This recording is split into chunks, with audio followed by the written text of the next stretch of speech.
homebistro.com. Freshly prepared, home-delivered, restaurant-quality gourmet meals delivered straight to your home. Choose from over 50-plus gourmet meal options cooked by world-class chefs and delivered frozen, ready to eat within minutes and no commit. Welcome to the one-shop gourmet food delivery, specializing in affordable options to eat right and feel great. 100% satisfaction guaranteed. Every ingredient is handpicked to the highest standard. And why you should buy from homebistro.com? Restaurant quality, made with natural ingredients, delivered right to your door. Overnight shopping is available. Diabetic, paleo, heart health, and vegetarian options to eat. Doing business since 1999. Courteous, knowledgeable, and professional support. Complete PCI compliant SSL security ordering, and great meals. Choose from some of my favorite dishes: the Mediterranean chicken with orange honey sauce, the charbroiled chicken romesco, or the grilled chicken breast with sweet and spicy vegetables. No matter what you choose, you can't lose with homebistro.com. Eat great, feel good, and save some money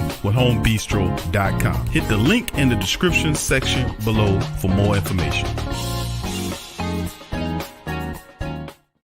Who that family? Check out the Pro Shop. That's right, the Pro Shop is the platform stores where you can go and buy all the latest merch to support the platform. Available at the Pro Shops, we have dozens of hundreds of products available for you and your family. Unisex tees for men and women, hoodies and sweatshirts, tank tops, kids and baby items, long sleeve tees, mugs, pillows, wall art, bath bedding, face masks, phone cases, stickers, bags, fanny packs, socks, hats, and many other items. Please feel free to check out the Pro Shops. The link is in the description section below. And remember, it helps the platform continue to grow. Check out the Pro Shop and Who That Too.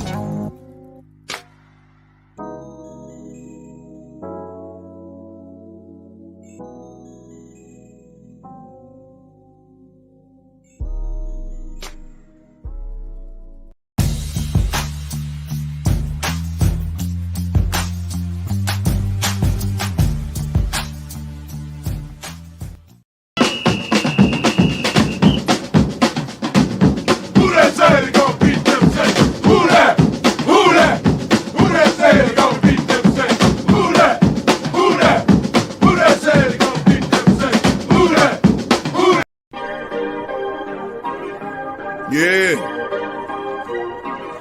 Well, all right. Like you always say, welcome, welcome, welcome. Number one sports talking D's. We ain't like the Falcons, we won't blow the lead. Look, all we talk is who that, who got cut and who back. Rookies in the vets, players you should look at. It's the sports coma, you don't wanna miss it. Got the pre-game party, post-game statistics. Get a visit from Sway, maybe DC or 5. It's the hottest thing smoking, Big Q and the guys. Go to YouTube Live, make sure you subscribe. Interviews inside the Saints locker room high. Talk to Drew, Jordan, Zach, Peyton, New Orleans, who that nation. Best believe when I say we bleed gold and black. Ain't a miracle or rivalry could ever hold us back. No, Beastquake, Bounty Gate, let the truth be told. It's the sports coma, all we know is say Super Bowl. Yeah. You're listening to the Sports Coma with Big Q and the guys on the PRO Media Network. Who that to the black and gold fam, man? We in this thing, man. Special stream going down, man, on a Saturday, man, because Thursday and Friday was all screwed up. Big ups to the Great Saint Think Tank. We're in the building. What's happening, fam? Good to see you guys. Appreciate you guys for being here. Wanted to broadcast Thursday. Schedule wouldn't allow for it. Friday was hectic, but I said, you know what, baby? We're going to do it for Saturday on a special stream. And I'm glad I see the Great Saint Think Tank chiming in on this thing. Much love to you guys. Appreciate you guys being here on this special stream. So big ups to the family members. Much love to you guys. Appreciate you. And I salute the Great Saint Think Tank. And like I always say, welcome, welcome, welcome. You're now rocking with the Sports Coma with Big Q and the guys, where we have intense, entertaining, educating, and enlightening sport talk from your favorite sports family. I'm Big Q chiming in on this thing. And like I said, this is Saturday Saints talk. I guess it's Saturday Saints football talk. Remember, we used to do Saturday Saints talk. We usually do that during the season. You know, well, Saturdays usually be off preseason wise. The schedule kind of flexes a bit. But listen, man, we in here, and I just appreciate y'all so much. So I start off the great say thank who that to brother Byron in the building, brother Tramal, who that to you, brother Dedrick. Big ups to brother Dedrick in the building as well. GM Kev in this thing. Elite Goods is in this thing. Who that to you, fam? Appreciate you. What's up, Tasha? Who that to you, baby? Good to see you and my dog, Big Sean, in the building. Who that to you? Much love to you guys. Appreciate y'all being here. All right, who else we got chiming in on this thing? Uncle Paulie's in the building. What's up, Uncle Paulie? Good to see you in the building as well. Uncle Paul in the building. The great Saint Tank historian is in the building. Brother Dada is in the building. What's going on, Brother Dada? Big ups to you. Appreciate you being in the live stream as well. Who that to you? Big ups to the rest of the family members popping in on this thing. Let me see what else we got. You know I don't want to leave nobody out. All right. Tragic in the building as well. Big ups to Brother Tragic chiming in on this thing. Let's see what else we got there. Darrell, what's up, Darrell? Darrell Freeman in the building. Who that to your fam? Appreciate you being in a special Saturday live today. And we got plenty of great Saint Tank family members just popping in on this thing, man. Much love to you guys. I don't want to pass over anybody. Gabriel, who that to your fam? Good to see you in the chat. Shadrach is in the building. What's up, brother Shadrach? Good to see you, fam. Much love to you, Lee. Lee chiming in from the Philippines. What's happening, Lee? Who that to you? Brother Marco. What's up, Marco? Who that to you, fam? Appreciate you being here. Original Hot Boy 504. What's up, fam? Who that to you? Appreciate you being in the building as well. Much love to you and Yearns on this here thing. All right, who else we got? Brother Ja Williams in the building. What's up, Ja? Who that to you, fam? Trey Joseph. What's up, Trey? Who that to you, fam? Good to see you. Gundam is in the building. Trill Williams didn't clear the physical.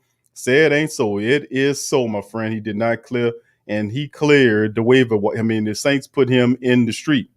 Didn't get past. I'm going to cover that story, and then I'm open up. I got the chat and the situation as well in the link in the show. After I get covered the news, I'm open up the chat line for family members, questions, concerns, and comments.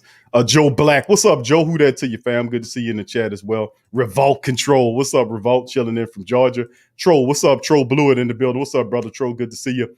All right, Seabrook Fishing Sinkers is in the building. Who that to you, fam? Appreciate you being in the live stream as well. What's up, Cornelius? Who that to you, fam? Appreciate you stopping by, my friend. Who that to you as well. What's up, Bubba?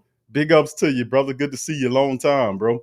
Bubba down south in the building as well. Much love to the rest of the family members chiming in on this thing.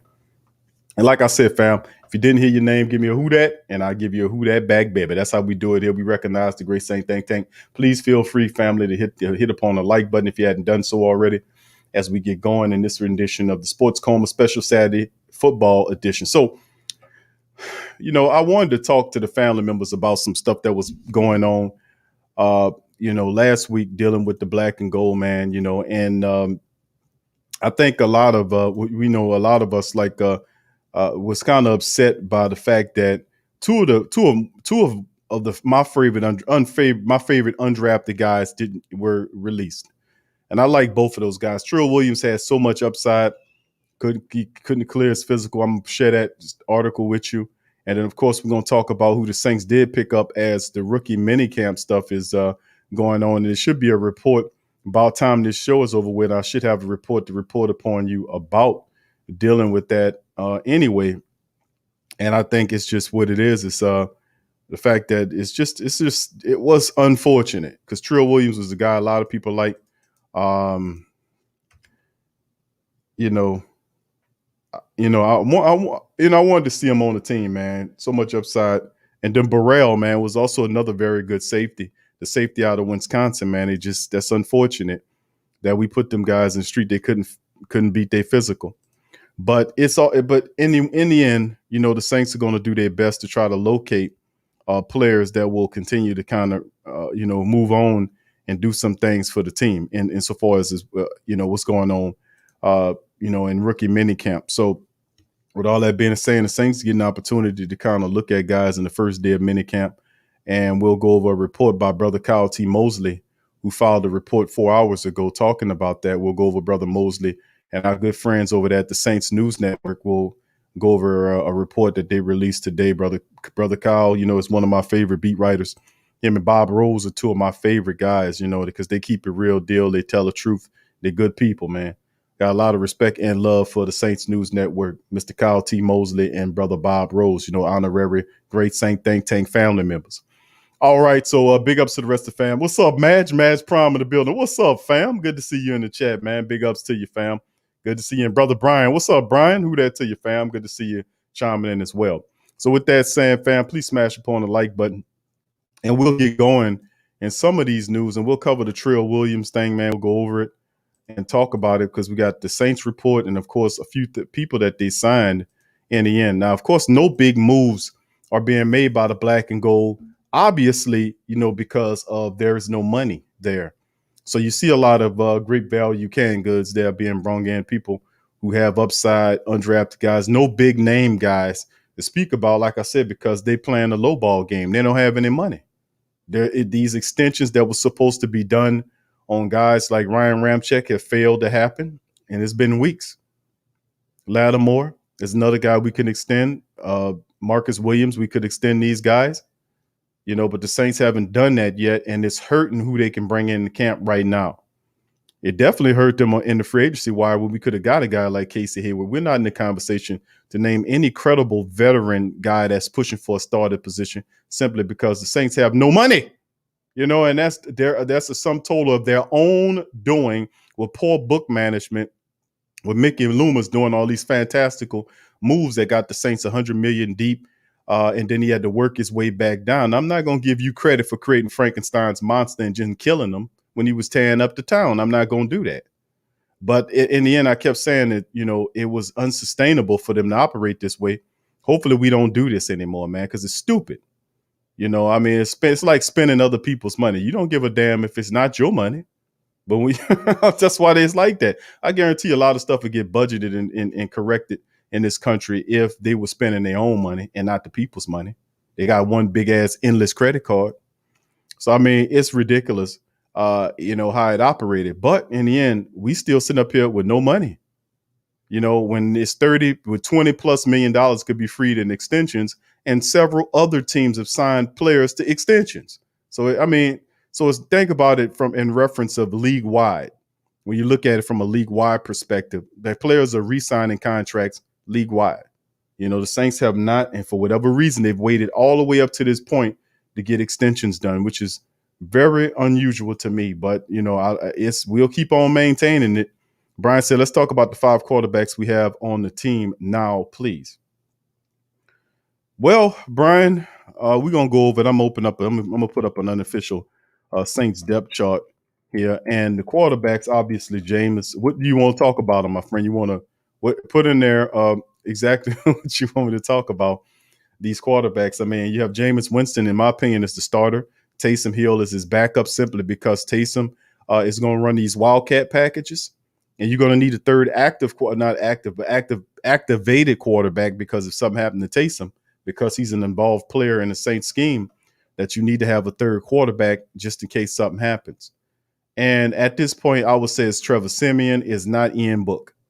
So as the roster stands, I would have to put Jameis as the starter, Taysom as the backup, who will still run the wild card. So he's a part-time starter as well, because it's going to look like what it looked like the last couple of years when Drew Brees was operating. It's going to look the same way. So with that being said, you'll see an opportunity to see Jameis there, Taysom there, and then third is going to be Siemian, because he's a veteran. He has some experience operating. He gives them a bit of confidence, I guess. And then Ian Book, the rookie there, is a guy that'll sit behind those guys and hold a clipboard and learn. And I think that's pretty much how it operates, unless something else occurs, which causes issue. Now, in terms of any other quarterbacks on the roster, you said 5 quarterbacks. I don't know about the 5th quarterback, my friend, unless they added somebody I wasn't aware of. I don't know about the 5th quarterback, Brian. So we're going to keep that going. But who that to you? Thank you for the question. Brother Ferg 318, who that to you, fam? Good to see you in the chat as well. Brother Tramal says Peyton and Mickey, the roster is complete. The secondary still needs work. And, of course, they said they want to add a few pieces because they weren't done yet. And they're putting a lot of pressure on these young guys to perform this year. They really are, especially when you don't bring a veteran in here to kind of help with the transition secondary wise. I've been saying that this entire offseason, that the secondary is an issue to me. When you lose as much talent we lose in the secondary, we lost a really good cornerback in Janaris Jenkins. And it seems like the Saints are comfortable with going in with the rookie in Adebo Paulson, which he's a good player, But this is going to be very difficult on the Debo, And then of course we had Trill Williams and Eric Burrell, two really good guys that could probably help in the cornerback room. They're no longer on the team. So we'll see how it all. The secondary definitely still needs work. Not so much I'm looking at the defensive line anymore. I think the defensive line is all right, but definitely the secondary. A lot of youth there, and Coach Richard has got his hands full. All right, Brian said, I want to talk about why do we have five quarterbacks on the team? What are we going to do with all of them because we have five? What five, Brian? Who's the fifth quarterback? Who are you talking about? I don't see five quarterbacks. I know of four quarterbacks: Jameis, Taysom, Ian Book, and Trevor Siemian. Who's the fifth quarterback? I mean, unless they sign somebody I'm not aware of, who's the fifth quarterback? I don't know who the fifth quarterback is, bro. You got to put that in the chat. Let me know what you're talking about. What's up, DLP? Who that to you, fam? Good to see DLP in the building as well. Big ups to you. Well, Byron says the Saints sign up for educating the past too. Yeah, I know. I'm gonna cover that story. Thank you, brother Byron. Yes. Trill Williams got released, Revolt. He got released because he failed his physical. Don't worry, I'm going to cover it here. I got an article coming straight from the Saints. Give me a second, and I'm going to share it with you guys, and we'll go over it. But, yeah, absolutely. That's exactly what happened as the Saints announced the roster moves right there. And as you can see, this is the article provided right here that speaks about it. The fact that the Saints announced roster moves. They signed 3 players in Wave 2. And of course, this was provided to yesterday at 5:36 as the Saints officially dropped this on you. Saints Executive Vice President General Manager Mickey Loomis announced Friday the 14th that the club has signed defensive back Deuce Wallace, linebacker Sutton Smith, and wide receiver Aesop Winston Jr. and have waived failed physical defensive backs Eric Burrell from Wisconsin and Trill Williams from Syracuse. Now, Wallace, who is the defensive back that the Saints signed, Deuce Wallace, he's 5'10", 217 pounds, played at Louisiana Lafayette from 2015 to 2019, initially joined the team as a walk-on after the standout high school career at St. Thomas High in Lafayette. The 24-year-old played in 40 career games in college, posted 73 tackles, 4 tackles for loss, 1 sack, 1 pick, 4 pass defense, 1 forced fumble. And as a redshirt senior in 2019, he was voted team captain, played in 14 games, recorded 22 tackles, 15 of them solo, 1 stop for a loss, 1 pass defense. As a redshirt junior in 2018, he played in 14 games, posted 40 tackles, 3 stops for a loss, 1 sack, 1 interception, 2 pass defense, forced fumble. As the only member of the team to post a tackle, stop for a loss, a sack, an interception, a forced fumble, and a pass defense. Wallace's father, which is Dime, played quarterback at Louisiana from 81-84 and is currently ranked 10th in school history in passing yards. His brother, Dane, recently completed his freshman season as a wide receiver at Northwestern State, Louisiana. So undersized cornerback, 5'10", 217. But I watched footage on this brother, on Wallace, and he's a spark plug. He's a bit undersized, but he brings a lot of attitude and ferocity, always around the ball. He's undersized, man. 5'10". He got the weight. The weight is, he's short but wide. 217 for a 5'10" cornerback, a defensive back, is pretty damn good because most of those guys will be somewhere in the ranking of 190 to like 205. He's 217, so he's rock solid. Just a bit undersized, but he got a nose for the ball. I watched this tape as well. We'll see how that works. I'm always a little leery of guys that's 5'10", small cornerbacks. Leery about that in a division where you got all these big giant wide receivers at 6'3", 6'4", 6'5". You might be kind of giving yourself an advantage height-wise, a disadvantage. And, of course, the next person that they signed was Smith, who was 6 feet, 232, was originally selected by Pittsburgh in the 6th round of the 2019 draft out of Northern Illinois. In 2019, Smith had stints on the Steelers and the Jags. Practice squad, spent 2020 offseason with the Seahawks. The St. Charles, Missouri native became the first two-time All-American in Northern Illinois history as he was selected MAC Defensive Player of the Year in 2017 and 2018. That's pretty big honor. Smith ranks 3rd all-time in the program in sacks with 30 and tackles for loss with 58. And in 2018, he repeated as the league's Defensive Player of the Year as he amassed 61 tackles, breaking his own school record for sacks in the season with 15. Now, I watched the tape on Smith. He's a guy, like I said, he's undersized, but he gets around, man. he gets around. It's a lot of potential in this guy as well to see exactly where he would fit with the Saints because, you know, I like these these unders. He's a true underdog.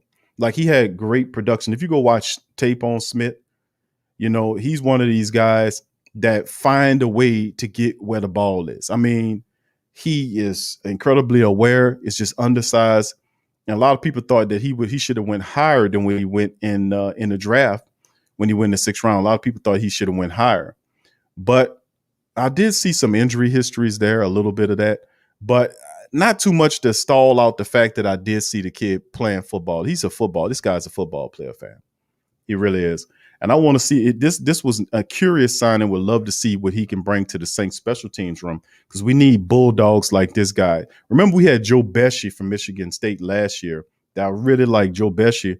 And then he was stolen off the practice squad by the Philadelphia Eagles, who, remember, years ago stole our running back Bo off of the practice squad a couple of years ago. Eagles stay stealing off of our practice squad. They still do it. They keep doing that.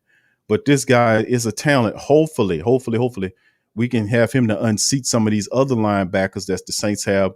That we need a mean bulldog special team. This guy will play special teams as well and help out. And we need a bulldog like this guy. He's a bit undersized there at 6 feet, 232, but he moves really well, man, to be honest with you. Go watch the tape on that guy. Not bad. And then, of course, Winston is 6 feet tall, 192, spent his 2020 preseason with the Los Angeles Rams, following the standout 2-year career at Washington State, where he recorded 137 receptions for 1624 and 19 touchdowns as a redshirt senior in 2019. The San Francisco native played in 13 games and finished with 85 catches for 970 yards with 11 touchdowns. He was named an all Pac-12 honorable mention selection. So these are a few of the people that the Black and Gold announced that they signed yesterday. Now, of course, I'm going to go into my next article in which I'm going to then share to the rest of the family members about the next one here. And as we keep this thing here moving, please feel free, family. I appreciate y'all being here. What's up, Teal? My dog Teal in the building. Big ups to you, Teal, and the rest of the fam. Please feel free to hit the like button, baby, as we do our special Saturday stream here. All right, let's keep it moving here. Now, which one I'm going to go to next here? Let's see. How about this one here? All right, we're going to cover the Trill Williams thing. All right, here we go. All right, there it is. Okay, Saints waive undrafted defensive backs Trill Williams and Burrell with failed physical designations. We get more intricate with Amy. The Saints waive undrafted free agent signings Trill Williams and Burrell with failed physical designations. Williams, a cornerback out of Syracuse, opted out midway through the 2020 season due to an ankle injury, but it's not known that if it was prompted by the failed physical in college. He tallied 4 interceptions, 10 pass breaks, and 3 forced fumbles in 3 seasons. Burrell, a safety from Wisconsin, sustained an ankle injury during his 2020 season, but finished the season with 23 tackles, 2 tackles for loss and interception. It is not known if his previous injury is connected to the failed physical. Additionally, the Saints signed Deuce Wallace, who I just broke down, the 5'10", 217-pound cornerback, linebacker Sutton Smith, the former 6th-round draft pick for the Steelers, and then receiver Aesop Winston, who had a pretty productive career in college as well. So not knowing exactly what it's tied to, some people say it was dealing with the C-19 stuff and all that. Is no real clear indication, but a lot of people were upset by when Trill Williams, who was everybody's favorite. Everybody loved Trill Williams, man. Everybody thought he was a terrific fit here, and I also thought so too. All right, what's up, D Granger? Good to see you in the chat as well. And everybody liked him major league, man. And I think, like I said, it was terrific, man, to see him on the team. But ultimately, at the end of the day, he getting walked up out of there. Brother Paula said JT needs to have a big year as a cornerback or special team for the Saints. JT's a safety, Uncle Paula. I don't think, all of those young guys, in my opinion, need to step up and perform and get on that next level. DLP said we picked up Hurst Montgomery last season before training camp, so anything can happen. This is true. But we had a little bit more money. What's up, Brother Jerry? We had a lot more money than we had this year walking in. So hopefully we can get some of these contracts done, free up some of this money so we can add some more people that cost a little bit more than 5 canned goods, 2 used trash bags, and a car and an old hoopty with no engine. I mean, we just, we need a little bit more than we're going to get something, All right. What's up, Ramsey? Who that to you? Hello out to Ramsey chilling in Hawaii. Who that to you, my brother? Good to see you. What's up, Eternal Absolute? Who that to you, fam? Appreciate y'all stopping by in a live stream. So that's the Trill Williams A lot of people didn't realize that. I myself seen it. I wanted to cover it the other day, but ultimately what ended up occurring was, I ran into some scheduling issues, fam. So, I'm glad to see you and be with you guys here today. All right, let's keep it moving, man. As we keep it moving and grooving, baby. Let's keep it going. Next report, we got Lorenzo Neal here. Is a guy that the Saints is coming from. Our friends at Saints News Network, Mr. Kyle T. Mosley, dropping it. He said, reporting that the Lorenzo Neal, remember him, former fullback that we drafted, Lorenzo Neal, many moons ago, Jr. is expected to sign to be at the Saints rookie minicamp. New Orleans Saints will sign undrafted free agent defensive tackle Lorenzo Neal for a 3-day rookie minicamp per report. Now, New Orleans Saints expect to sign him. And this is reported by Luke Johnson of The Advocate. Purdue product was a highly touted draft prospect before a severe injury derailed him. And if you watch footage on Lorenzo Neal, I could tell you exactly what he reminds me of. Lorenzo Neal reminds me of Shy Tuttle. That's who he reminds me of, because I was watching his footage the other day, because the Saints been thinking about this. They've been talking. I've seen reports before about them linking them to this man.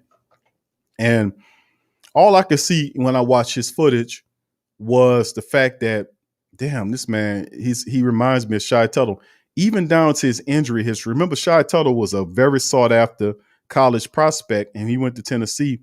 And what derailed his prospects, he kept getting injured. He couldn't get on the field, and his stock fell. It plummeted. But many people believe that if he was healthy, that he would have had a higher grade than what he did. And as you can see, that was true. When he got to New Orleans, for the large part, he's remained majorly healthy. And he's been very productive to the point where the Saints feel comfortable enough to kind of give him an opportunity to step up and see what he can do. But that's who this young brother reminds me of. Let's finish up on his article right here. Hold on here. Let me make sure I got the right one. There we go. All right. He's 6'3". 6'3". He's 325 pounds.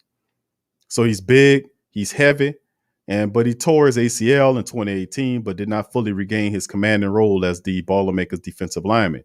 In 4 seasons at West Lafayette, he recorded 72 tackles, 4 sacks, 13 tackles for loss, 5 pass defense, and forced 4 fumbles, 1 fumble recovered. But, he's a guy that is, regardless, and this is some of his footage right here that he's showing. And as you can see, well, he moves pretty good, knocking over the hollow dummies.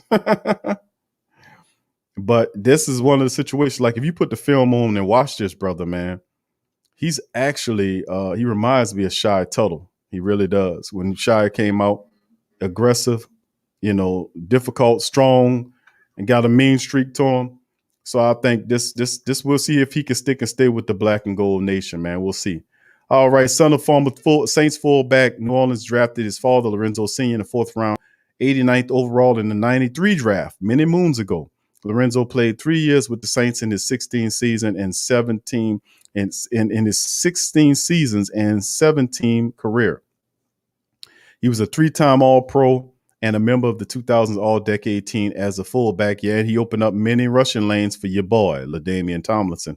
Hall of Fame, LaDainian, one of the best that ever do it. He was Neal Sr. inducted to the Hall of Fame running back.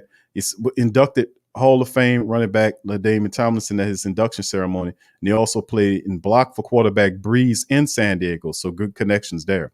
Saints defensive tackles. New Orleans defensive tackle rotation suffered a major hit with the losses of former first-round selection Sheldon Rankins and Malcolm Brown this offseason. New Orleans did not extend Rankins' contract and signed a 2-year deal with Jets in free agency.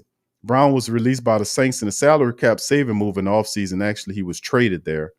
Malcolm Brown, that is, was traded to the Jaguars, where they then read up with him there. Both players were excellent at defending the pass and run for New Orleans. Finding new players to fill their voids will not be an easy task. The Saints defensive tackle group consists of Onyemata, Shy Tuttle, Roach, Ryan Glasgow, Albert Huggins, Jalen Dalton, and rookies Josiah Bronson and Lorenzo Neal Jr.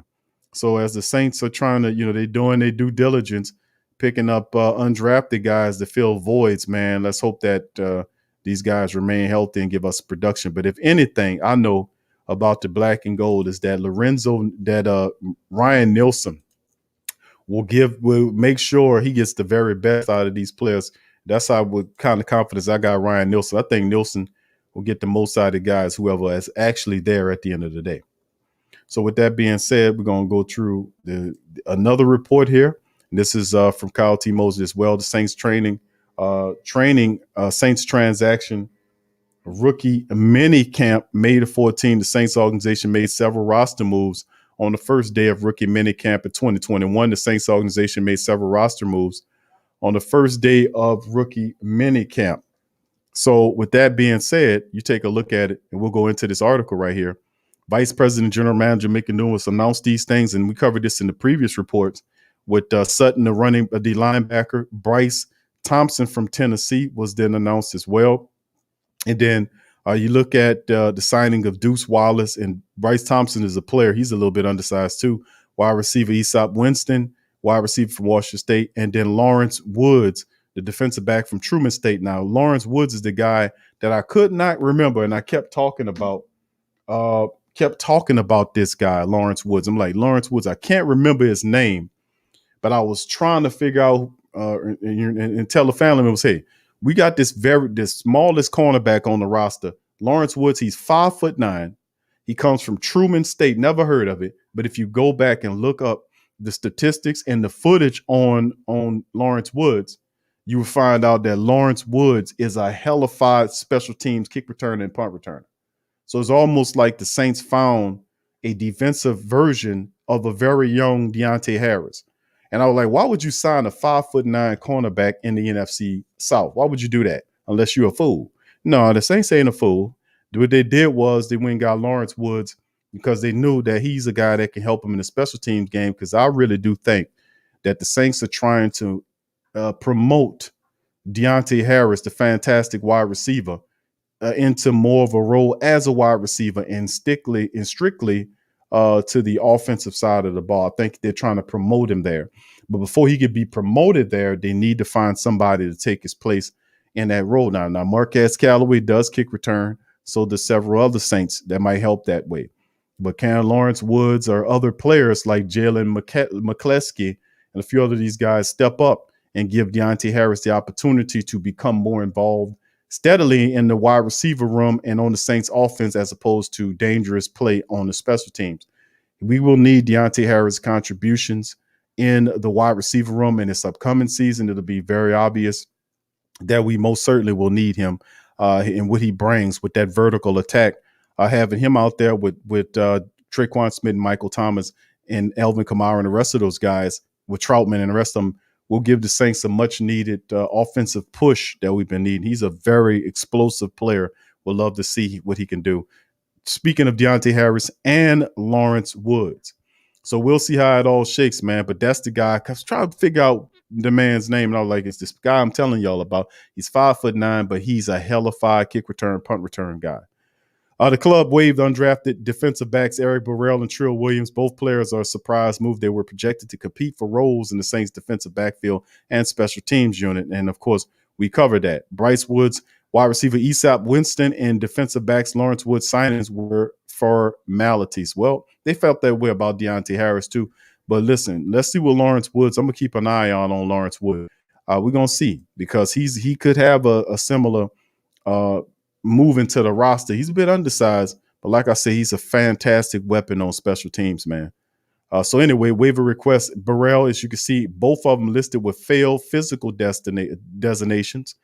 And Trill Williams is sad, but as you can see right here, partially guaranteed contract, could not pass his physical with the black and gold. So as that's saying, that's a report from rookie minicamp as of 4 hours ago, and we'll keep you posted. So there you go, family. That's some of the news notes right now. Dealing with what's going on with the black and gold. So with that being said, the chat, if you want to pop in on the Sports Coma, the link to the chat is posted at the top. It's pinned at the top of the Great Saint Think Tank chat. If you guys want to pop in, simply hit that link. This is what this show is based on. Really, it's about you guys today. Friday free for all really turned into today's show. Couldn't do it Friday, schedule conflict, but Saturday, it had to make it gap. So it's NOLA Saints Saturday football talk. That's a long ass title, but guess what? We here, baby. That's all that matter. All right. So with that being said, hit the link at the chat if you want to get on here and spit your name, your game. If you have any questions, concerns, or comments, drop them in the chat, and I'll read them and cover them as well. So with that being said, feel free to do your thing. All right. So with that, what's up, Collinator? Good to see the Collinator in the building as well. Big ups to the Collinator. All right. Brother DLP says, failed physical. That makes me think one reason he didn't get drafted was medical and other things. We need healthy players to determine what we have and can't just take on injured players. Makes no sense. That's true, DLP. We take on drafted players that are injured. We can't do it undrafted wise. You remember when we did that with Davenport? When we drafted Davenport hurt? You say, Q, he wasn't hurt. Oh, yeah, really? So Davenport got hurt right after he got drafted. He needed surgery on his hand. The Saints knew Davenport was hurt. They knew. It's nothing new. The Saints draft players hurt. They do. They know that Alex Anzalone was another guy suffering and dealing with stuff, and they took a chance on him with a 3rd-round pick, and he bottomed out, baby. He played like his head was on fire the first couple of years, and that final year he just disintegrated. When he had that baby, all of the aggression that he had disappeared, like he was somebody sucked the life out of him. I'm just gonna keep it real.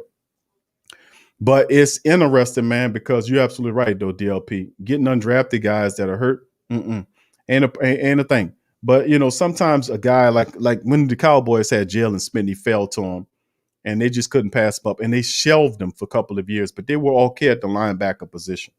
But as far as the Saints are concerned, we can't wait on injured players this year. We don't have the depth that we had last year when we had the heavy veterans carrying the team, and then of course the young guys coming in and filling in to kind of keep that balance going. Now the younger players, it's pressure when you don't add the veterans to your team. But you basically are saying, and what the Saints are telling us, without going out and getting solid veteran starter level cornerbacks, because like I said, Sean Payton, the evil genie, if you say, Coach Sean, we need a secondary, we need a cornerback. And then he goes out here and signs a 5'8" cornerback and say, yeah, here you go. Nah. I wanted $1 million, Coach Payton. I wanted $1 million. Well, here you go. Flim, flam, flume. And then boom, you got $1 million deer around your house shitting and pissing everywhere. I wanted $1 million. Well, I gave you $1 million. Get it? I mean, it's crazy. But at the end of the day, that's why I say you got to be real specific in saying exactly what you want. From the team, starting level cornerback to take the pressure off the young guys so we can have a smoother transition. As it stands right now, we're not saying this can't change because tomorrow they can work out extensions and we can free up some money, and I guess we can get whoever's left. But as you can see, the Chiefs? The Chiefs made a trade to get a cornerback, Hughes from Minnesota. So, perhaps the Saints can make a trade to bring somebody on. There are different routes that we can happen, but we got to free up some capital to be able to do any of that stuff, right? So with that being said, we're going to keep it going. Much love to all of the great Saint Think Tank family members. I appreciate y'all being in here as well. Great commentary. I'm reading your comments as I'm talking, man. Y'all are terrific. What's up, Willie? Who that to you, fam? Appreciate you. He said what he ran in the 40. He's pretty fast, bro. Look him up, bro. Talking about Lawrence Woods, bro. He is a blazer, man. Excellent special teams weapon. And look at DLP's aware of him. DLP is our local great Saint Think Tank Saint scout. DLP is a scout. KT's a scout. GM Kev is a scout. We got several. Byron's a scout. They got several great Saint Think Tank family members that's scouting their ass off on it. I mean, they need to be hired to go and get the job and take it away from these other fools out here that's sitting on it. But listen, I'm gonna be honest with you, man. They're that's right. Till said Gunner 2 for Woods. Yeah, how about that? Yeah, Till. What's up, Till? My dog Till on it too. All right, Colorado. What's up, fam? He said, good afternoon to you, Colorado. Pretty good day, my man. I was kind of busy today, so I got going a little late. Yeah, cooking and, chilling with the boys, all that kind of stuff, bro. I'm good, bro, but I'm chilling with the fam now. So thank you for asking. I hope you had a good day too, my friend. What's up, Young Bloods? Who that to you, bro? Pick ups to you. Said, which receiver you think will man the slot for the Saints this year? I'm hoping it's Quan Baker. I don't think it's Quan Baker, bro. I think the Saints' top 3 wide receivers are going to be Michael Thomas, Traquan Smith, and Deontay Harris. That's who I probably are happening. And I guess Coach Payton, if he, with that offensive imagination he has, he can flip-flop Traquan Smith and Harris however he sees fits. He could put Harris on the outside, Traquan on the inside, being that both of them have experience running inside or outside routes. They can go either way, but those are the top three in my opinion. And then behind them is Marquez Callaway, and then you can start throwing Quan Baker. But it depends. Quan Baker underneath some of these other guys, but it depends on where Quan Baker, what kind of noise he makes in camp, because he's not a small receiver. He's 6'1". He was productive and he's very fast. I just love the fact that the Saints have these very fast wide receivers because of the vertical game. Y'all get ready, family. Get ready to have some fun with the black and gold offense, because it's about to go down, baby.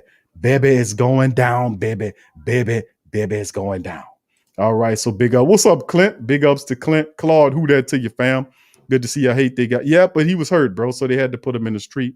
Maybe we can get him back at some point. I don't know. We'll see how it all shakes. What's up, brother Damien? Who that to you? Oh, yeah, thank you. Yeah, man. Pelican post-game report last night. That's what stopped me from getting on the sports coma, man. I was so pissed off at the Pelicans last night, man, and and I was letting peoples get on. I had to let some guy have it on there talking crazy. But at the end of the day, man, it's just when you a person that and family, listen, when you y'all watch all the games, we after every Pelican post-game report, we there covering the game. And it get frustration because they say it's like, how you getting paid all the money, but you can't figure it out. And I'm sitting up here, me and DC and the rest of the flock over there saying, listen, bro, open up your bench.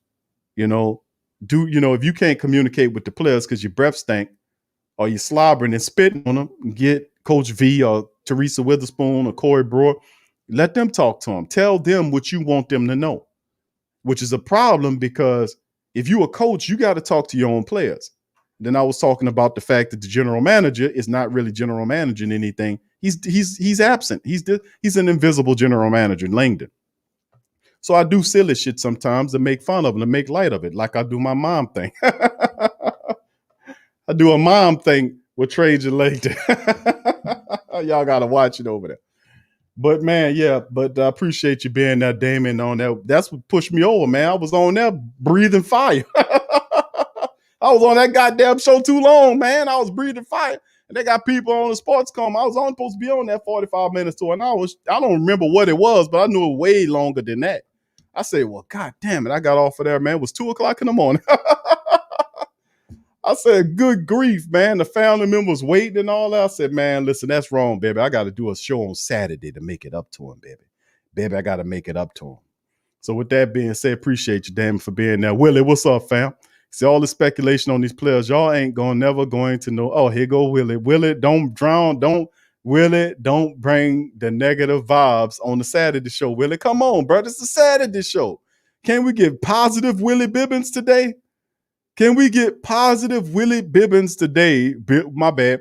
Willie Bibbins the Thoid. Can we get a positive Willie Bibbins the Thoid today? Huh? Come on, Willie. Don't be. Look what Willie says. Y'all ain't never. He said, y'all ain't never going to know until you get on them on the field. This is not the. Come on, Willie. We know that. That's obviously true, bro.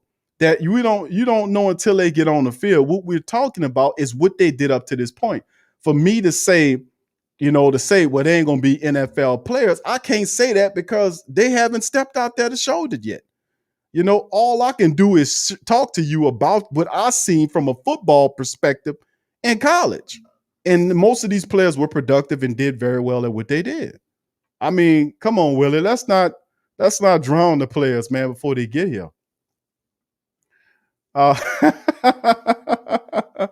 What's up, Tommy? You said, how it's going, Big Q, doing the family thing? Yeah, bro. You know how we do, bro. I got two boys, man. And one of them sprouting up like a tree.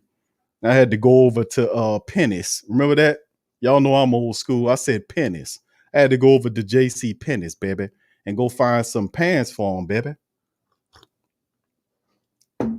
Baby, I only found 2 pants for him, baby. Sprouting up like a tree. The ankles and the bottom of his pants. That much space. Well, how the hell did that happen? I just bought them pants not too long ago. Sprouting up like a tree. All right. Thank you, Tommy. Welcome to the show. Oh, I threw some spaghetti and meat sauce down there, Tasha, baby. That's why I was a little late, man. I was washing some. Come on, I was just, I'm a dad among other things, man. So thank you for asking, though. Ramsey, what's up, fam? Good to see you, man. Both Ramses in the building. Yeah, okay, Gulf Shores. All right, Ramsey. Big ups to you, fam. You did good deal. Jim Kev says the dude you said were just hell, he wasn't totally lying, Kev. I was ranting my ass off, but but listen, it gets to a point, it's frustrating because you sit up there and you say all that stuff, and I'm not blowing my own horn, but the stuff's recorded. You got 60 plus shows of us talking about fundamentalism and da da da da. And then it's just the same thing over and over again, like it's Groundhog's Day. And you sitting up here with your head down like this, watching the Titanic sink in slow motion. Listen, y'all are 500 yards out. They got an iceberg in front of you. 500 yards out, it's an iceberg in front of you. 400 yards, iceberg. You're heading for it. 300 yards out, 200 yards, and then you hit the damn thing. Oh, I ain't see it, just popped up out of nowhere. Oh, yeah, really? It's crazy, man. But he wasn't exactly lying, man. But but that's the wrong that's the wrong time to get in front of me when I'm that's the wrong time to get in front of me, Kev. When I'm set off like that, man, I was upset, man. If I was a car, I would have blew my gasket. How about that? All right. What's up, Brew Man? Who that to you, fam? All right. Thank you. I appreciate you being here, Brew Man. Brother JT, who that to you as well. Big ups to the rest of the family members in here, man. All right, big ups to you as well. Thank y'all for being here. Much love to you. Got love for all of y'all, man. Also, big ups to Adrian. Adrian listening too. Much love to Adrian. Good to hear her listening as well. Willie says, college don't matter. Let me talk like Willie. College don't matter. I seen people win the Heisman Trophy and flop in the NFL. Okay, Willie. Okay, you seen him win the Heisman Trophy and flop. You're right. T. Martin from Tennessee, didn't he win a national championship and flop in the NFL? Yeah, it ain't the all end all be all, bro. They got a guy that never won a trophy that come into the NFL and make a name for himself. You ain't saying nothing wrong, but but it all takes time, Damon says, CQ, what do you think about Cam Jordan losing a few pounds? I think it's excellent, man. I think Cam wants to take it to the next level. I don't have any issues with Cam Jordan, man. I think Cam's a fantastic player. He's a fantastic person. What I really like about Cam a lot is the fact that Cam is a dude that attacks everything with a bright-eyed enthusiasm, almost like a big child. You know what I'm saying? He got a bright-eye enthusiasm for life and a high energy. I ain't like him, but Cam eyes bucking like that, and you can see Cam is a little thrown off. Ain't no doubt.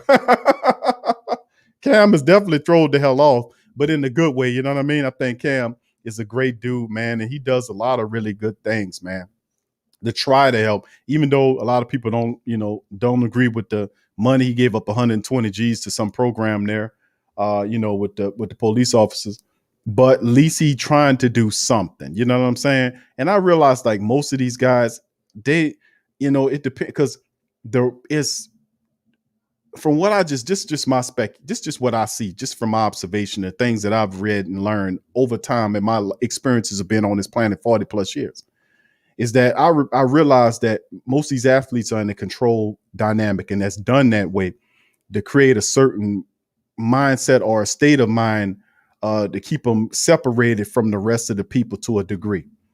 And I think that's done purposefully, because not all, but some of them are used or hoisted up to a level where you can't gain access to them, or you can't talk to them, all this kind of stuff, to have them up there. And most of the time, not all, but some of them are used in a way where they're puppeted by higher peoples that are allowing them to use their platforms, wherever that may be, so that they can use them to influence other people that might like them because they sing or dance well or play football, basketball, or whatever they do well. This goes on, and I'm sophisticated enough to recognize and understand when you say what you say, I'm going to look it up. I'm going to look up what that program is and see if it's tied over here to this other stuff that I read about 20 plus years ago, which is what they were going to try to do. Like, to a certain degree, they were going, it's a whole long story. I ain't going to get too far in it, but do you think he knows that? you know? And my thing would say no, because if he did, he wouldn't put his money there if that was the case. You see what I'm saying? But like I said, it's all about what you know is how far you can go. If you got evil people that's ahead of you and they're smarter than you, you're in trouble. You got to do everything you can to close that gap as fast as you can. You really do. Because the greatest benefit to you is not money, because money is toilet paper. That stuff is not even really hitting on nothing. But at the end of the day, it's you. And what you see value as dictates the monetary system. If you say, I'm not going to invest in the stock market because it's a casino and you pull your money out, it collapses. You drive everything. They got it flipped like you don't drive nothing. You just do what they tell you to do. No. Your influence, if you consider money valuable, then it becomes valuable. You see that?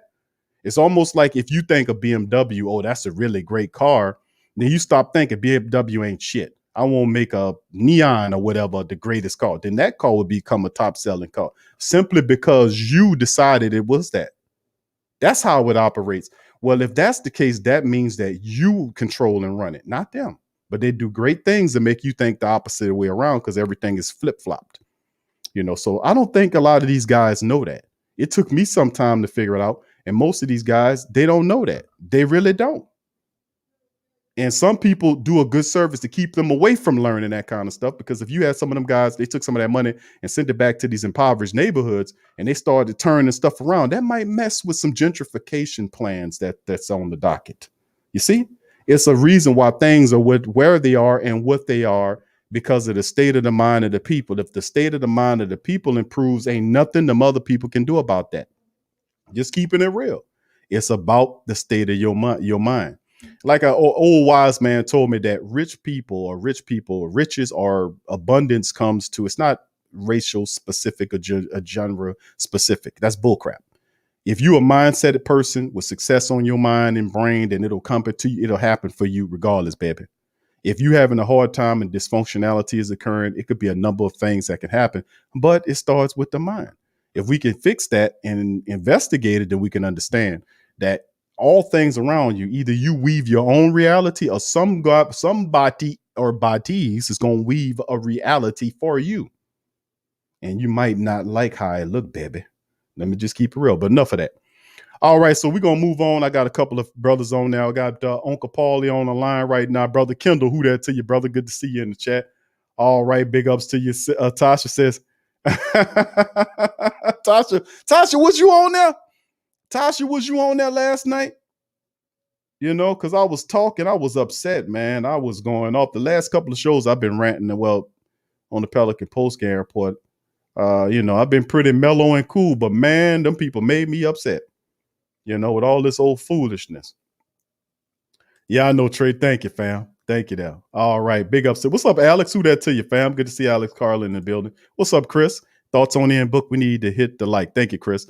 I think Book's a good quarterback. I think he definitely have a future with the team. I think he fits the vertical situation. You got 6 feet quarterback with accuracy, short and intermediate, could throw the deep ball, somewhat not known for it, but a winner. You know, takes on challenges, commands respects, has the intangibles, high football IQ. Sound familiar, right? I don't want to put him up there with Drew Brees and say, well, that's Drew. That's too much to do. But coming out of college, it's very comparable with how he played. Very good quarterback. I think he's a good addition. You know, big ups. All right. Hopefully Willie's having a bit. Willie, how your day going, Willie? That's what Colorado asks me every day, how my day going when I'm on the show. And I appreciate Colorado asking about that. But I want to ask Willie how his day going. Willie, how your day going, bro? Tommy says Q. Is that what the Q is for? You mentioned cook. Q is barbecue. No, not really, my friend. No. That goes back, you know, some ways, but you know, that's just who I am, man. I'm just a dude, man. I like to cook. I like to eat. I like to cook. You know what I'm saying? I'm a family-centered dude. I like to have fun.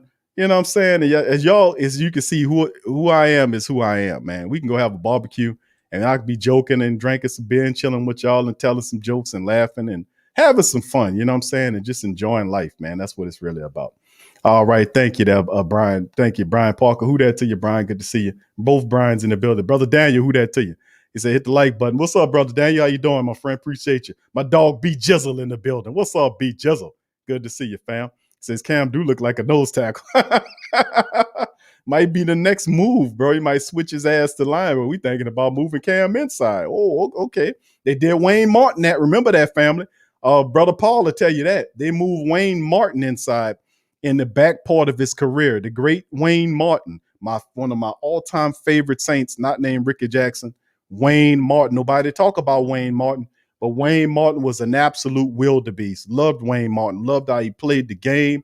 Big guy, fast. And he turned into a defensive tackle later in his career and had success there. So you never know. It might be the move for Cam when he get a little older.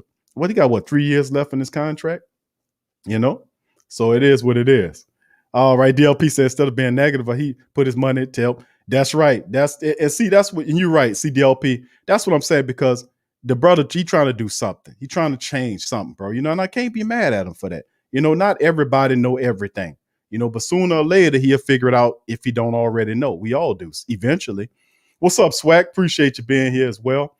All right. Big ups to the rest of the family members as well. Thank y'all for chiming in on this thing. We got Brother Byron and Brother Paulie on the line. Remember, family, if y'all won't get in to the show, there's a link at the top of the chat. You simply hit that link and you can pop up. We're going to be with y'all for another couple hours. Saint Saturday Talk is about you guys. So we're going to bring in Brother Paul, and we're going to bring in Brother Byron. Hold on there, Brother Paul. I see you. We're going to bring in Brother Byron. Brother Byron, how you doing, my friend? Welcome to this live stream. Whoa, what's going on, Q? Nothing much, bro. Chilling, talking some Saints, my brother. What's on your mind today? Man, I always do, man. Same here too, though. Talking about the Saints, bro. Always. What you think about some of the moves they made for the rookie minicamp? Trill Williams, a lot of people upset that Trill failed his physical. And, of course, Eric Burrell, which is another little cornerback I like from the University of Wisconsin. He didn't get that, to make his physical either. But the Saints did sign some other guys to kind of help out there. What do you think about some of these other players? And did that move the needle for you at all, Brother Byron? No. I mean, at first I was really disappointed, because Trill Will failed the physical, and him and Burrell, I was really like them two guys. I thought they were gonna be, make the team, because I like the guys, between both of them. I think that the Saints probably did what they had to do to let them go, but I think that was a bad move they did right there, because I prefer, Trill and Eric Burrell, between the both of them, they could make this roster, because they could bring to the team and everything. That's why I said that was really a mistake right there. To let them go and let them put them on the street for nothing. So I was like, okay. But I like the other move right now. Like I was telling you before about we signed your boy from Louisiana, Reggie Kane, Deuce Wallace. Mm-hmm. I ain't see his highlight and everything, but I think that was a good pickup right there. The Saints did.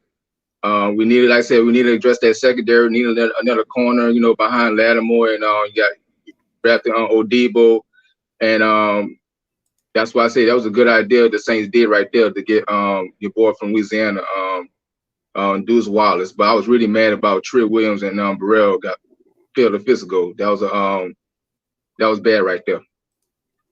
Yeah, I would have to say, man, that was because I seen Trill as a guy that should have got drafted, but DLP made it so like, well, that means something. Couldn't pass his physical after the draft. Saints put him and Burrell in the street. And what could you do with that? I mean, it's not too much. You got to be able to clear the physical. And had Trill Williams and Burrell cleared the physical, they would have been on the team. I mean, exactly. They would have been really good additions here. So it sucks, but it's a part of the game. Yeah, that's why I was like, I said, I cannot believe that it happened right there. Them two guys right there, I really, had my eyes on, what I'm saying, to make this roster, now, I'm saying they're not going to be on here at all, period, not in the street. Right. What I'm saying? Now, what's next? What I'm saying? But I just think, like I said, I like the move. Like I said, your boy we got from Louisiana, I think he contribute, to the secondary, what I'm saying, that's going to help out. But like I said, we still got more left to do, to help this secondary to prove everything we need to prove to be better. You know what I'm saying? I've been saying it over and over. I'm going to keep reading my words. You know what I'm saying? The secondary got to be on point. You know what I'm saying? They need to get themselves straight in that back end. You know what I'm saying? They need to be lined up as a force, as a unit. You know what I'm saying? And they need to take care of their business one side to side. You know what I'm saying? Do their assignments, do their job, do their part and everything. Don't screw everything up. You know what I'm saying? Because, you know, you got PJ Williams and Patrick Robinson can't do a damn thing. And I can't stand either one of them. You know what I'm saying? To be honest with you, because I think the clue is that I don't like both of them at all. So I think that you know what you got to do to get the secondary approved and everything. But the bottom line is the secondary got to be on their point, on their level and everything. And I think when you got Lattimore and Odebo on both sides, one left and one the other on the right, they know they're gonna do their thing too. But the reality is that the other guys got to step up behind them too. You know what I'm saying? As a unit, and that's why I say the secondary need to come as a together as a secondary need supposed to be as a top five and hope they could be a top five. But I think if you know you could be the secondary, you could be the guys you want to be. You need to handle your business and do what you need to do and get this thing done. You know what I'm saying? With this defense, but with the rest of the guys around with Cam Jordan, with Michael Jenkins, Marcus Williams, and then you got Demario Davis in there. If you want to be a secondary as a top five, you need to go ahead and do what you need to do. Be as a top five, as a secondary. What I'm saying is, you know, we got to do. We got no more left to do. We still got to fill some holes.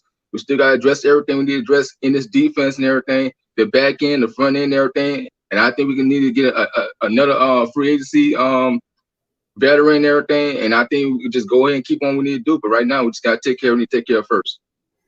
Yeah, I got the schedule up. I mean, the unofficial depth chart up right now from, you know, this past minicamp. And it has everybody, to my knowledge, everybody's on it. The previous one that I had was missing a few people. But this one has everybody on it. And it's up very updated. You can see, looking at the defensive aspect right here, and you see all the guys in green are the latest additions to the team. So you see Peyton Turner right here. You see Pete Werner, the linebacker there. You know, you see Bronson here added behind the rest of these guys, Huggins, Christian Ringo, you know, and all these guys. You see Shaq Smith, who's a guy we talked about, the other free agent guy, and Sutton Smith. So we got two Smiths on the team. Be interested to see, because both of these guys, I think, have an opportunity, especially this Sutton Smith guy. I like the tape I seen on him. Undersized guy, but a missile.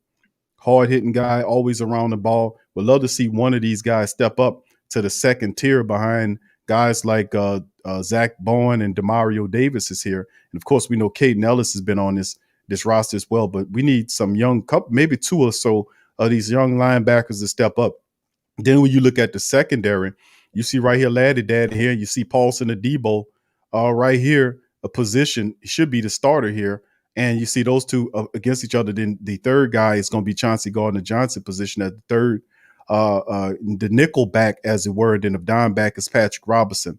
Now, word on the streets, Patrick Robinson is 100% healthy. Whether he stays that way going into camp, we'll see. He got a series of hamstring issues always. And Bruce Lee said it best, is that a lot of the hamstring issues from today's athletes, and he said this years ago in his book that he wrote when he was broken up. He tried to do a stunt and hurt himself. He was in the hospital. And I think that was the only book he actually wrote, but he had his own little drawings of it in his in the book when he was laid up in the hospital with broken bones. And he talked about hamstring issues constantly happening. And he said because athletes don't spend enough time stretching and not drinking enough water. So that was Bruce Lee. Take that of a master martial artist word for it, however you want to see it. But Patrick Robinson, according to what I've gotten, is 100% healthy. You know, as it is right now, you have him as the dime back, nickel back. You pick it. You know, Keith Washington Jr., Bryce Thompson will have an opportunity to step up. He's a bit undersized. So is Lawrence Woods, but I see Lawrence Woods more as a special team commodity. Deuce Wallace is undersized. So these are scrappy, undersized guys as well. But I do like what they bring. Their PJ Williams is there. A lot of people see him more as a safety with JT Gray there. And of course, like I said, Trill Williams is out, Burrell is out. Kind of take, because they were both listed as safeties to have an impact at the safety position. With them out of there, we kind of thin at the safety spot. But in other words, a lot of pressure. This is the Saints defense as currently constructed. So I asked the rest of the great Saint think tank, Byron, as far as you're concerned too, what do you think about this defense as we see it, word for word, player for player as it stands? What are your thoughts on the defense currently?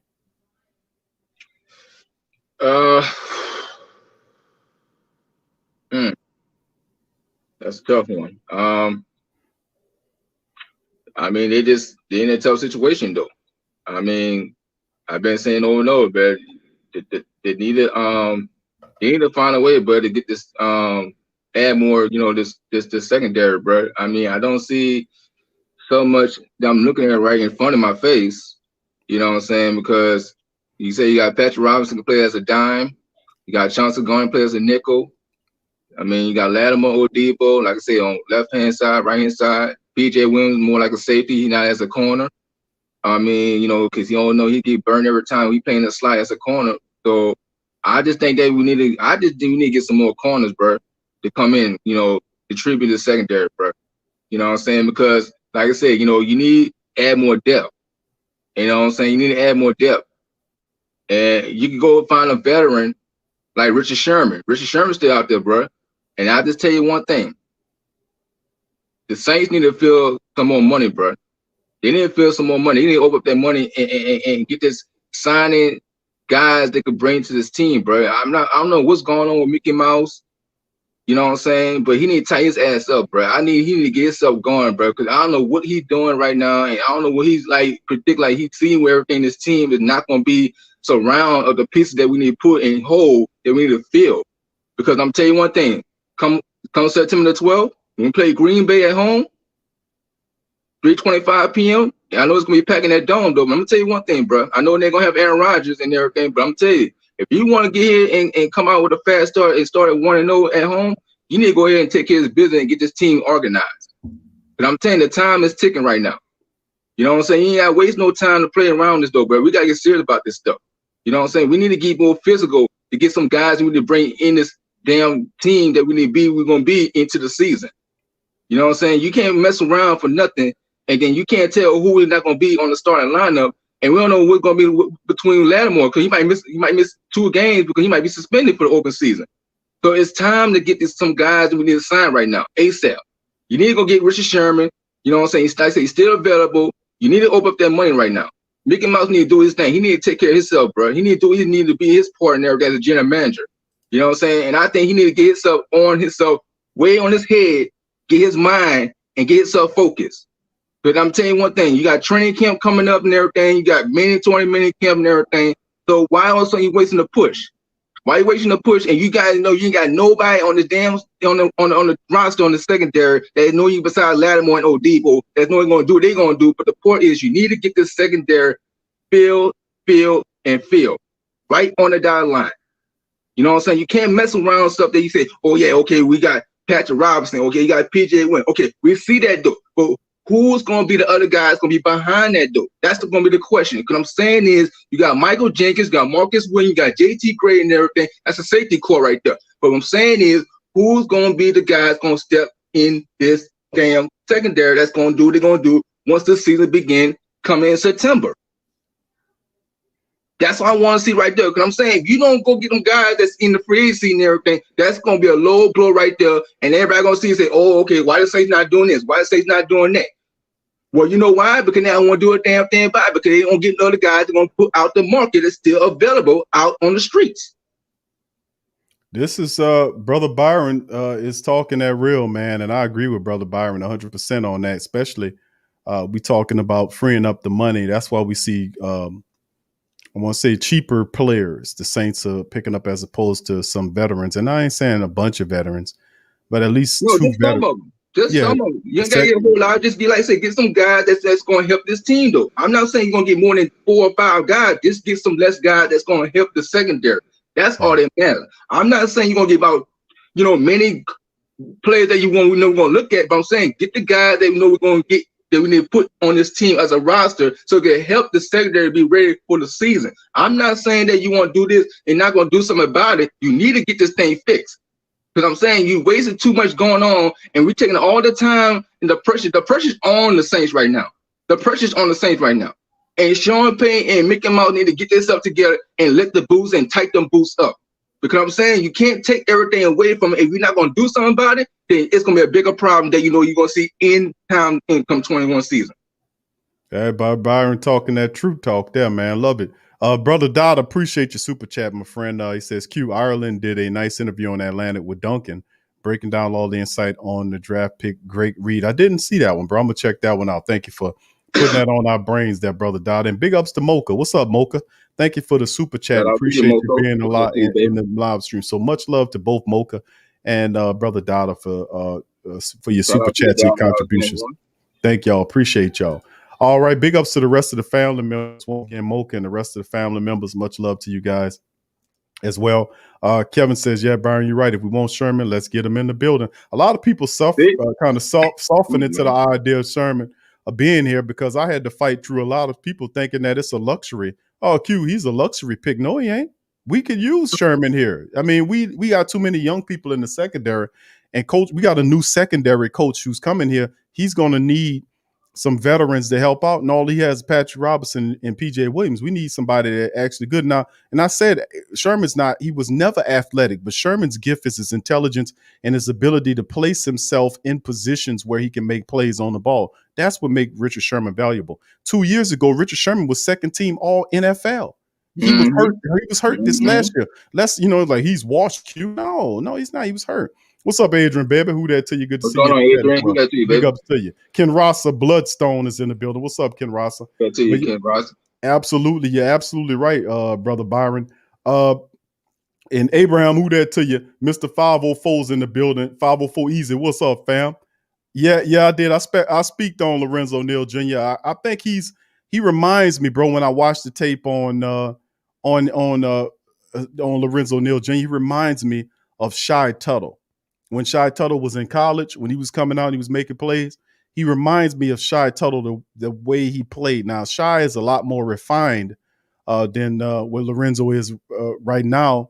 But the reality is Shy Tuttle was a guy that was sought after when he came out of high school. Same thing with Lorenzo Neal Jr. He had injuries just like Shy Tuttle. Same real kind of paths here. We have him now. The Saints got him on a camp deal, which is 3 days to see if they can, if he can be a factor. But they definitely could use a 6'3", 325-pound nose tackle to help pose a wall right there. So much love to the family members. Appreciate y'all being here. Much love. What's up, Adrian, baby? All right. And the rest of the family members. What's up, Abe? Abraham in the building. Who that to you, Abe? Good to see you as well.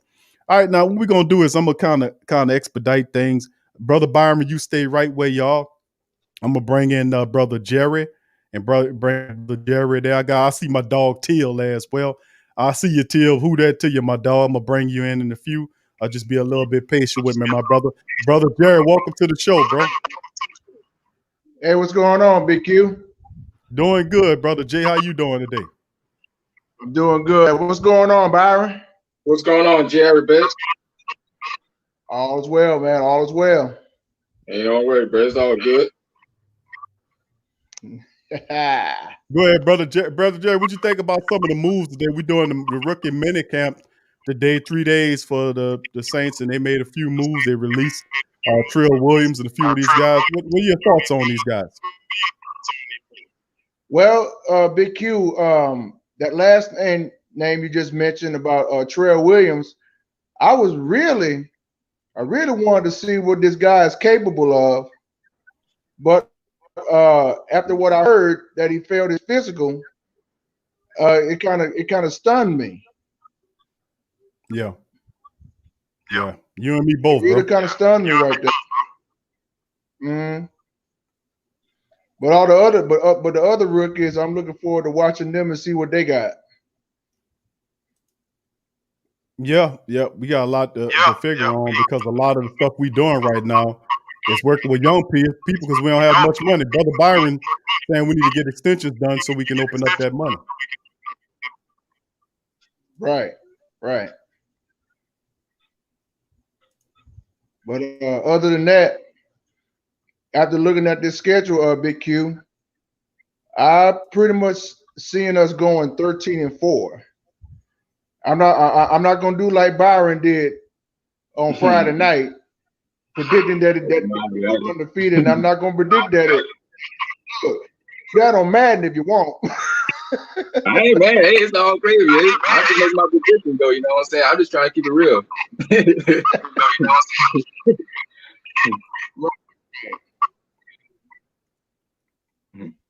Yeah, but I'll tell you like this though, bro. You know, the schedule looks good, bro. I'm not saying, you know, I'm not gonna say it's gonna be real, like, you know, undefeated. I'm just making a prediction. I think we might probably lose one game. That game probably against Seattle. Hold on, brother Byron. We got an echo. We got an echo, brother Jerry. You got your phone on loud or something? I hear echo. Hold on 1 second. Hold on 1 second. Yeah, All right. Hold on. Yeah, go ahead, brother Byron. Yeah, I was just saying, Q. I was saying when I made that prediction, I was saying, okay, I'm not saying it's a real prediction. I'm just saying that, we might lose one game. I think probably be that game for Seattle, because I'm saying Seattle's a good team, but I think that it's gonna be a tough environment. But I think we could go ahead probably, go against them and everything, that Monday night game, you know what I'm saying? But I think that, I'm not saying it's gonna be undefeated. I just think we might lose that game. But I think Seattle, but I say we're gonna put up a fight though, bro. We're gonna put up a fight.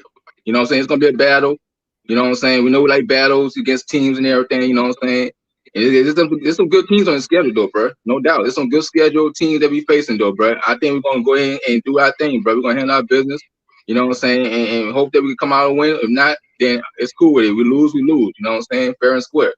But I think we just go ahead and hand our way, you know what I'm saying, hope that we go make the best of it. This is facts. I mean, that's all we could do as a Black and Gold Nation is step up and do what we got to do. Brother Jerry, your echo went away, bro. And then your sound got better, brother Jay.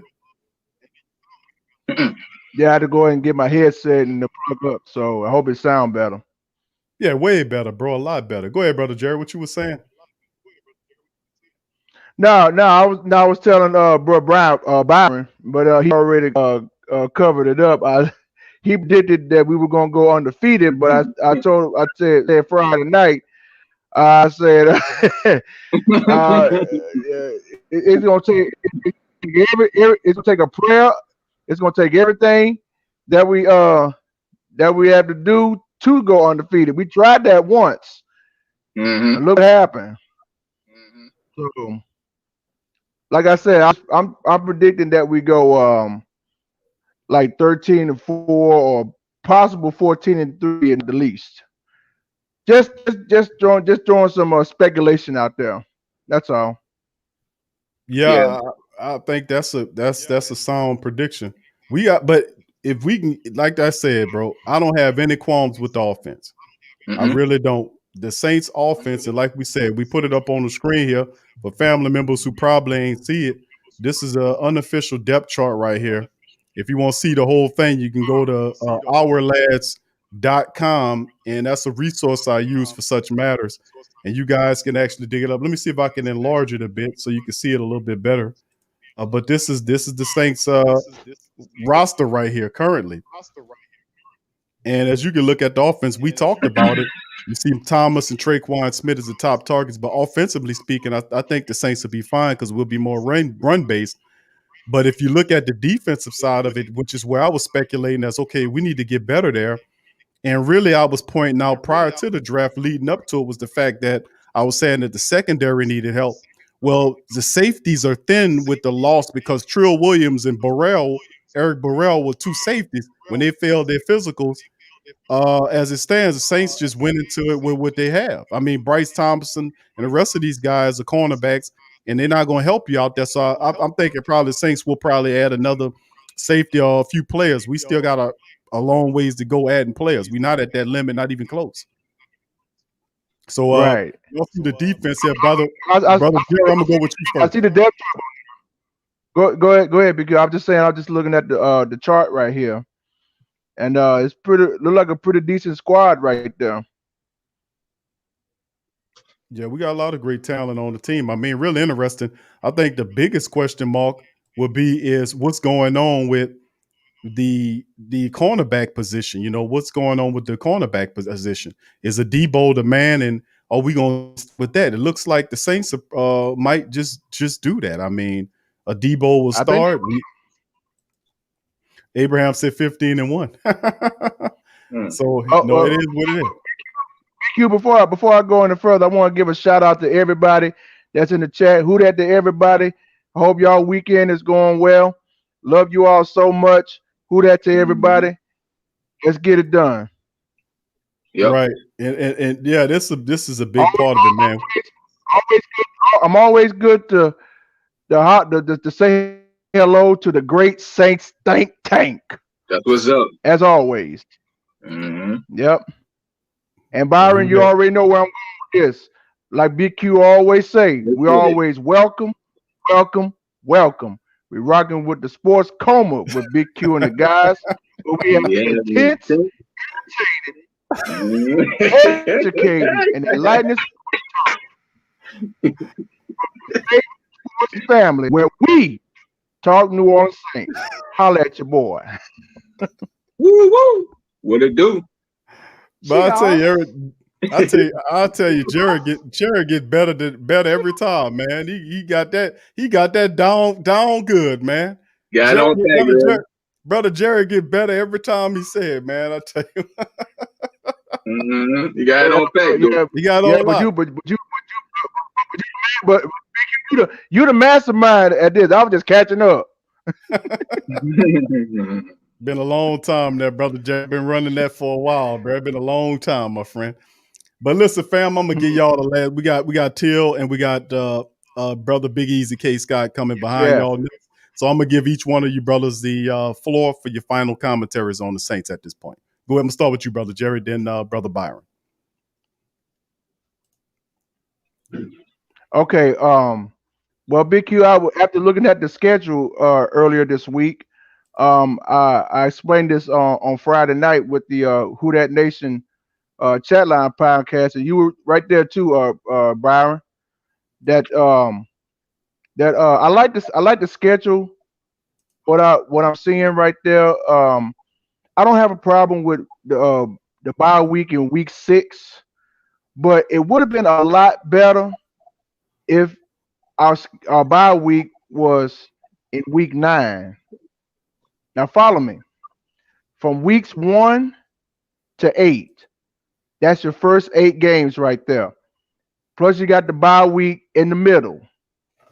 That way, after week 9, you already be rested and ready to go for weeks 10 through 18. That's your final 8 games right there. It would have worked. It would have worked that way if they had a did it that like that. But I'm just speaking from my perspective. But I'm okay with the week 6 bye. I'm okay with that. But if it was me, and I'm sure everybody in the chat can agree with me, as long with you, Big Q and Byron, and everybody else that's coming on, our bye week should have been week 9. Because that would have set the tone right there going into the final 8 games of the 2021-22 season. That would have worked out okay from my perspective. But I'm okay with the week 6 bye. I'm okay with that. I got no issue about that. Yeah, I agree with you. I mean, I would prefer to have a bye somewhere in the middle of the season too, brother Jared. But you know, we got some teams that's going to be coming for our necks, and we got to be ready. Bottom line. So I mean, I had a concern about that at first, but listen, if we 4-time division, people like to tell me that, we 4-time NFC South champions. You know, that's a big muck of it muck with no Super Bowl titles. I wouldn't want to say that. You can have that. I'll take all 4 of them rotten ass banners and trade them for one Super Bowl trophy in a minute. Damn I'm right. just taking you real. What good is having them? They ain't worth nothing. They ain't worth the print the vinyl they printed on. But go ahead, brother Byron. I'm gonna give you the last word too, my friend, before we bounce. Yeah, like I said, I like the schedule. Like I said, we're gonna do all right though, bro, this year. I'm looking forward, for the season. I thought we're gonna have a good year and everything in 2021. I'm so excited for this opportunity that we're gonna have. But like I said, what Jared said, bro, I prefer that week 9, the week 6 bye. I'm not, hating on it. I think the early bye is more perfect than week 6. I prefer it in week 9 though. You know what I'm saying?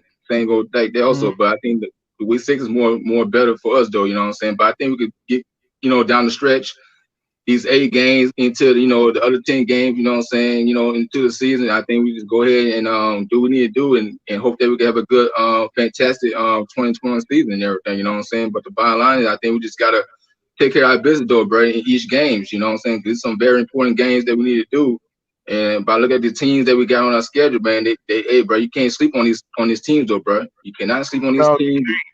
You know, these teams can't. are good, bro. You know what I'm saying? I think that it's some tough challenge, but I think it's gonna be a battle, bro. Anywhere it goes, and we're gonna go as a battle we're gonna be, and we're gonna take care of what we need to do. Every team in the season and come out and hope that we come and win or loss, no matter what. But we're gonna have a bright future, bro, in the season, though. I'm looking forward to it, bro. You know what I'm saying? So we're gonna do what we gotta do and get the job done. All right. Well, I appreciate both Yes, y'all brothers, sir. Brother And Byron and Brother Jay. Also, Big Q. One other Yes, thing, sir. Big Q. I know we had a few fans in the stands last year, but won't that be wonderful to see a full capacity of Saints fans, football fans back at that Superdome? Because that's going to be the biggest. That's going to be the biggest winner. That's like a comeback tour. About a month ago I was watching WrestleMania, and that's the first time they had the entire WWE universe in the stands at Raymond James Stadium when they had WrestleMania. So think about how epic and fantastic that would be to see the entire Who Dat Nation and visiting football fans back at that Superdome this upcoming season. That's gonna be to me that's gonna be the biggest winner right there. I hope everybody agree when I say that. Being back in the stands, cheering on your own team, whether you're on the road or whether you're at home, that's gonna be the biggest winner, even through this crazy pandemic. It's going all out. I'm just gonna give it to you right there. It's going all out. And And I can't wait. Right. And for me is, let me tell you like this though, bro. You know who that family that we is though, bro. You know we travel. You're gonna have a hard time who that black and gold gonna travel on the road. Okay, because that's how we do, bro. That's how we get pumped up. That's how you get fired up. Well, the energy gonna be in that Superdome come 3:25 p.m., baby. You know what I'm saying? And you know when that family gonna go nuts in that dome, it's gonna be loud. It's gonna get crazy. Like you ain't little headphones in your ear. It's gonna go like shaking the wall like an earthquake. You know what I'm saying? Yes, that dome is gonna be huge no matter what, Jerry. I mean, that's what I'm saying, Jerry and Q. That dome is gonna be rocking. You know what I'm saying? It's gonna be rocking with all the towers swinging. You know what I'm saying? So you already know the deal is. We travel on the road, we do good on the road. But at home, it's always gonna be an animal though. Look, right there, they always say Seattle is the loudest. They always have the loudest fans over there in the woods, but nothing cannot be compared to the 70,000 plus in that Super. Call it the 12. We call it. We call it the 12th man, the 13th man, the 14th man, the 15th man, whatever you want to call it. we know how to rock in that. We set the dome on fire. That's what we do. That's why we the Who Dat Nation. So like, babe, like I said, so you better bring everything you got. Bring out. You ain't worried about Seattle 12, baby, because they don't get that lot more than we do down here in Louisiana, baby, because that's how we doing the lifestyle. You know what I'm saying? That's how we roll down here in Louisiana. That's how we doing the warm. You know what I'm saying? We get country how we country. You know what I'm saying? That's how we do. We get party down. We drink. We barbecue. We party. We play music. We tailgate and everything. That's how we get down here in our hometown. I ain't worried about nobody's state but the New Orleans, baby. This is my home. That's how we represent down here in the NO. That was up. I love it, man. I'm excited about it too to finally get back when we belong in the and look, dome. even though I'm from Gulfport, that's dope. Yes, indeed. Yeah, absolutely. I agree with you. I agree with you, fellas. Yep, that's what I said, bro. That's how we're gonna get it, bro. We're gonna get it popping though, bro. We're gonna get this thing party on, bro. You know how we're gonna do it, how we do the thing we do. You know, the Saints gonna roll this thing, bro. The Saints gonna roll this thing this year. You know what I'm saying? We got Jamie Winston gonna do it, gonna turn it up, baby. You got Taysom, you got Michael Thomas, Kamara, Trotman, Cam Jordan, Demario Davis. You know how these guys gonna do what they do. They're gonna hand their weight. But the Saints is on a mission, bro. And no question about it. The Saints on a mission, bro. They're gonna make a statement to every team that we face in this season. They're gonna do their part and they're gonna get everything on and on. That's what's up, That's fam. right. Listen, I appreciate y'all chiming and dropping knowledge. Love the enthusiasm enthusiasm, man. Two of the best of the Great Saint Think Tank, well represented. I thank both of you brothers for chiming in. Who that to y'all? Thank y'all. Appreciate it. Anytime, Big Q. Appreciate it, bro. Who that for life? Who that to life, brother Byron, brother Jerry. All right, BQ. All right, Byron. Thank you. Y'all take All care. right, brother Jerry. You too, my friend. Peace. That's brother Jerry, man. Brother Byron, man. I love when the brothers pop in there. Always great energy from brother Jerry, man. Great dude. And also brother Byron, passionate, diehard family members. I'm so very happy and proud that they're members of the Great Saint Think Tank. Who that family, man. We all family, man. I really appreciate those brothers. And I appreciate you guys as well, man. Much love to all of you guys, man. You are absolutely terrific. Love y'all guys. I appreciate y'all being here. Brother Damien asked the question, Q, what about Golden Tate? Is he still available? The Tate is still on the market last time I checked. He still is available. I think he's looking for a certain price. A lot of those old surly veterans are looking, for injuries to start occurring at camp, and then ultimately they'll sneak in. And, usually you see that happen right before camp or right after camp, like when, getting into that first week when you see, okay, we need a veteran here or what have you.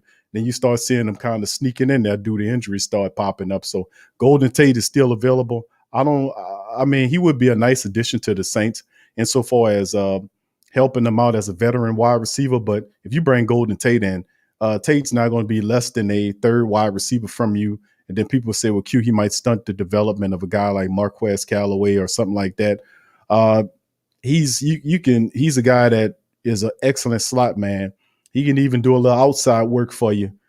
He catches everything thrown to him. He knows how to find the seams and holes, but the money is an issue. Like Brother Byron was alluding to about where the Saints is not in. The only way they can open up money right now is either via trading people to free up money or basically doing it by way of extensions on Ramczyk, Lattimore, and if they want them, Marcus Williams.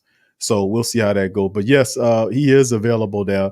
And I would definitely like to have Golden Tate. He'd be an addition for Jameis. But I think Coach Payton's looking at it like he's going to see what these young guys are going to do. Saints in trouble monetarily speaking, fam. Really it is. And we talked about this before. And I've been mentioning that so it don't become like a great big old surprise to everybody to know that Saints going to lose 15 to 20 people next year. And we still got some money issues to deal with, dead cap and otherwise. So that's why they compiling these picks and getting all these draft picks and working the compensatory pick model, because they understand that formula. And I've been seeing that the year before when I say, man, they're going to be in trouble. That's why they went do or die and went 100 million, whatchamacallit. So, man, that's why I was saying the draft is imperative.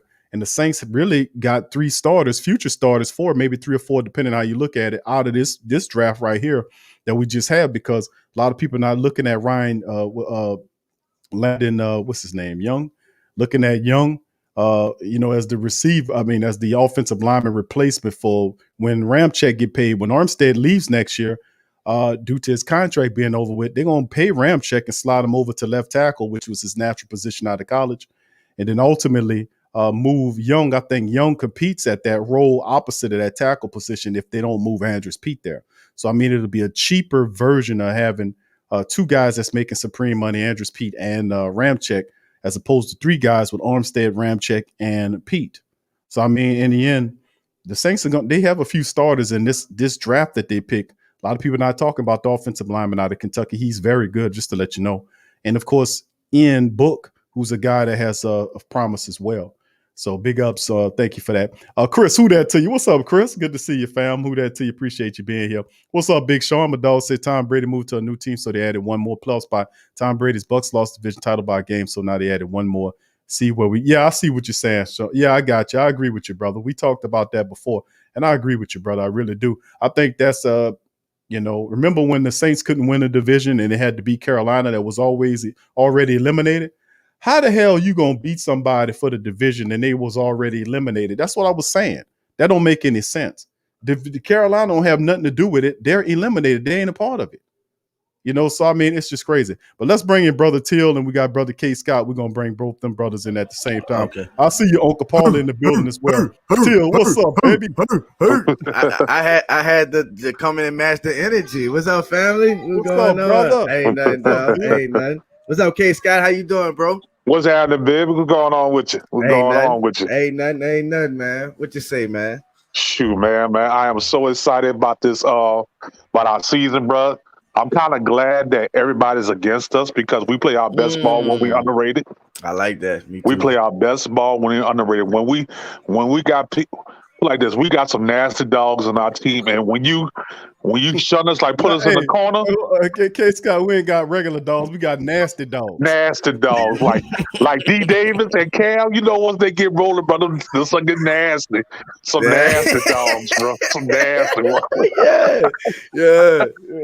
So I always thought nasty dog was a negative thing, but I'll take that. That's a positive right there, bro. I feel you, big.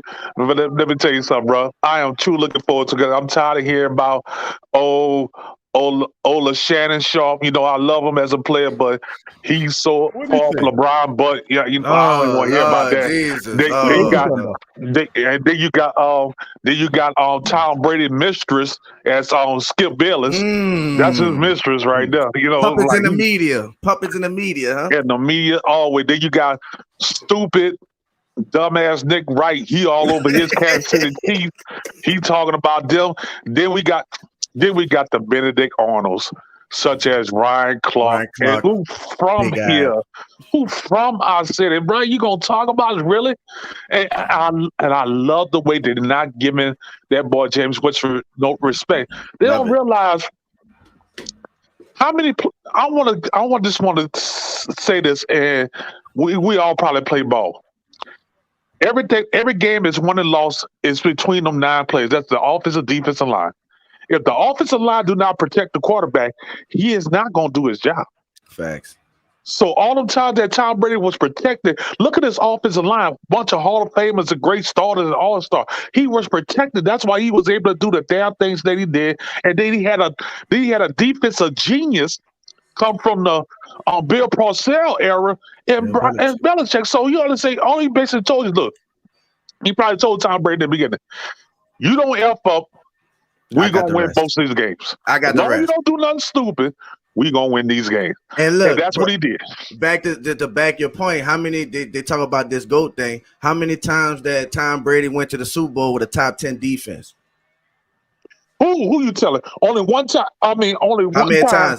How many times we had a top 10 defense with Drew? And it looked like he passed that, but you're a competitor. What you supposed to lay? I had this argument yesterday. We was talking about Pat Staten and all that, but how many times Tom Brady went there with a top 10 defense? And Drew Brees, 21 times. Drew Brees has came back in the 4th quarter, put us up by lead for nothing for us to lose it at the end, last possession. Drew Brees on the sideline losing his health as we speak. Hey, Big Q.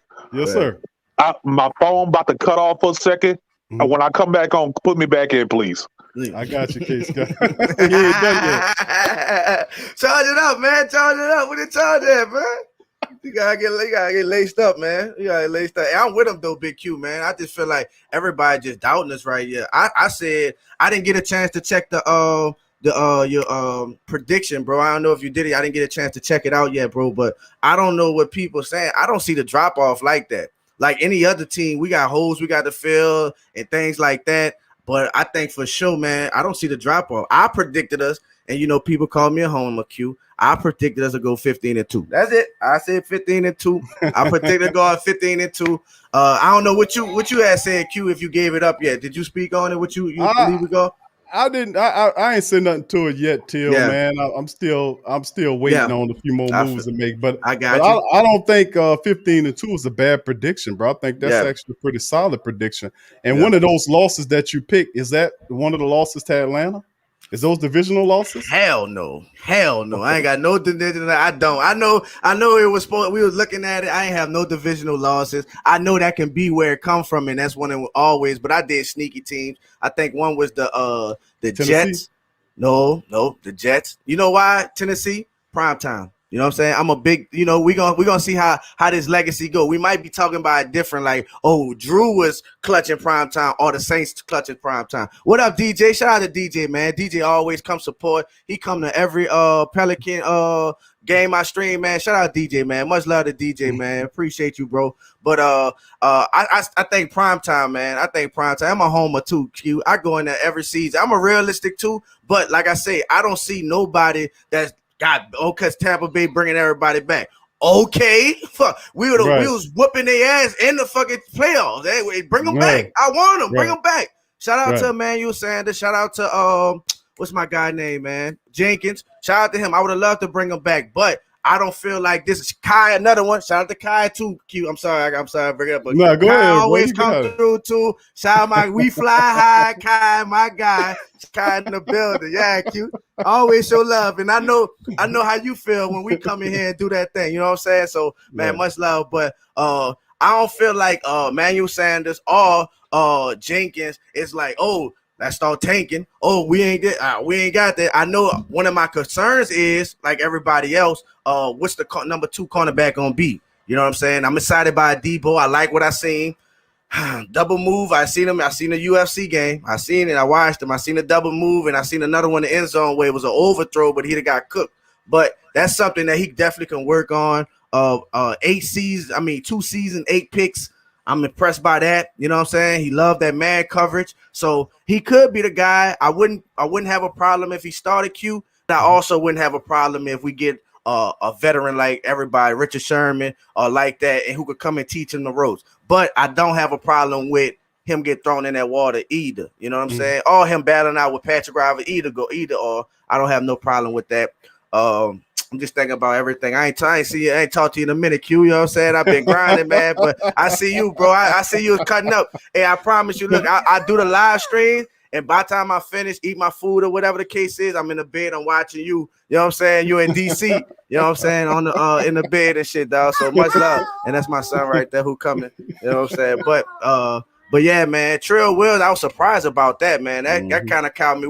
Everybody was excited. I know everybody seen that highlight. He yanking it out, going to the house, you know what I'm saying? So I felt like his swag and everything else felt real good with us. Remind me of CD Deuce, you know what I'm saying? So I was surprised about that. Eric Burrell, I really didn't get too deep into him. He had a couple of good highlights. I wasn't really, so I'm real big on watching the all 22s too, if I catch them and stuff, because highlights are just highlights. You know what I'm saying? Like, why is this person is whatever the case is. Bryce Thomas, I just heard from you that we signed him. That's pretty good from Tennessee. I liked him. Woods. Hey, man, listen, Woods, I was telling my guys that I believe, like you said, that might be our substitution or the person to replace Deontay Harris. He's a very, very fast, shifty, blazing speed. Like this guy right here is fast, and he is great on punt return. He also is good at gunner too. I don't know if you checked out some of the guy is fast, but that is definitely a replacement if we gonna take Deontay Harris serious, which I think we should. I think we should get little baby Tyreek in there. You know what I'm saying? Let him work out and get in there. And I'm excited about what I'm saying from Jameis, man. It's all season, man. Like not just what he talking about. I see Dak right there. You know what I'm saying? Not just the interviews, but also I like the working, you know what I'm saying, out there with his guys.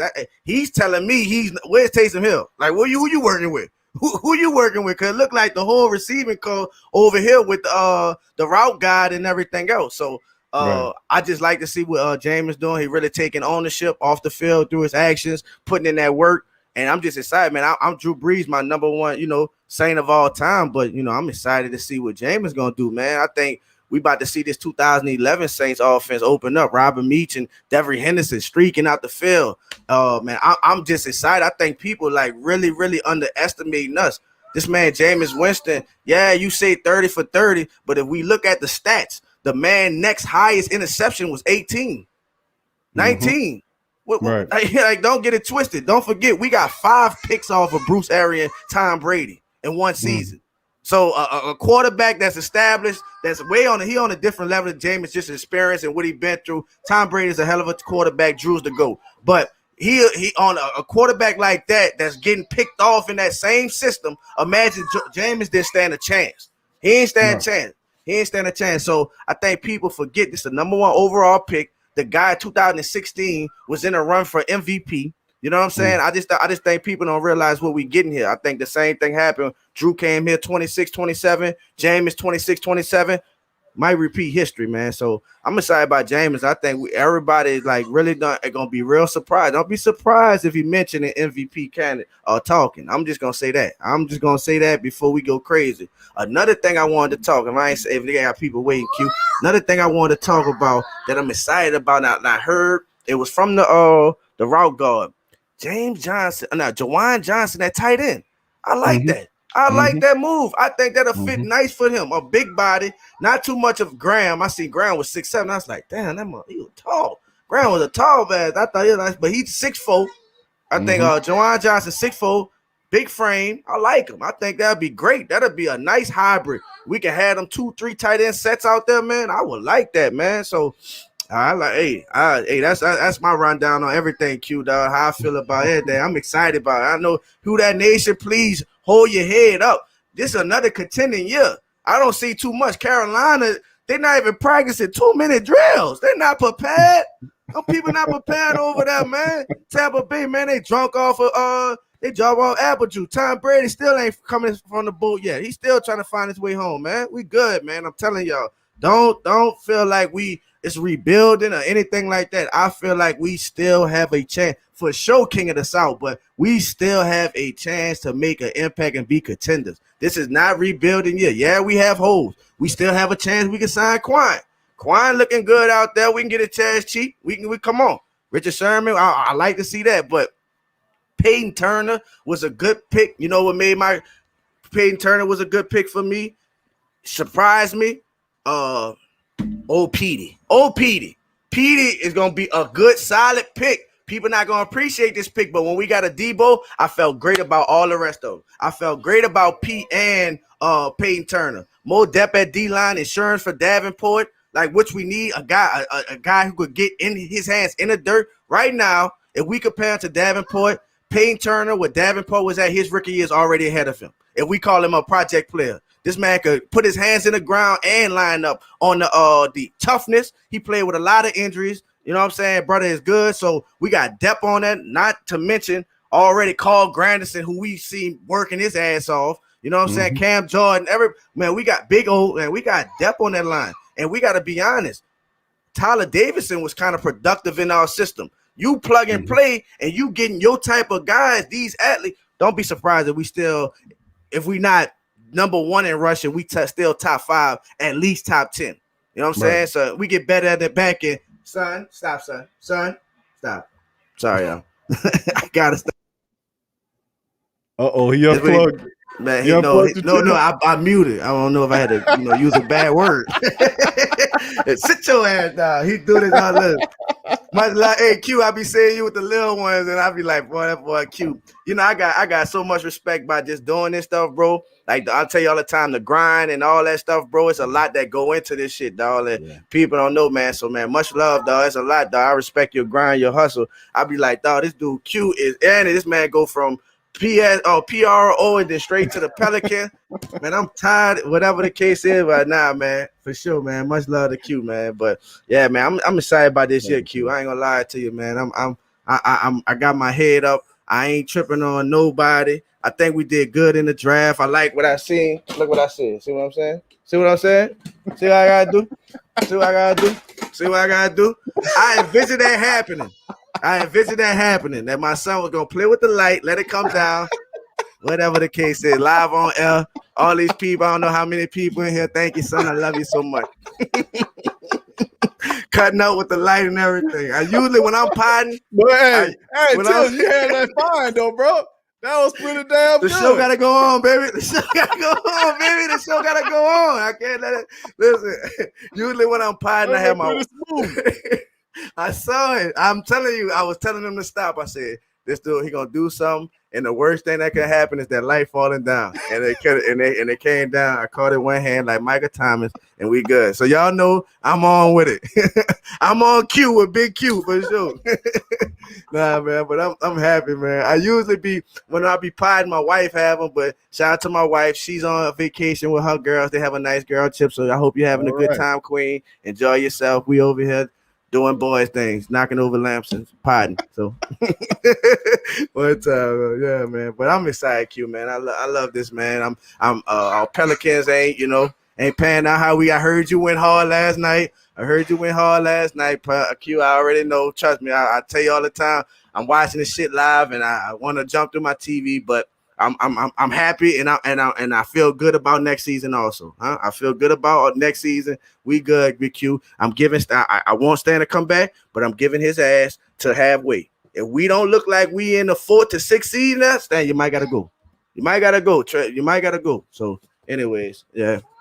I ain't gonna get on that, man. That's all that. And look, I'm keep hitting my button like I'm controlling shit. Q, I ain't controlling nothing. No, I'm on stream. Y'all look at the bottom. Like I'm controlling something, about to put up a banner or something, man. Yeah, bro, that's how it is, bro. Look at my hand, Q. Every time I do that, Q, I'm over there. I'm thinking about I'm controlling something. Q, you got it, Q. You got it, baby. But but Till, listen, bro. First and foremost, bro, I think first of all, congratulations on your platform you're building over there, my brother. Thank you, bro. Thank you, bro. First and foremost, NOLA brothers, man. Much love to you and the brothers doing their thing. Yeah, man, much love. Yes, man. Appreciate you, Q. And I tell you want to inspire you, bro. Like, you kept me on my horse, bro. I ain't gonna lie to you. Like I watch you grind. And I was like, I know what I'm supposed to be doing. I knew what I was supposed to be doing, and I just said, like, I watch you build this platform up. And I was just like, man, that's just a sign. That's confirmation for me. Like, B, you gotta go. And then when we click, you made me feel so at home and everything else, dog. So I make sure, like, all those things, dog. Like I do that same shit, dog. I make sure I read every comment. I make sure, because I know how that made me feel. You know what I'm saying? So shout out to you, Q, man. I appreciate the support, man. Because brother Kai, Stay of the Pelicans, BJ, all them brothers, even brother Rob come over there. You know, Rob talking shit. I was glad to have Big Rob, you know what I'm saying? Rob come over there, they come show love and stuff like that. So, man, it's love, man. It's love, dog. Much love, man. So I appreciate the love, man. Everybody, man. We almost at 100 subscribers, man. We like 5 subscribers away. So if y'all can give me get them 5 subscribers, we at 100, man. We grinded. I might even do some things like I might just live screen the playoffs, Q. You know I'm Pelicans insane, but I'm grinding for this shit. You know what I'm saying? So I'm gonna go ahead and probably do the playoffs and stuff like that. Perfect my craft, you know what I'm saying? Keep working and stuff like that. So you already know, man. So I appreciate you, Q. I'm gonna hit you in the DMs, man. I got some questions if you don't mind. You know what I'm saying? Yeah, hit you up, bro. Man. That's do that, key, bro. Man. You got the information, bro. You got everything. I don't. I'm gonna send you mine. You know what I'm saying? So I'm gonna just hit you with my number and stuff like that. So yeah, man. So, do that, Till. That's beautiful, man. bro. And let me say this to the rest of the family members. NOLA Bros is Till's platform. He doing a terrific job over there. Till got great energy. He know his stuff, man. He on point with it. He 100% diehard New Orleans Pelicans. He know his stuff, period.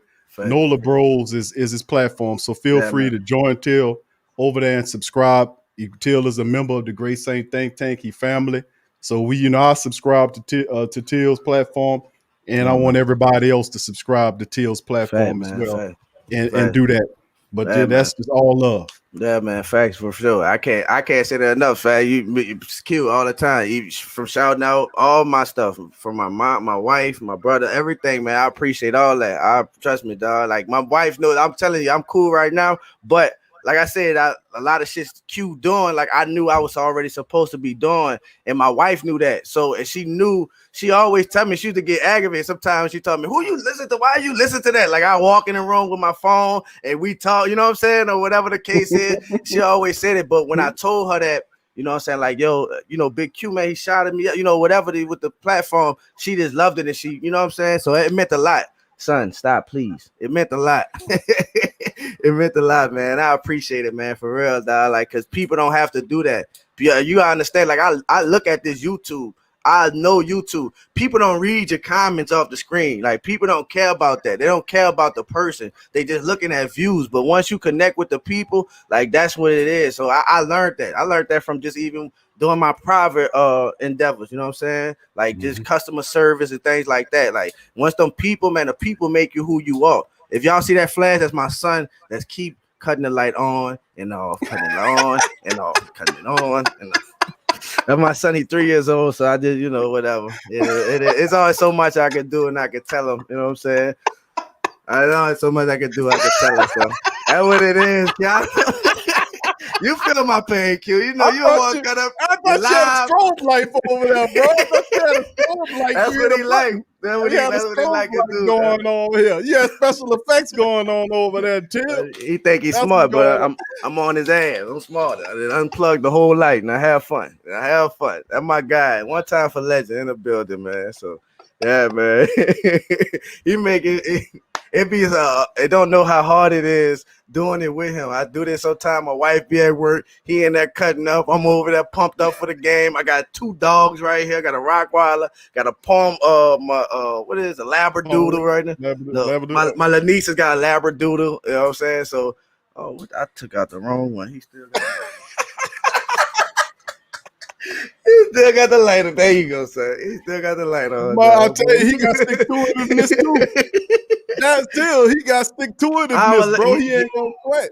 He was feeling a little down, so I was supposed to take him to the barbershop today, so I don't want to put him on camera because he'll come up, cut up, and start saying Gigantosaurus. And that's my guy, man. That's what he do in my lives, man. So if y'all got 3-year-olds, y'all got any children, y'all already know what we dealing with, man. So I gotta have him around, man. I can't do nothing but have him around, man. But hey, man, much love, man. Like I said, appreciate the Q, man. Appreciate it. What else we got, man? Anybody else waiting, Q? Anybody waiting, Q? Yeah, we got Scott. You can stay right where y'all, Till. I'm gonna bring in brother K. Scott. He got his phone charged. Oh yeah, man. Charge it up. Come on, that's my partner anyway. Come on, K. Scott. We're gonna bring K. Scott back in, and we got Uncle Paul. He just fell out. I think Uncle Paul might be having problems. Brother Paul, you can pop back in there. I'll put you on in there. He just dropped out. I was about to add him. Yeah. But I'll put you on as soon as you get in there. K. Scott, can you hear me, brother? Yes, sir, bro. Man, let me tell you, bro. You know how that phone act like it want to update itself? That's what it did. It was updated while your boy was talking. And I was like, no, don't do it. Don't do it. It said, You put me on pause 2 times in a row. I'm going to show you. Like it took forever for the update. I said, man, we was in a groove right now. The flow was going good. And all of a sudden, my phone went to update by itself. But that's all right. I'm good now. I'm good. You helped me out, bro. Man, look, let me tell you something. Congratulations. Just a second, my brother. Let me give a shout out to somebody, and I'm gonna give you the floor, my friend. Just a second. Sir. King Creole the first, thank you for your super chat, my friend. Appreciate you being in the live stream. Big ups to the rest of the family members popping in. Slim South 504, who that to your fam? True Louisiana, who that to your brother Abraham's in the building. Brother Kenny Sutton's in the building. Big ups to you, his fam. Let's see who else. King Creole says, Q, can you put the chat? It's in the hold on. He said the link for chat for Till. Yes, Till, put in the put your link, bro. Your platform link in the chat, bro. Yes, sir. Look, and I swear to God, wait till brother K. Scott. I was just about to ask you if you don't mind, Q. About to ask you. Look, drop that in the chat, my brother. Let's see, AYZ, Ruthless OG Trey. Who that to your fam and all of the fam? What's up, Kimberly? Who that to you, baby? Appreciate you, Kimberly, for being here as well. Much love to you and the rest and all the rest of the family. Thank you, Kimberly. Thank you, Kimberly. Much love, man. Yes, I appreciate that, man. Yes, sir. All right, well, go ahead. You got the flow, K. Scott. Appreciate you, man. Man, let me tell you something, bro. I like everybody else been saying in the chat, bro. I love your energy, bro. You put your podcast on there, I will be a follow. This like anybody else in the say great tank, bro. We gonna show love, support, bro. Because if we don't, nobody else will, man. So we got you, man. We got. That's what I'm saying. We got, and I often say this: you gotta when you find people that's down hard, dedicated, you gotta lift them up and put them on your shoulders. We gotta do that, bro. We gotta take care of each other like that. Yes, sir. I appreciate, man. Thank you, bro. Appreciate you, K-Shot. Thank you. No problem, baby. Let me tell you something, boy. To go back to what I was thinking, bro. Let me tell you something. I'm so happy that everybody is down us, bro. We've been down and out so many times, bro. And let me tell you something. This is the perfect time for Sean Payton to revamp himself. They're trying to be a coach instead of worried about putting everything on top of Drew Brees' shoulders. So that's what we've been playing the last couple of years. Put everything on his shoulders, wear him out, and hope he can take us through the line instead of being a coach and realize, you know what? Play smart ball, not dependency ball. Yeah. Like Drew Brees, for years, we should have been playing smart ball, build up our defense what it is now, or be even better and let Drew Brees just manage the game, do what he got to do, because he don't make mistakes. But over the years and years, we wore out that man arm and shoulder, bro. He couldn't do it no more. He tried. He can't say he didn't try. He just couldn't do it no more. He gave everything he had for the New Orleans Saints. I love him. I love him for that. I will forever love him for that. But to go back to Jameis Winston, bro, that boy is hungry. That boy is hungry and starving. He is so ready to get to show the world, you must have forgot who I was. I carried Florida State for them 2 years. And 2 years in Florida State in the ACC, when he was 1 year, he went undefeated, won the championship. The next year, he'd only lost one game, and that was in the playoffs. That boy is a winner. Unfortunately, he went to a sorry-ass franchise such as Tampa Bay, since now all the little funky-ass succaneers won't talk mess because they won a little Super Bowl. You don't realize you got to, because only reason you won a Super Bowl because you got a main man as a quarterback. You got Tom Brady, got a little mafia behind him. You know what I'm saying? Connection, I'm with you, brother. I'm with you. I'm on that energy. He stay protected. So you got somebody who protected. Of course, you gonna get all the calls you want.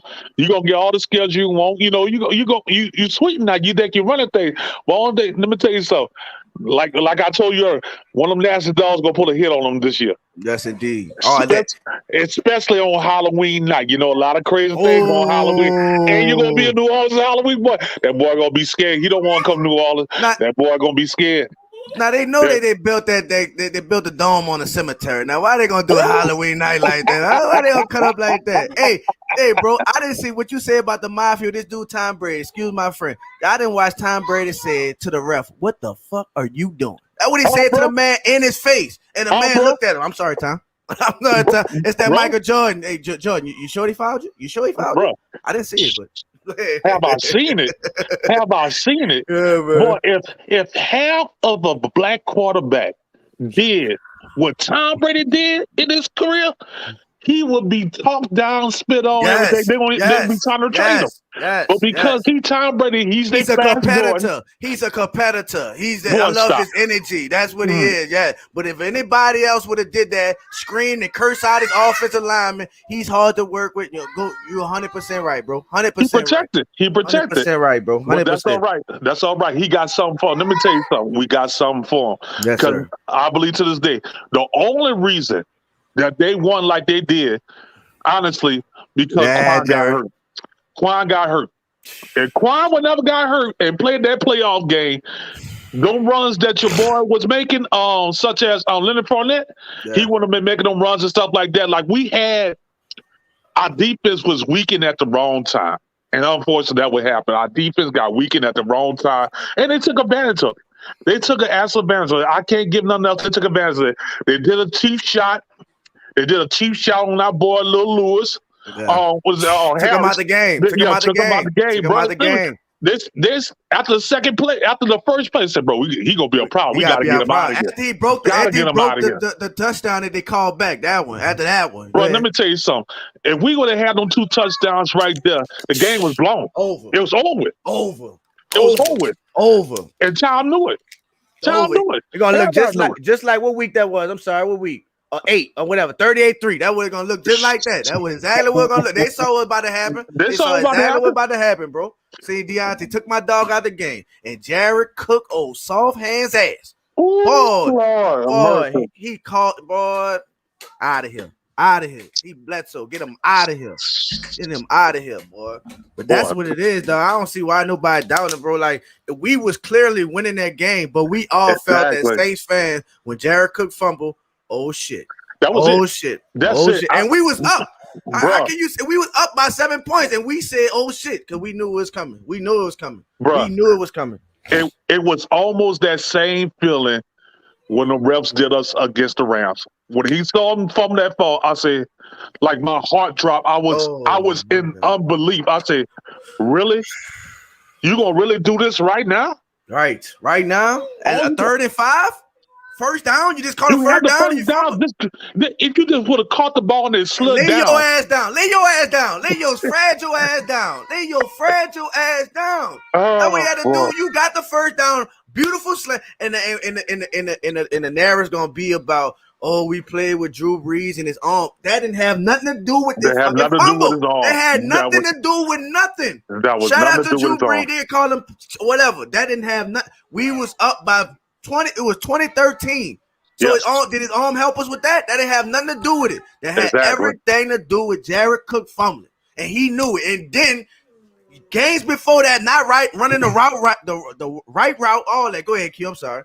Now No, go ahead. Finish your thought, Tim. That's Finish just your it. thought. Jared Cook. I blame that whole game on Jared Cook. And don't forget, family, we can say what we want and all that, but that was a big game. I don't know why Taysom didn't lace his ass up, and I don't know why Murray didn't show up. I don't care about that. I This don't- Tampa Bay, we need to play. We But need to play. That was the biggest thing with me too, because look what happened. Look what happened with Thomas. Thomas needed 3 surgeries on that man's ankle after that, but he still laced up trying to give everything he could to get us to that Super Bowl. He just couldn't do it. Yeah. Three surgery on one ankle, bro. You surprised? That could do some similar damage on your career. Yeah, man. You need that many, that could be a ligament tear or something like that, but he tried. All we ask you to do is just try. Just try. Look, be a distraction. If you don't brought Taysom out there, he would have been a perfect distraction because the defense Yeah, would have to respect him. Right. Facts. I'm gonna have to respect you. So that But, leave a door open for another receiver to come through. Boy, playing Okay, Habitator. Jared Cook. See, that's the caveat about Jared Cook. We talked about Cook, and I went back and looked up the film from or what they were saying in the media about Jared Cook and why he was a problem, why he was moving from team to team, bro. You know, he was considered a top 15 NFL tight end, but a lot of people was upset because he would fail in the playoffs. Yes. He would break down in the playoffs. And remember, Jared Cook not only had the fumble, but he also had the drop pass that deflected between his hands. Yes, he did. Yes, he did. Up into an interception. So he was responsible for a couple of turnovers that really hurt the Saints. Facts. And I'm saying for Jared Cook, I was saying it the whole year. I was calling him the what was I calling him? The 10 man. Calling him the 10 man. Yeah, because he was rusty. He was stiff. Yeah. He was when Drew was in the game and Taysom was in there, he was unconcerned. That's Remember it. he had that play where he was running down the field and what happened? He just grabbed the guy and then he got a pass in the field. I was like, why did you do that? Yeah. He just did it out of the blue. And I'm like, Yep. but we got clowns and buffoons like those guys. When you talk about Jared Cook, I don't see the rosy moments of the regular season, family. I see the chump that failed us in the playoffs with 2 key crucial turnovers that hurt us. That's the only thing that matters. That's all that matters, bro. That's all that matters. We need it. How you hammer Tampa Bay twice in the regular season, then go in there and lay it down in the Superdome. Very, very suspect movements here. Let me tell you, severely suspect, because if you it's almost like it was a plan employed. Because look at it, it's almost like so many of the media was always like acting like what we did against Tampa Bay wasn't even validated. Right. And unfortunately, by us not being 100% healthy and not playing to our capability and making stupid mistakes like with Jared Cook or like that, or the quarterback and the running back are on the same route, because especially on that interception that Drew Brees threw with Alvin Kamara. He was pissed off. He was pissed off because he thought Alvin would go long. No. Alvin was supposed to turn short. It was supposed to turn. He was supposed to turn short, and then he went, come on. Yeah, man. But like you said, when we make stupid mental mistakes, that would cost us the most. And people I'm so glad that, unfortunately, we lost some great players, but we had to clean house at the same time. Yeah. We have to clean out. We have to remove some trash people who felt like they wouldn't. We felt like they was becoming a hindrance. They were becoming a serious liability to what we are trying to keep going right there. Because the old days back in the 80s and 70s, bro, when we was the olds, our granddaddy Saints, when such as a great record was 88 for us, we're not having that no more. We're not having that no more, bro. We're not. We are 10, 12 plus win teams every year, bro, because we got the talent, we got the audacity, and we got great coaches as well. Yeah. Now we got people on our team who is hungry, who want to win, who want to succeed, who want to have it, and we got the best fan base in the NFL, baby. Facts. To back us up. Facts. So you got support. All you gotta do is feel it and feed off it. You don't have. We got support, bro. Even when you mess up, bro, we gonna love you. First thing we gonna tell you as a fan, bro, shake it off, bro. The next play is better. Yep. That play probably messed up. The next play gonna play. Just shake it off, bro. You don't need to. Don't worry about that. Shake that shit off and keep it moving. Keep it rolling. That's what we do. That's why that culture in that locker room is so important. That's why what we building. Bro. That's why I'm not mad about everything. We still got leaders on every level. You know what I'm saying? We got leaders on every level. Yes, sir. Defense, the defense might don't be as great as the last year, like when we peaked at, but I think we're gonna be hovering 100%. 100%. I'll go do more than that. Well, 100, at least I feel like that. Bro? I say we still in the top 10. I still in the top 10. I think that depth at D line. If you listen, I tell my guys, dog. A good secondary is a great pass rush. You know what I'm saying? So, who you telling? So I felt like we couldn't get the cornerbacks that we wanted. We didn't get the corner. We get J.C. Horn, Greg Newsome, all of them that we was gone. Farley, all of them was gone. And what's the next best thing? What's the next best thing? That's it. Pass rush. And a pass rush that nobody was even looking at. Oh, yeah, we're going to get him around, whatever. Peyton seen his guys, and he know his guys. And they love his guy. With Ryan Nielsen, I'm excited about that. So I think I see us still top 10 defense, Q. Yeah. Offense, what you think we're going to be? What you think, Q? With the people talking about our receivers. Top five, baby. We top five. That's what I'm saying. Top five. I'm conservative minded in many aspects of defense because I'm giving them the 10 a little cushion now. We know every year the Saints average top 3, top 5 with they're always within the top 10. Facts. Like one of the worst times I've seen them in the Sean Payton era with Drew Brees was 15. I think they were at one time. Yeah. But still in all, they're still excellent and great. I had no qualms or bombs about the offense with Drew leaving. I knew that what Sean Payton was going to do. Last year, multiple 200-yard rushing games. Yeah. Breaking statistical barriers with the rushing attack, franchise speaking. Yeah. 7 touchdown performance game on the Christmas Day game. Yeah. 7 rushing touchdowns.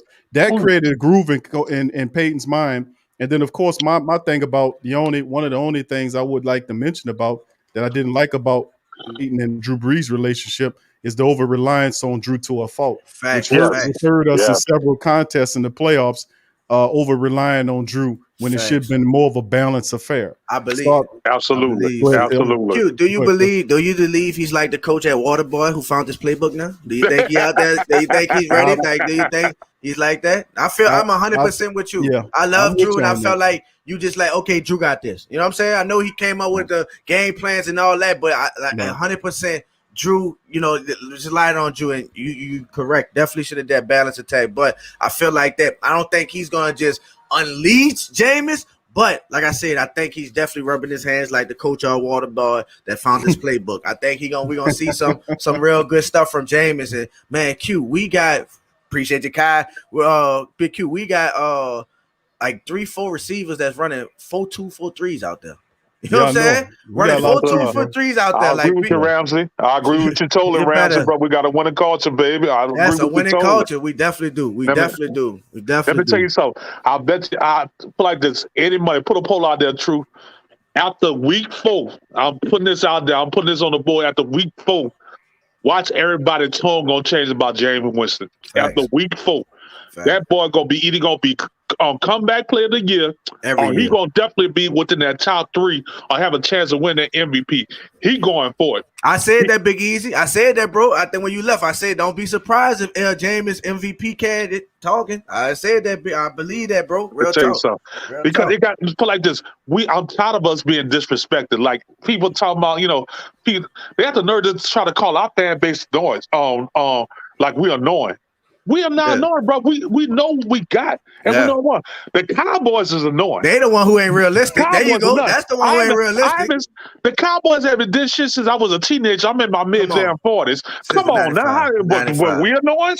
Man, we're in 2021. Since 95, man. Keep it in perspective. Since 95. 95. When we 95. People crazy, man. Said Dion. I remember my grandpa used to work for St. Joseph with the nuns. And Tom Benson and the nuns used to have a great relationship, whatever. But I was there when Dion played in the Superdome for Christmas. It was either Christmas or Christmas Eve. He ran a punt back, whatever the case is. It ain't been good since then. They ain't been good since then. So I don't want to hear about no – and he still got the same amount of primetime game as us. But you know, And that's what I'm trying to figure out. I'm trying to figure out this bullshit. How the hell you gonna how say the you think our monitor? prime Hey, time you game haven't is? did nothing. You know You why? have Skip not did Bayless. nothing. They got people Everybody like talk. Skip Bayless on there that's keeping them hyped up, keeping the media, and then they got Stephen A. who really don't hate the Cowboys, but his job is to keep them relevant and fight over it. Oh, for the Cowboys, blah, blah, blah, blah. Who cares? Let them die in peace. Who cares? Nobody care about them. I'm tired of hearing about them. And you know, being an underdog, I'm gonna be honest with you. We've been an underdog so long, and we've been grinding so long. I forget people thinking us as winning kings. I gotta tell them, man, we've been I'm winning for telling a you, bro. long time. Like, You gotta don't get it twisted. I'm 31. We've been winning half my life. We won Yes, a sir. Super Bowl in 2009, huh? I was 09, 010. 19. I was 19. Stop playing. No one passed under Jameis Winston. And it was Jameis Winston put up 5,000 yards. I don't care what people say. But you know what, Till and K Scott, brother K Scott, check this out, bro. Y'all know, like I know, that Jameis Winston has the talent to control it. And of course, it's just coming out in the press how Drew Brees impacted not only Jameis, but there was a recent article written about Teddy Bridgewater. We know this about Teddy Bridgewater and his relationship with Drew Brees. Well, Jameis used to talk about how when he was at Tampa Bay, he would call Drew to speak to him on the phone and ask him about matters of football. And when the one year that he came at the Drew Brees University, as I call it, and sat behind him that one year, he got teary-eyed in the press conference. We're talking about Drew Brees. Drew Brees means a lot. Drew Brees shared game with him, bro. He read it. Hey, Jameis felt like me. He felt like he won a Super Bowl for the city. Like Jameis from Alabama, he slicks out of. He's a Saints guy. When Jameis, I'll be honest, it's cute. When I saw that with Jameis, said that and how he felt, I said it's meant to be. I said this shit meant to be. When I seen Jameis cry, like y'all don't know how much this man telling me I'm talking to my wife about this shit. Like this serious. Like that fan. Like this is serious. Like if you say all that goofy shit about Jameis, when I seen that man get on an interview that he knew he had to do, that he knew that the question was gonna be asked and got there and cried, because he couldn't have. I felt, man, this is our quarterback. This is our quarter. Let's go, Jabbo. Let's go, Jabbo. When I felt that spirit, you got that Drew Brees spirit in there. We gonna win. I'm with it. I'm totally. I was for be honest with you. During the season last year, I was for Taysom getting his shot just off the strength of he waited with Teddy Bridgewater, and I think, man, Taysom deserved that shot at least to see what he can do. 4-1, not bad, but it's Jamin. It's Jabbo time. I'm with Jay, but Jabbo. But let me tell you something. The only the main reason, not the fact that Taysom because he gave that money or that shot, but the main reason Sean Payton learned from his mistake last time. Even though he did mess over Teddy Bridgewater by wanting Drew Brees to come back, but he said, if I show the world what he can do, somebody gonna offer somebody what we don't have, because like you said, last year we went all out. Went Super Bowl or bust. So that's why we in that predicament, because we went Super Bowl or bust, because we know this was Drew last year. But he saw the dedication and how this man was maturing in front of his eye. He was soaking up everything that Drew Brees was telling him, because Drew Brees not only is a first ballot Hall of Fame quarterback, but he showed that man how to be a family man, how to be a mature man. Yeah, you know, think about it. There was nobody in Tampa Bay really showing that man how to be a man. He was a leader. Our organization, with all the veterans on there, all our great leaders that we got, was teaching that man how to be a man. And that's why he said, you know what? I'm not going no damn well. And put like this, after this year, watch midway through that year, we're going to get that boy a contract what he deserves. Because watch and see what he do. Slim South, big ups to your fam, says especially Jameis with a 5 running game. You know what? And that's what we got to mention that too, family. If you think about it, Till and Big Easy, man, we got to look at it. This Jameis never had nothing like this before. Never had a strong offensive line. He got Elvin Kamara as a running back. He got Michael Thomas and Deontay Harris, and a lot of these guys, they disrespecting the Saints family because they don't know about our guys. They don't know us, Q. That's why we here. That's why we here, Q. They don't know. That's why we at the PRO right now, because they don't know who we are. They don't know who we are. They don't care Till. They just think it's fair to ride on the Saints and put highlights on the Saints when people catching touchdowns over the top of them. That's it. Every NFL commercial got a Saint highlight us getting burnt and falling down and motherfucker at the back of the end zone. Think about all look, what you said, dog. Think Jameis never had this. Think about all these weird ass routines he got to do and drills he got to do, and I love it because it helped him. But guess what? Can you imagine him sitting back in a Drew Brees pocket where he just got to step up and escape if they, mess up? They got to watch out for Pete. You got to keep your eye on Pete, James. I'm gonna tell you, man, keep your eye on Pete. If you see that motherfucker give feet, go. You better let go. But I'm telling you, can you imagine him sitting in a pocket like that, not having to worry about nothing, and go through his process and make his deliveries, and then Drew Church taking them. Hey, you don't have to go for the big play all the time. Take what they give you. Don't trip. If you keep taking what they get you, they're gonna get comfortable and you're gonna burn them. You know what I'm saying? So, man, this is gonna be awesome for him to be in this system. But think about it. If you go back in the archives, bro, go back in the archive. When the last time that Jameis Winston had a quality running back? That when he was in college, when he had Dalvin Cook, and he won the championship. Ever since then, he had not had a quality running game through his whole damn career since he had with Cook. And when he had Cook, he went undefeated. Now you got 2 quality running backs, a hell of an offensive lineman. Yeah. You got a coach who gonna back you up. You got a stupid dog in Michael Thompson because that boy feels so disrespected. Security blanket. Talking about he's faking or like he's not giving you all. Or we gonna trade him. Where did that bullshit came from? I don't remember none of our people saying that. All of a sudden, you start hearing it in the media. Oh, they talking about trading Michael Thompson. What the hell? They like almost with that same bullshit that would happen with the Pelicans with Lonzo Ball. Lonzo Ball said, man, I asked to be traded. He had to go to the Hall of Fame. Asked to be damn traded. What the hell you talking about? As soon as he went to talk to the office, he heard all that trade shit stop. He asked to be traded. Michael Thompson asked to be traded. He loves what he had in New Orleans because he loved the culture. They let him be him. They let him work out the way he needs to work out. He loved his running back. He loved the quarterback. He loved our whole culture. And that's what I'm talking about. We got people on our team who love our team. Facts. People on our team love our team. It's been that way for a while now. Yes. Yeah. When they come down here, they don't want to go nowhere. And they fit that culture because they winning. They playing for something. Michael Thomas just got to get a little mature, dog. I ain't gonna lie. I gotta tell him because he can't. I ain't like how he did, but I'm just talking about in the. I'm talking about during the Super Bowl. Now you're going at the cornerback. Yeah. You're going at the cornerback. He get on your ass. He called. Now you throw your quarterback on. I ain't like that. Michael Thomas because Drew the reason why your ass got that $100 million. Stop playing. Stop playing like Drew ain't the reason why you got that $100 million. I ain't like that you got in your feelings because they got on your ass. They'll call you slant boy and all that. And then you say some shit like, oh, if the quarterback can't throw over something, they sitting on that. Come on, Mike. But then the next week, you're going to come out with a 1,000-word essay about how much Drew means to you. Go ahead, Q. But what's the problem, though? I'm saying, why? You remember he got into a scrum, I won't call it, with Chauncey Gardner-Johnson. Right. Because of the slant man thing. If that's your thing, then how you tripping? What's the problem? It got him $100 million. What you tripping? What you want to be, Devin Hester? What you want to be, a goal route? Like, play your shit. Do your shit. What you tripping on? Bro, slant guard, or whatever it is, bro. Post a slant, whatever. It got him 149 on the season to take Harrison's record down in a single season.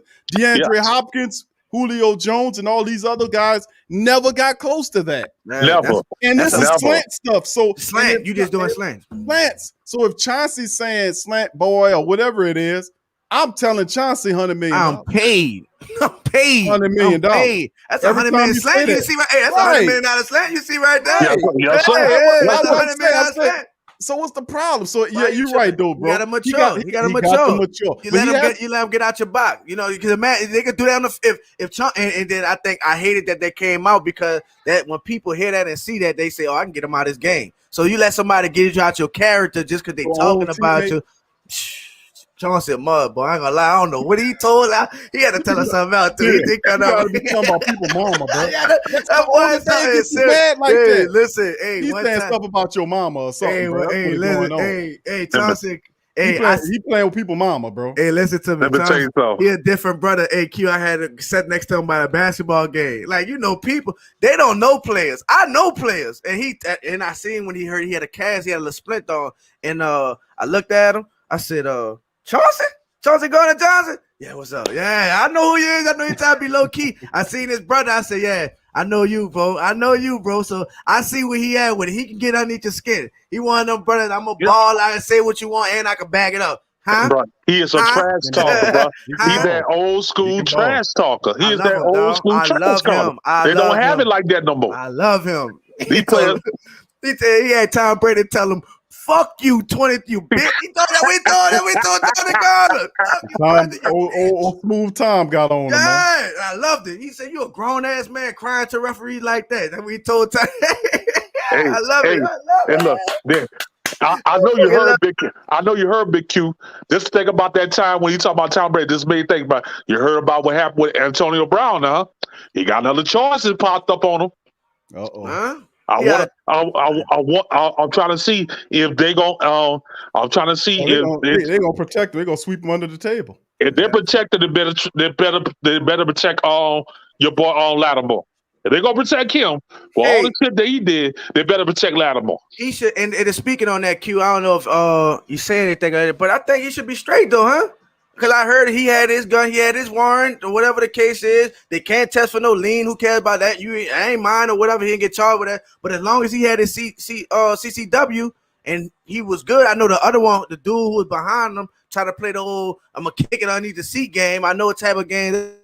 You gotta watch your company. Gotta watch your company, bro. Real talk. That's that maturity. It ain't cool. All that. See, they we gotta don't forget. I'm 30 and I feel like I'm young, but these young men are like 20, 25, 23 years old. They're influenced by NBA YoungBoy and all this other good shit. All this and all that I already know. So I'm just saying, like, watch your company, bro. You got a lot to be with. Not saying don't forget about your people at all, but you want to be around people who got the right idea for you. They know what you about and what you got to lose. So you want people that care about your situation and your family. So I hope this is an eye-opener for Marshawn, but I pray and hope everything work out. But I think we should be good with Marshawn. If that's his gun and everything, what I seen that it was his gun. He said he had his CCW. I would say when you did it too.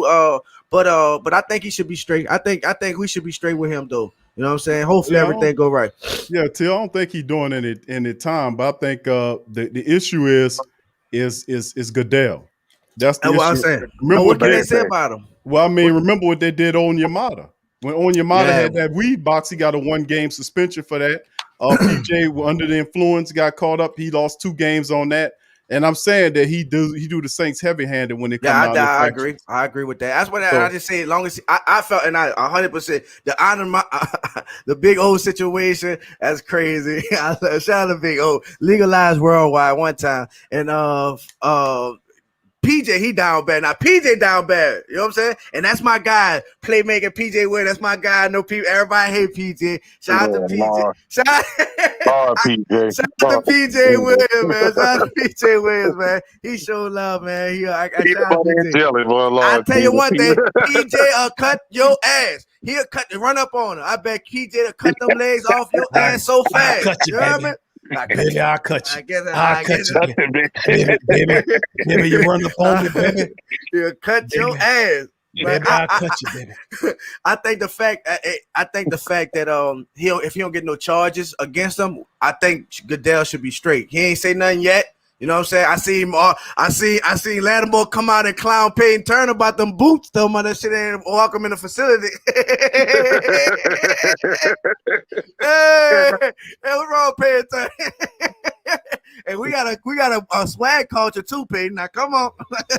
But I like Peyton Turner, man. I like Peyton Turner, man. Let me tell you something. This is why I have a feeling, bro. I have a feeling we're gonna get Quan back. I have a feeling that they're gonna move Brenham to more of a DN type linebacker. You know what I'm saying? I think they're gonna start using his pass rushing abilities. I believe Peyton Turner. I believe that boy gonna influence Davenport to play better. Yeah, he and got to play to. harder. He got to. Because this is last straw. It's your last straw, bro. You Thanks, out. Kai. Like, this is gonna be your last straw is out. So I believe that, and I believe that I have a feeling that we're gonna make a move to get a cornerback that's under the radar, but once he walk into our system, he gonna give a double the value. Well, I tell you what, y'all fellas stay put right there. We're gonna add 2 more to the fray. We got brother Hey, man. Willard and brother Paul chiming in here. OG Come on, bring Paul. them in. Bring them OG in. Bring them Paul. in. If Bring we them get in. too crowded, Q, let us know. I got back out. I'm Bring here, them but in. go ahead, break that What's out. What going they on, at? What fellas? they at? Hey. I'm just All saying, right, brother. what's going on, fella? What's happening? Hey. Welcome to the stream. I appreciate you. So I just want to say this real quick. So I know everybody was getting on James about the 30 for 30 and all that, but it was something y'all touched on earlier when y'all was talking about how Jameis had basic. Like if you look at Jameis numbers in Tampa Bay and you look at Breeze numbers in San Diego, they practically the same thing. Practically the same thing. So I'm like, so why are we diminishing what Jameis gonna do? And the crazy part about it is, let's be real. Uh-oh. Oh Lord, he riding right now, Yeah, Lord. He in a right, bad yeah. area. He gonna hit a pot. He hit a pothole. He gonna pop back out. He gonna be But good. to answer your boy question, they're scared of us. That's why they I'm try to sorry. diminish that boy. They're scared of Oh, us. he back, Big Easy. Go ahead, Willard. Can you hear him? All right, yeah, can you hear me? Yeah, I can hear you, bro. Yeah. Oh yeah, he got Ooh, yeah. Oh, That's, Big Easy. Ooh, yeah. whoa, you trying to ride, boy? You trying to have it? You look like he's still there. Willard, Yeah. can you hear me? I'm sorry, yeah, I'm still here. I know you're traveling. I'm still I know you're traveling, bro. So he's going in and out. But go ahead, my brother. Go ahead and say your point. Yeah, I'm sorry. No, I was just saying, as far as like with the whole Drew Brees thing, we didn't know who Drew Brees was when he came to New Orleans. But at the same time, now we really got a proven commodity. I mean, again, Jameis was good. Don't get me wrong. I mean, Drew Brees was good when he was in San Diego. I mean, like he got benched a couple of times. But we got somebody not who's the prototypical quarterback, and under Peyton, yeah, he gonna throw some interceptions. We know that, but at the same time that he gonna throw some interceptions.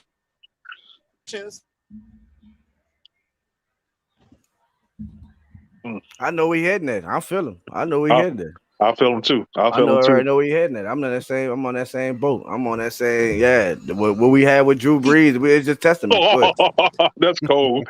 He ran into PJ Williams back. What is it? He ran the PJ. I don't know why they be killing my dog. Hey, Q, tell them people, man, that's the coaching too, though. Not the man on the island when he don't belong there. He's supposed to be safety. I like him in safety and dime. Don't put him at the island.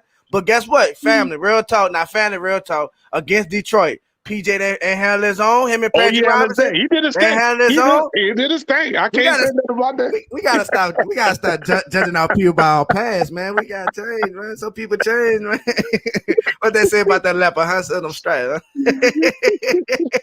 Man, one time PJ, man. I'm with PJ, dog. I'm telling you, bro. The great Saint Tank got love for all his players. But listen, bro, I think they just about out of patience with Mr. PJ Williams. I think this is last year. This is him and Robinson. Him and Robinson. Both but got Coach Rashard is working with something new. A lot of people feel like, Brother Paul, welcome to the stream. Thank you. What's up, brother? OG Paul. What up, baby? Uncle Paul and what was that? Go ahead, Brother Paul. Chime on in. We got Brother Till and Brother K Scott in the fray. You come on and throw your information in out. How you feeling on it, Brother Paul? What's good with it with the Saints?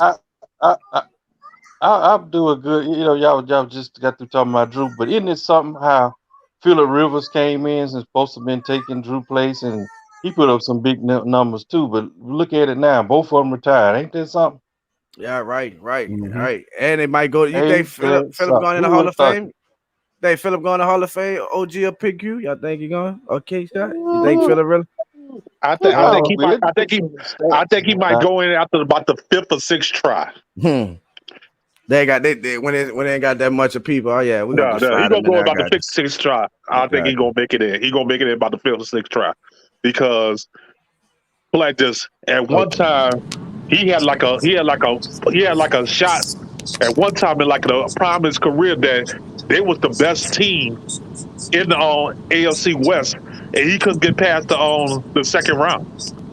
So that was gonna hurt him because he never made it to a conference championship. He never made it to the AFC championship. And he damn sure never made it to the Super Bowl. So I figure like this off his numbers, he might make it to he might get on the 5th or 6th try.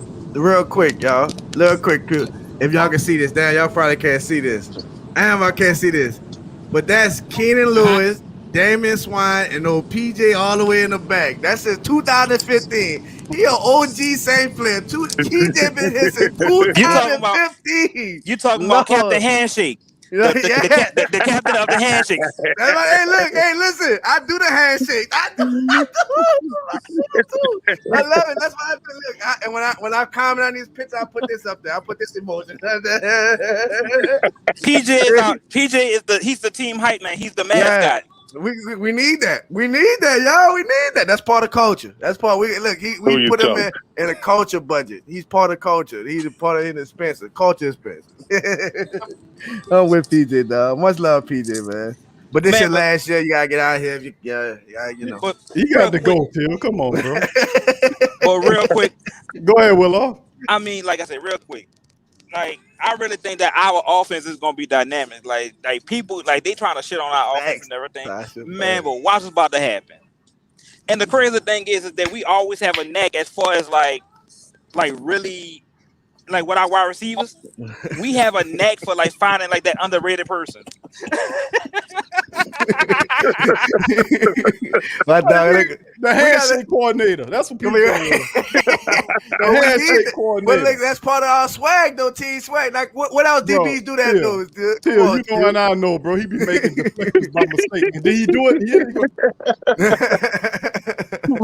No, you know you made that by accident. You ain't do that on purpose. Hey, Q, on the corners, on that outside corner, I'm 100% with everybody. I already know that's not the guy. I already know, but at safety, that's his real position. We know his real position. Cover though, Till. Yeah, but not as much. He ain't got to cover no. He ain't got to cover. He ain't got to cover one-on-one like that. Q, you know what I'm saying? He helps. He needs some milk. That's my dog. I just had to help my dog out. I know. I see what you're doing, Phil. Man, bro, when I'm in trouble, I'm going to call on you. Yeah, I got you. I got you. Look, I'm taking a stand. I'm taking a stand, Q. Go ahead, Willow. Go ahead, bro. No, kid, that's really all I wanted to see. I mean, like I said, like I feel our offense is gonna be dynamic, especially with the run game that we got. Like again, we gonna surprise a lot of people. Yeah. Yes, sir. I agree. You already seen it. Hey, y'all tell me if y'all seen that poll out there that I think was done by CBS that ranked the Saints 19th. Yeah, I seen that one. Did y'all hear about that? No, 19. I love it. I love it. Every time they do it, we play our best ball. Let me tell you something. I don't know why, something up with expectation and Sean Payton, he start getting cocky. He start doing stupid shit. But when he underestimated, that's when he start doing his best coaching. Let us stay underestimated until we make it to the playoffs, and then we can start ranked us. But other than that, let us stay on the radar. I don't mind staying on the radar because under the radar that means you underestimate us and you're not looking out for us. Yeah, and we coming. Go ahead, brother Paul. I want to hear what you got to say on this one. Chime in on this.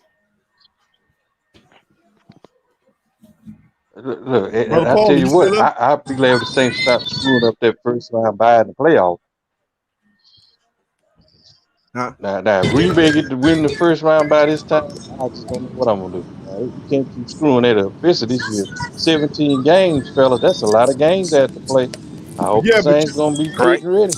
That's what I'm about to ask you. I didn't get a chance to ask you about this. I mean, I know you've seen the schedule show we did, but what you think about that? Do you like some of the? I know you see the schedule. I think the schedule pretty rough, but that ain't nothing no different than what it been the last several years. We still was able to get double-digit wins. Right. What do you think about that? And then, of course, the Saints acquisition of some of these younger talent, these undrafted guys. How you feel about those guys? To be Q, the scouting department and all that, I'm quite sure they did their homework. But if they knew Burrell and Williams wasn't healthy enough, I'm like, why the heck you draft the guys, man? If you knew they had an injury problem, I mean, to me, that's almost like you wasted 2 picks. What y'all think? They ain't draft them. They ain't draft Burrell, and they were undrafted guys. They just signed them and then unsigned them when they passed their physical. So they weren't drafted guys. Do you think that's the cause of this year with the COVID thing, not getting the medical reports and not being you know what I'm saying? I think that's one of them casualties this year. And I like it. I like it to happen to undrafted than a drafted. Putting them on the team. Right, I can't see it put on a team. They have all the paperwork. Come on now. Well, I mean, that's a great point. Just like you buying a Mercedes Benz and it ain't got no motor in it. Come on now. When you get a brand new car, what it's gonna cost you to put an engine in it? You might as well go buy a brand new one. What y'all think? I think whoever sold them that Benz, they need their ass whooped. That's what I would do. I would put him where the engine was. That's what I would do. But then again, you got to kick your own self in the butt because you should have looked up under that. You was mesmerized by the COVID. Yeah, absolutely. But the comment about Till is true, though. But see, the comment Till made about when he talked about the fact that them with the C-19 stuff that was going on, that they ultimately had to trust the scout. Remember what Peyton said, that all of the people that they looked at were guys that they actually had conversations with. So it was a bit difficult for them to do it this year versus the past years. True. But overall, I think that the draft, it was a solid draft. It wasn't spectacular in my opinion, but it was a solid draft because the Saints stuck to the needs that we figured that they needed. They really did. I mean, the defensive end position, Cam got 3 years left on that contract. Davenport is a question mark with the injuries. They haven't given you a full season. Granderson, 5 sacks last year. He's coming, but still very much a question mark. You don't have nothing behind him, bro. Noah Spence looks in the mirror and gets hurt. You got these other guys. You don't even know who they name. Willoughby and all. Who the hell is these guys? You know? So, I mean, you don't know them to the janitor. So exactly. I mean, then they went. And I just, like I said, the cornerback Paulson Adebo they had a higher grade on him. A lot of people felt like Adebo should have been a second day pick. You know, he should have went higher than what he was. So that was a really good move. So I respect all of the moves that Coach Payton did. I was flamed up by one move. The actually like book. It was Pete Werner. Yeah. I was flamed up because bro, they passed on Jabril Cox. Who you telling? I was flamed up on that, but then it came out later on that they said that he had injury. I don't know. It was kind of, I seen the report. DLP put me on, and GM Kev mentioned it. But I think Dada said something about it. But to me, when I went and looked all that, it was like kind of flim-flamming, man. That they did that. He fell to the Cowboys in the 4th round. I'm like, Jabril Cox is a day one talent that fell to round 4. So I was flamed on that because Werder is good, but he's not in the level of no Jabril Cox. Me and y'all know that. So I was upset about that. I know you high on him, though, Till. I know you high on him. You know, I ain't gonna say I'm just gonna say I ain't gonna say I'm high, and I feel what you're saying about it, but we all know, and I'm on the other. We all know about the history with Ohio State and Sean Payton. How you feel about that? So I'm gonna tell you, I'm gonna be honest, dog. I really don't care. Like I'm not tripping about. Like I know LSU. I love LSU. Come on, Phil. Listen, I love LSU. Q. I love LSU. But this they watering hole, man. Listen, everybody. Now, if we had a history of them getting Ohio State players and they not being productive, I'd have say that. But that's where they go at. This guy right here, styling. But I'm not really that big on it. Me and my guy Insider L, he was talking about. He big on that. Like they need to be at LSU. Now I thought that we was gonna get Cox this year for sure. I thought we was gonna get it, but I was like, they see something else and they got some connection to other else. I just don't think their connection with LSU is there, and they style of play that they like. But I thought Jabril Cox. I'm not gonna say I was high on Warner at all until I did my research and I said, damn, 3-year starter, a real productive play. This guy really excels on 3rd down. On 3rd down, he makes a lot. His whole highlight tape is full of 3rd downs. I watched his all 22. The brother is solid. You know what I'm saying? So I think he's gonna be a little better than AJ Klein, more athletic. He can run the field, every down linebacker. So I think he's a solid pick. I thought Cox too, man. I thought Cox was gonna go. We was gonna go too, but I wasn't as mad as everybody else, y'all. So. But Till, let me tell you something, bro. Look at our history with. I know you do. Look at our history with LSU, bro.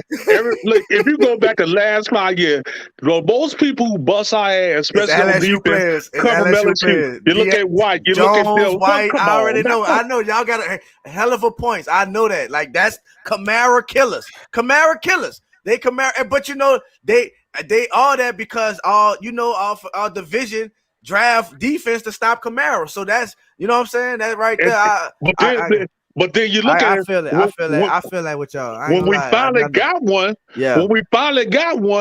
Quan Alexander, it took our defense from a number 10 to a down there number 1 defense because nobody could stop him.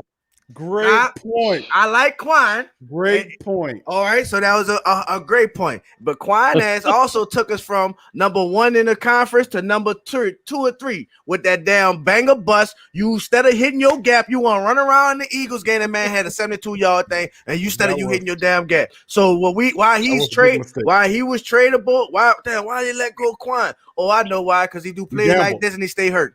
Yep, 100%. And then to end it off, you get hurt like that. But I want Quan back, y'all. I'm with y'all too. Don't think I'm fighting the LSU. I believe he's coming back. I believe he's coming back. I believe we're gonna get that boy back. I hope so too. I believe we're gonna get that boy back. And look, and that's why I'm gonna say maybe they got a line of communication with Quan. Like, look, you rehabbing shit. We getting you back on here. They might got that. I seen him work out in some Saints shots. It could be like, oh, he had him in the closet, but I read into shit. Word on the street, Till. Word on the street, Till, that he getting in position for the Saints. Hey, I'm with it. I'm ready to take a cheap deal. So let's go. See. Hey, yeah, man, he already got money. I didn't see them blink down. Him and CD Dudes got a record together. I don't know if y'all know that. The man, him and CD Dudes got a record. They rap too, so they look turned or whatever the case is. Good chemistry. I believe I already got paid. I'm trying to contend, and I fit great with it. Not just CD Dudes, the Mario Davis. I'm pretty sure that. So Warner. So what we gonna say then? We gonna say we got the Mario Davis, Quan, and Petey. Yes, sir. You can't get mad at that. Now we got a 3-headed monster that put like this. Now we got a linebacker who could cover, and we got two. Now we got 2 linebackers could hunt and 1 could cover. Yeah, Quan. So good, what you gonna do? Is a problem. Thanks. What you gonna do? What you gonna do? I'm with it.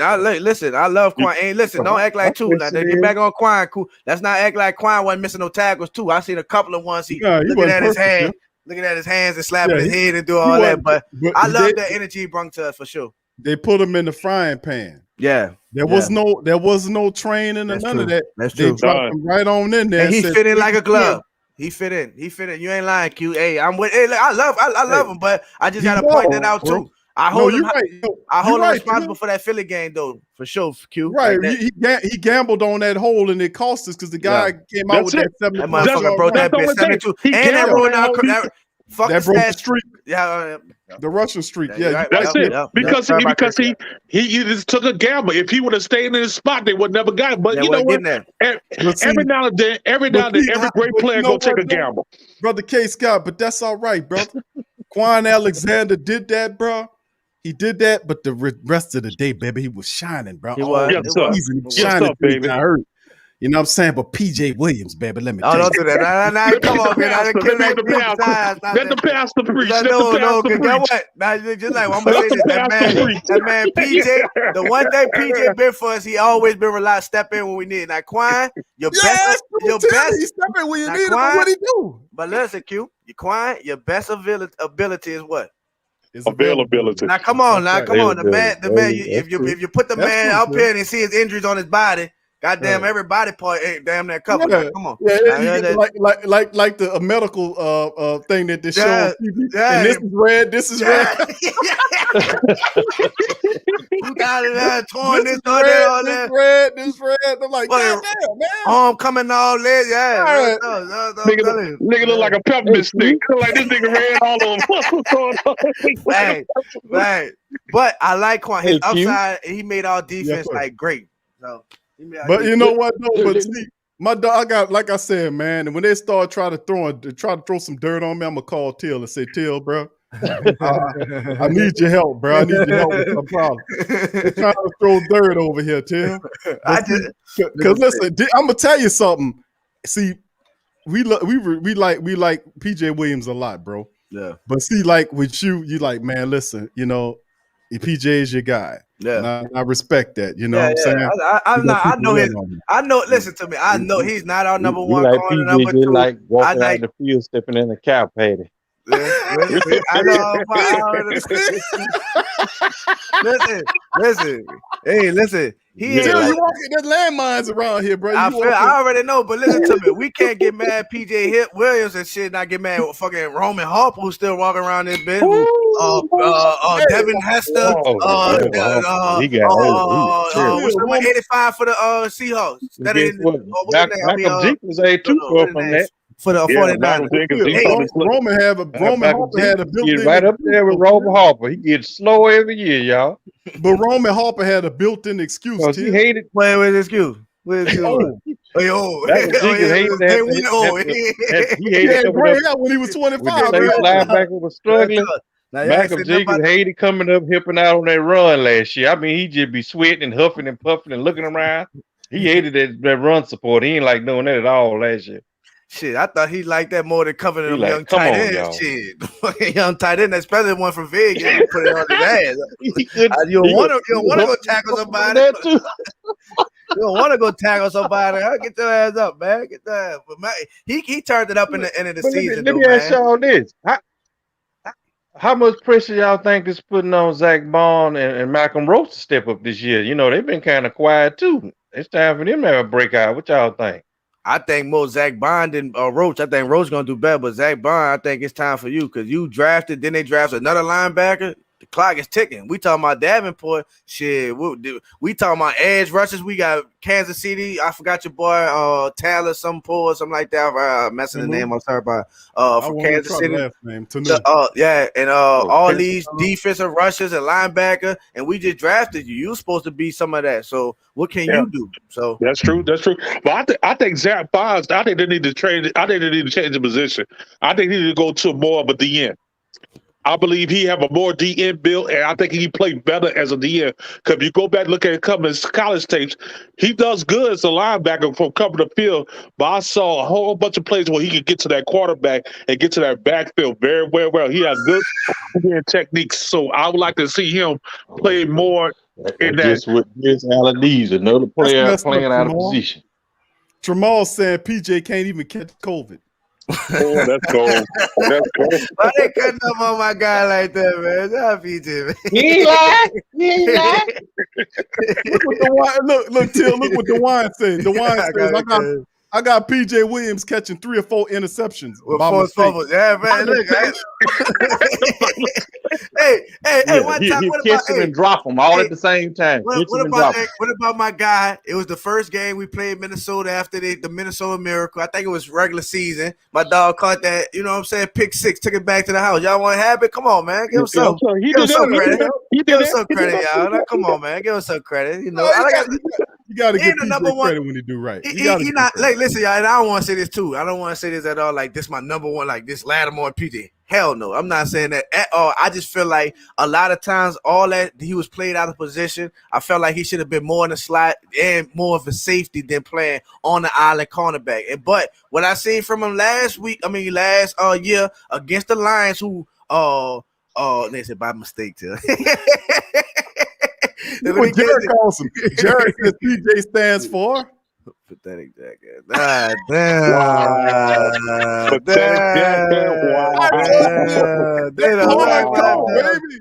Hey, listen, but you know what? Like I said, the coaching got to take some of that pathetic off my dog because they played him out of position. But all I'm saying is to have him on the team as backup depth, come in there running safety, your safety get hurt, COVID, anything we need, he's good to have on the team. I want him around. Ain't like he bring us down. So, but Till, baby, I'm sorry. I feel you with PJ. You know, he's a good dude, good locker room dude. But I'm sorry, I can't put him above Jenkins, Jackrabbit. Hell no. I can't put him over Jackrabbit. I don't want to say that. Listen, you're gonna have people unsubscribe. Hell no, I don't want people to say that at all. I don't care. I'm just saying, as just a depth player, man. I just like PJ. He a good guy. He been around. He come in and make solid plays, but he's not your number 2 cornerback, number 1 or number 3. He's definitely more of the dime safety. I like to see him more at safety, something like that. Because if they're not bringing, I agree with you. There, I can play with it. I can play on that. No, family. No number 2, no number 3. No, I don't want no family. No, I just like I got they killing my dog. You just want to lose the game. You couldn't match it like that. Look, my dog, she shook them concussions. Oh, all right. My dog shook them concussions. Lord, come on, cute. Hey, Uncle Paul. They ain't gonna stop my kid. Hey, Uncle Paul, I want to ask you, Uncle Paul, what defensive back you think we should go after? What's going on? You tapping out, bro? What? You said PJ. Look at this one, Till. Yeah, I see that. Oh my You got goodness. they bought that team crawler. That was Look at this one. Look at this one, bro. On the number 8, on that number 2 corner, any island, he is. Look at they say leave me alone. You gonna throw the game signs on? Look, me and my guy, we watch the game. We do all of it.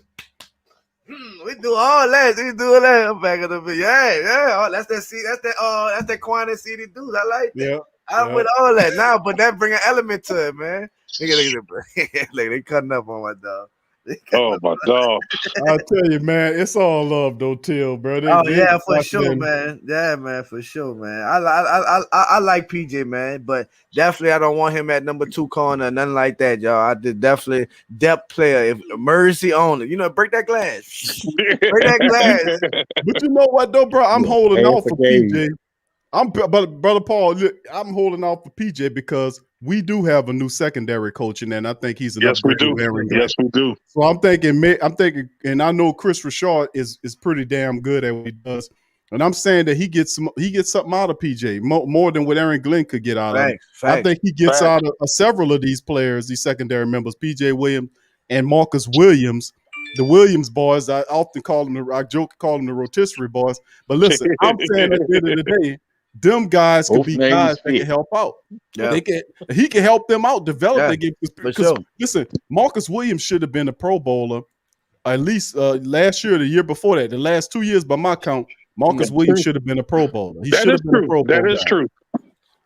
So in the end, let's see what Coach Richard could do with PJ and Marcus. I think they can take him to the next level. I think and Lattimore, because Lattimore, he got that dog in him, but we need that 24/7 dog in him. We need that all day. He got that cocky talent. Like he think he could just do it, but you got to put that time in. And it's against everybody, every rep, bro. So I want to see that step up, and we're gonna see it because it's paid. Yeah, it's time to get paid. So he ain't got no PJ the handshake coordinator. I grew up with hey, how he was? Depot, how he was, man. I'm excited about him, just that Stanford background. He just giving me that Richard Sherman vibes. And then coming with his his cornerback coach, his defensive coach, man, that's gonna be a good look for us, man. So don't be surprised if brother start, if Richard Sherman don't come over here. I wouldn't be mad at it just because what you say, who got him, who's coaching him. I mean, Aaron Glenn is cool, but I didn't like how I was at the game when it happened. But when Minnesota beat us and they say Marshall was on the sideline going at it with Aaron Glenn or something, this prime time, this playoff, man, bro. What you talking? Whoa, what you doing? I don't like it, bro. That's that team shit. You the team first. That team first. We don't need to hit all that, bro. Like I look weak with us. We not respecting our, what I'm saying, what we got on. So that whatever. Anyways, but I hope with this change of cornerback, I'm excited about it because a lot of time, and look, I like about Debo not to jump off. See that ball, looking for that ball. Oh, thank God. We got somebody. Lattimore already do that, but see him locating that ball, that is so important. We are so used to ball in the air. Oh shit, here come a flag. You know what I'm saying? Or they gonna tussle, he gonna grab on the fall line or something like that. But see him turn that head around looking for the ball. Yeah.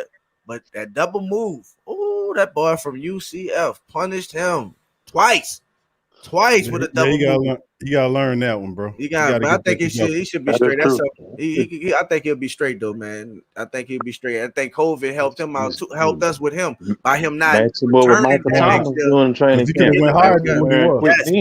Yes. We got a gem. We only know it. I think if he would have played the next year, the man had 8 interceptions in 2 years. 4 interceptions, that's average 4 interceptions a year. He was all packed the first year, 2 years in a row, 18 and 19. I think he led the whole college in pass defending with 24, and he tied the pack the next year. So we got a solid player. And mention with the coaching that's coming into it, man, I'm excited. I'm excited about him. I'm excited about him. I think we got one. I know we was high on Jackrabbit, but I think brother coming in, and you know how that saying, either we get him a year too early or you too late. We get him a year too early, we get him out of here. You know what I'm saying? I'm not gonna pay you. You're not gonna benefit me in the future. You know, type of deal, whatever. We don't do all players dirty. At least we ain't like Green Bay family. Hey, real talk. Look what's going on, family. We gotta be, you know, we ain't like that. That's true. That's true. That is so damn true. We show love to our players, except for Mark Ingram. I don't know what Peyton did it. I don't know what Peyton did it, but Mark Ingram went to the Ravens and told the locker room, because we had Kenny Young, what is that? I don't mean it. One of their running back was asked me about it. We was doing the event at John Curtis, and I think it's Kenny Young. He was like, man, y'all really didn't give him the touchdown thing. The man would have got paid or whatever. So Mark Ingram was pretty pissed off about that before he left. I think he had a touchdown he was supposed to get to break the franchise record or something like that. But he ain't like that.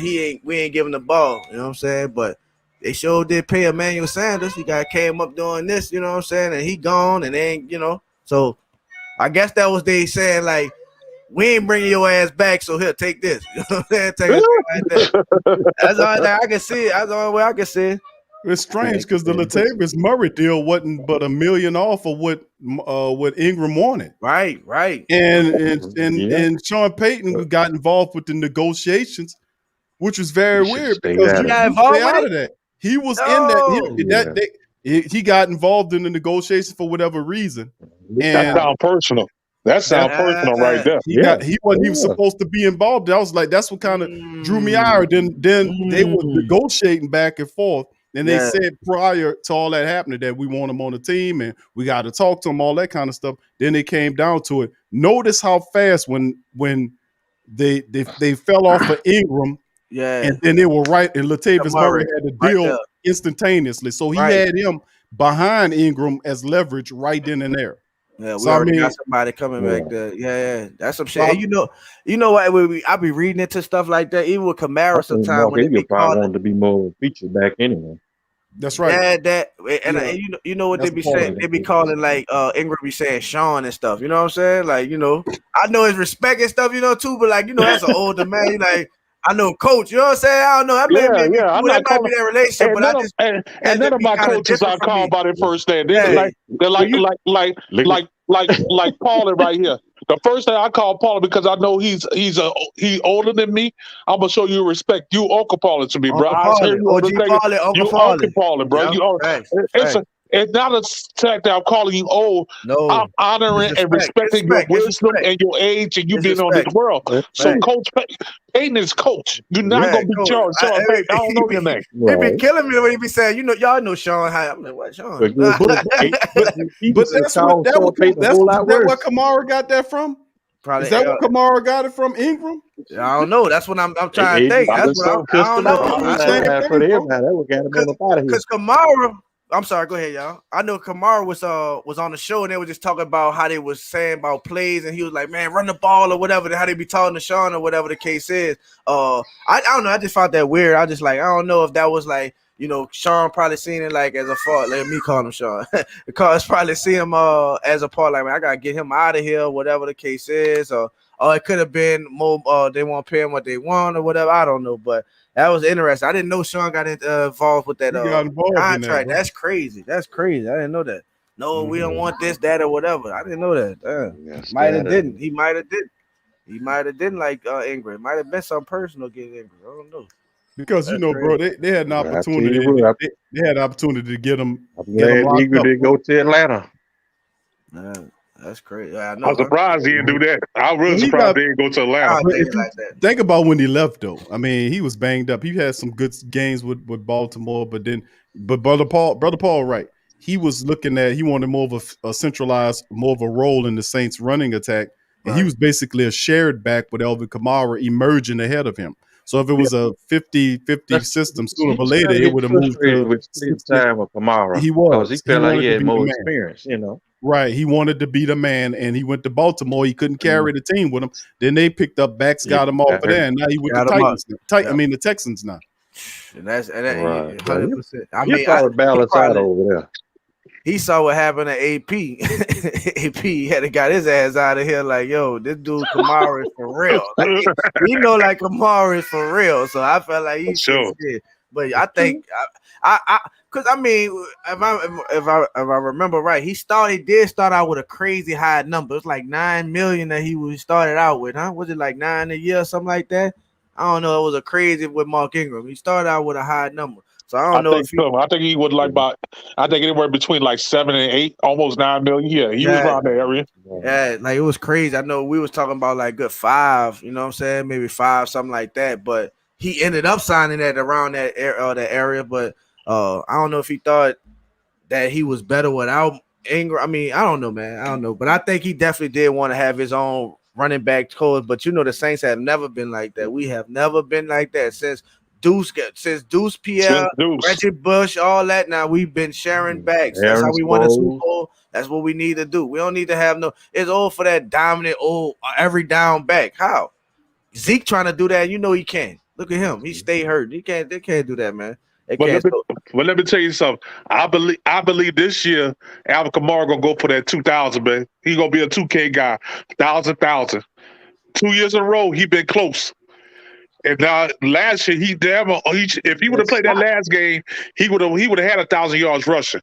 Yeah. He would have had 1,000 yards rushing. We played the last game, but you know we kept him out with that so-called with that COVID protocol shit. So I think this year he gonna go for that 2K. That 2K plus 1,000 yard rushing, 1,000 yard receiving. I believe they're gonna run like that. That'd be nice. I like that. That'd be great. Really nice. That'd be lovely. That'd be lovely. I think we definitely gonna. I think James definitely gonna rely on Kamara and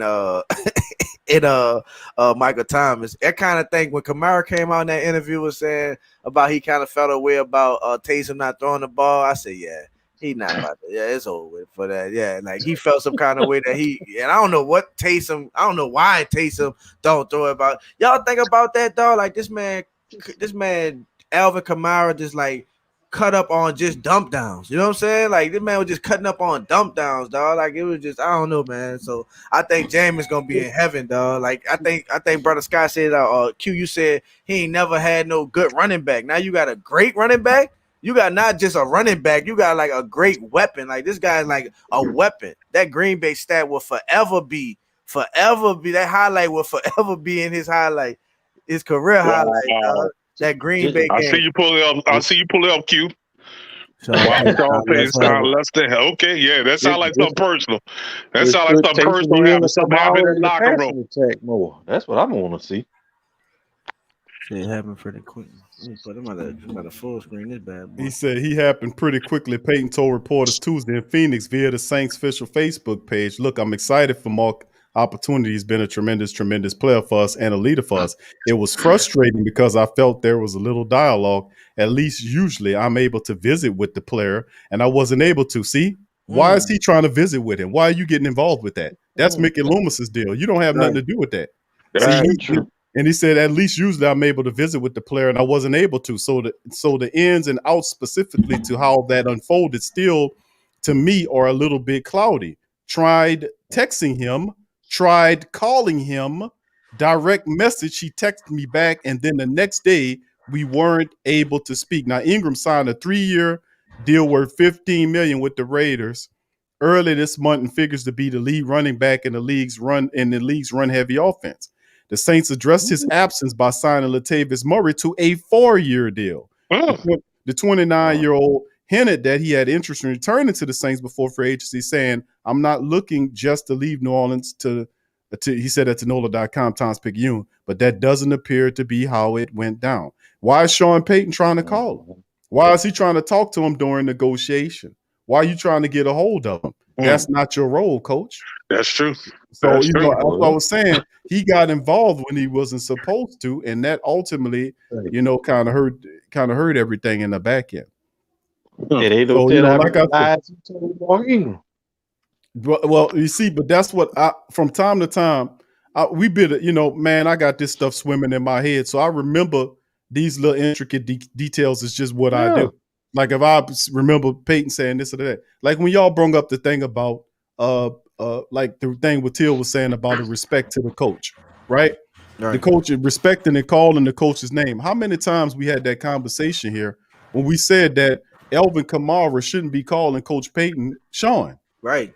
Because if it's a respect thing, because if you can call him Sean, then he'd be sneaking off to the club during the middle of the pandemic, doing stuff endangering the whole team. Remember what he did at the back end of the season after that game? Well, Sean, I go to Spades on such and such. Sean. Right, Sean, I'm the man here. I represent 70% of your offense, and I'm the man, Sean.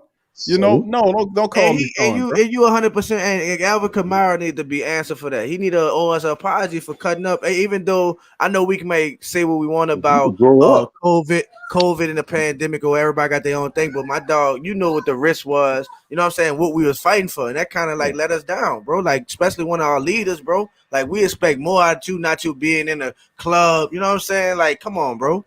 Come on, we're in the middle of a season, like fight. They got fans like us, like going crazy, stressing the whole week. You can't find no better women than that. So I'm good having private, dude. You know what I'm saying? Atlanta girls look that good. Come on now. I kind of was a slap in our face, man. I just felt like it's like we get on this bit. We got Q on here talking 5 hours a day. You know what I'm saying? Like what like my dog, you gotta show some same dedication. Not questioning, but I just felt like, come on, man. That was a slap in our face, man. Like we over here, I'm talking mad shit to everybody. I'm not thinking about what's coming up. Kamara violated and shit. We don't need you, not the leader, not the one of the highest paid players on there. That builds the culture. When your highest player perform and work and act a certain way, that's what make everybody else fall in line. Because if this person doing it or whatever, so and so. But I just thought, bro, that kind of affected the end of our season, and we ended kind of wacky. We had to hope and pray. The first round we get to play on Saturday, so you can play. That shit wasn't. Come on, man. Like then the NFL could have said, "F y'all." You know what I'm saying? Y'all play when we say. Like Taysom Hill got hurt. He running too much, hurt that knee. Didn't have him for that game. See, exactly. But me all iced up. I said, I knew he was gonna hurt it after a while. Yep. But you see the thing about it, that's also. But one thing he should have known as well. Okay, you calling Sean with that whole thing, but you got to realize that our team is the only team in the NFL got the most target on our back. Like the league hate us. So any little thing that we do, it's gonna be amplified. So you got to be careful what you do.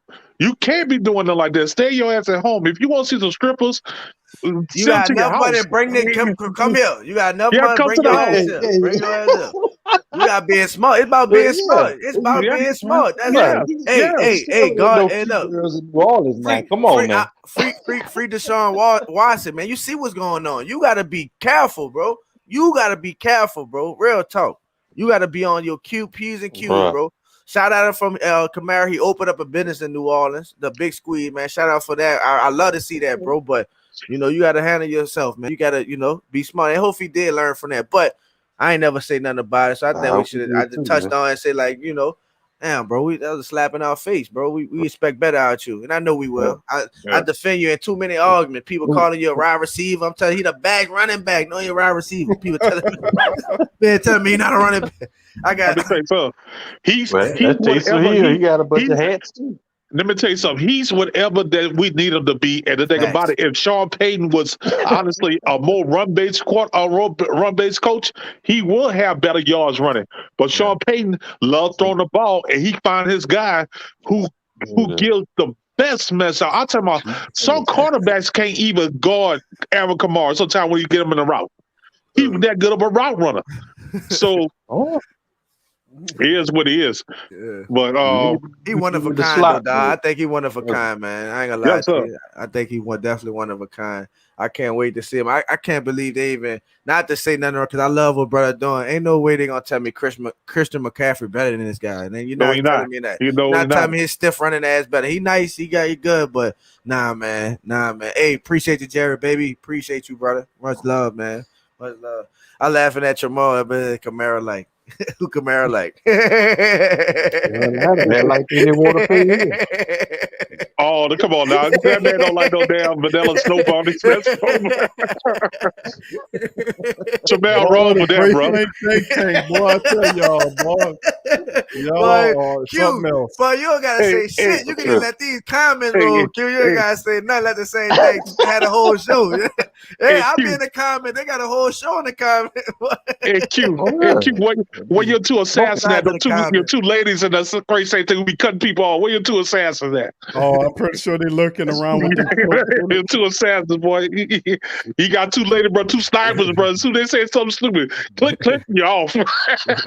That boy OG Jerry Porter. I see that boy everywhere. Anything dealing with Saints, he in the building. Much love. Like that brother, he support everybody, man. Shout out to him. I'll be seeing it everywhere. That's why I said, damn, this community is real small. You really don't know this YouTube Saints family thing. Like you see, I started seeing other data too, you know what I'm saying? All of them, man, that be in the building. Look, speaking of it, put in much love, Dada, baby. Much love, Byron. Man, what's another one he always speak to? Lord have mercy. I gotta go through it, man. I don't never say it, but yeah. Much love, man. Much love, man. Telling that true story. Well, facts. Much love to Byron, man. Always hollering, man. Hey, bro, y'all be making it's love. If you ever been there in that chat, it's love in that chat, man. When you come in the building. And if you don't look, I want to say this too. If you'll never see me respond, because look, y'all, I'll be multitasking. I have Big Q on, and I just want to say what's up in the chat, but I haven't listening, doing other shit or whatever the case is. So if I don't respond, I don't think, oh man, why here? I much love. I appreciate everybody. Who that, baby? That's what we say. Q off of you.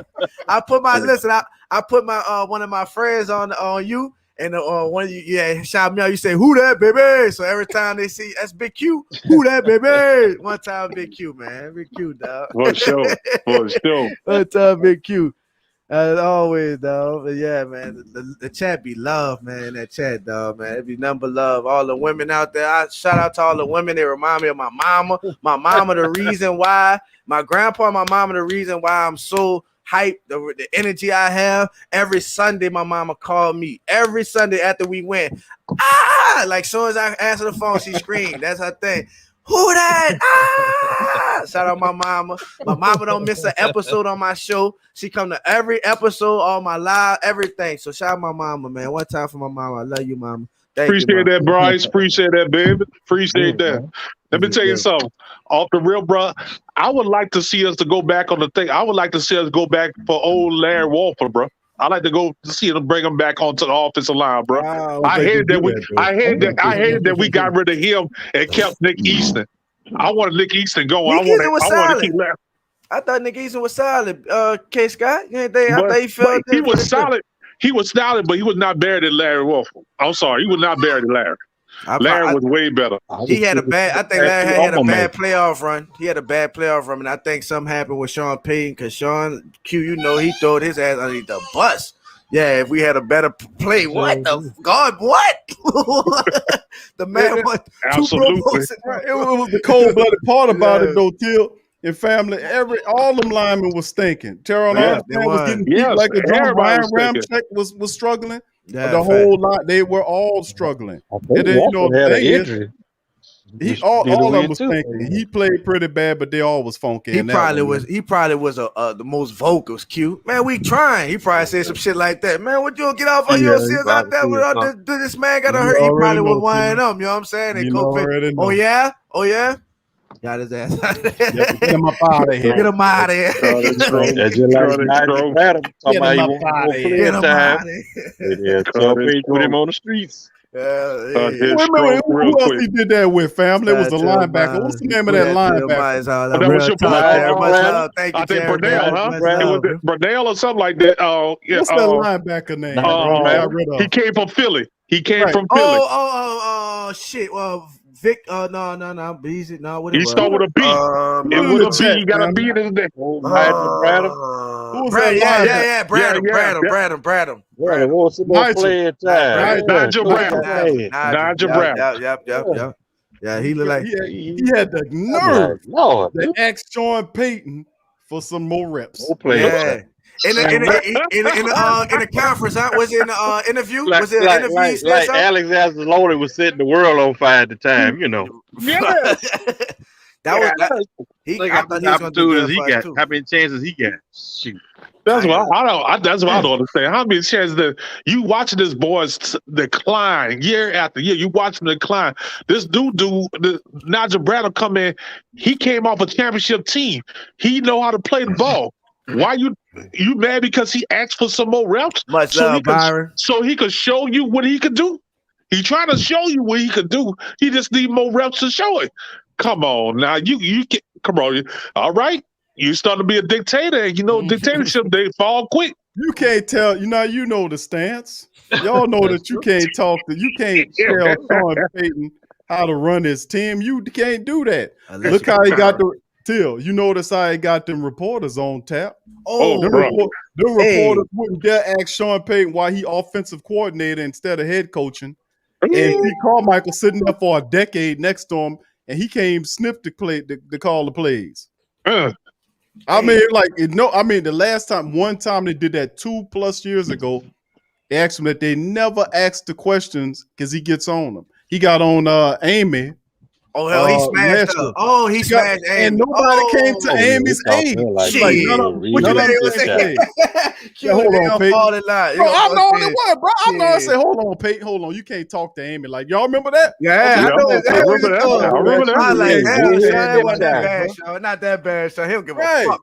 Hey, he said it to him early. Hey, but you know who he wanted? He just like Bill Belichick with the reporters, the way he don't give out information. It was so crazy. I was looking at a random YouTube video of Nick Underhill, and I didn't know he used to cover the Patriots before he came down here. So he had a best of both worlds and them same similarities. Don't want to talk, but Bill is 20 times worse, but hey, the Pelicans, they be punishing Stan, boy. They ask Stan, they have fucking Stan up there shaking, fogging up his fucking glasses so much, fucking breathing heavy. Oh, Lord. I be saying, poor Stan. He's sitting up there shaking like a leaf. Boy, hey, look, real talk. Not to talk about it, God bless him. But we talk about Stan, it's all subject, but on just real quick, we talking about Stan with the basketball, but we're gonna have to look at his health because I be seeing him shake a lot when the cameras be on. So I don't know what he going through, whatever the case is, but I be watching Stan and he be like, when the camera on him, he do a lot of shaking. So I don't know. It might be the health. He get older. He's 65, so we gotta watch for that. What I'm saying. He ain't exactly the picture of health either. No, that's what I'm saying. He's a little overweight. You know what I'm saying? I don't know, man. I don't know. So they got the wrong Van Gundy. They should have got Jim. Man, I like Stan though. I ain't gonna lie to you, man. Van Gundy is a basketball mind. He's just he's a poor. He don't know how to relate to it. He not a relatable. Let me tell you something. Let me tell you something. They go to the basketball. They go to the basketball, bro. The only coach that I feel like would take our team to the next level. Why we not going after Mark Jackson? I believe he can take our team to the next level, bro. Brother K. Scott Jackson blackballed in my book, bro. I wonder how the hell is he blackballed? What he done? He ain't do nothing. Well, I mean, you got we talked about it on the Pelican post game report why he blackballed. He did something. That's how he got out of Golden State. They was trying to do something in there, and he was trying to do an agenda. He wasn't down with it. And they got him up out of there, put Kerr in there, who cool with all that. He's not a devil. He's not a devil worshiper. You know, he ain't doing all that other stuff. You know what I'm saying? Yeah, he a religious man, too. Yeah, he a real religious man. He was, he was put in that culture. They ain't like all that. And then, other agendas and stuff like that. But that's why he is. But shit, Mark, man, stay your ass on the sideline, make your money. You ain't got to deal with all that shit. You great at what you do. In front offices too. That's absolutely true too. 100%. I wanted Mark Jackson too, but I'm not. Listen, y'all. I ain't want to get on. I know this PRO, but I'm telling you, I'm giving Stan to the next year. I saw what we could do. I'm saying middle, halftime. I say halftime. All-Star break. If we not trending in the 4th to 6th seed, might be time for change. Like this year, COVID, everything else, I ain't seen we ain't have enough, but I seen what we can do, the potential. So I'm gonna give Stan until at least next year for All-Star break. If we ain't in the 4 to 6, get his ass out of here. The Pacers, Pacers just signed their coach this year, Till. Pacers signed him. He's about to get up out of here. Who? The Pacers thinking about they about to get rid of him because he having issues communicating with the players. Could that set a precedent here? They try to build a team. You cannot not be able to communicate when you the head coach. That's a bad thing. It ain't the model of consistency like it used to be. Remember, one of the worst things you can do as an NBA coach is win the coach of the year. The last several coach of the years, they end up getting the pink slip a couple years later. It don't mean nothing. That just means you about to get fired. It happened to Avery Johnson. It happened to Avery Johnson. Happened to a couple of them. They got put coach of the year and they got put in the street. And Van Gundy, listen, he on a short leash already. And I'm just gonna say this and leave it be. But he on the short leash already. We didn't like he is. I like his honesty. He's brutally honest. Issue is he's overbearing, man, to the point where they tuned him out. That's what it is. And do they open their ears and listen to him even after a failure of a year? I doubt that. I don't like the fact that you got a general manager who's not there. He's an invisible guy. I'm making memes. I mean, I'm up here doing mom shit, imitating this dude's trade to Landon. I mean, you know how you got the moms and you make a fake window? You got the fake window here. It's a fake window here. Facts. Hey, all he doing is talking to the ticket sales, the ticket people. That's the only thing Trey Langan in there doing. It's just sad, bro. It's terrible. It's worse. How is it worse than Gentry? But anyway, I'm gonna leave that. Old Bear Benson don't get up out of there. Watch them seats start getting empty up in that stadium. Y'all guys stay with you where y'all at. I'm gonna bring on brother Donald, and then after that, we're gonna do a round of let Donald speak, and then I'm gonna give each one of the family members an opportunity to respond, and then we're gonna close down the stream. Nice. I got a few things I do family wise with the little boys, but big ups to the rest of the family members chiming up in this thing. Good to see you, Tedra. I see Tedra's in the building. Big ups to your fam. Appreciate you. What's up, Muse, baby? Big ups to Muse chiming in on this thing. Much love to you, Muse, baby. Good to see you in a live stream as well. Big ups to all the rest of the family members. Tragic, what's happening, fam? Good to see you in the chat as well. Who else? I think I seen everybody. I think I gave everybody a shout out. Till's podcast is called NOLA Bros. NOLA Bros. Put the link in there one more time. Drop it in there. Till gonna drop the link down there. Join. Go subscribe to Till's platform. You're doing great work over there. With great my pleasure. Energy. Great energy. He gonna bring in Donald. He go Donald coming on in. Donald, what's going on, brother? How you feeling? What's going on, Big Q? What's going on? Doing good, bro. Really good, bro. How about you, bro? It's been a while. We gotta start doing this, man. Every time I see you, we keep coming. Like we don't talk for like months, man.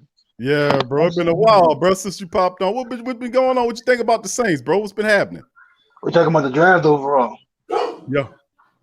Overall? My thing is they got to bring in veterans. They still got to bring in 2 veteran cornerbacks. They need a veteran defense, a veteran nose tackle.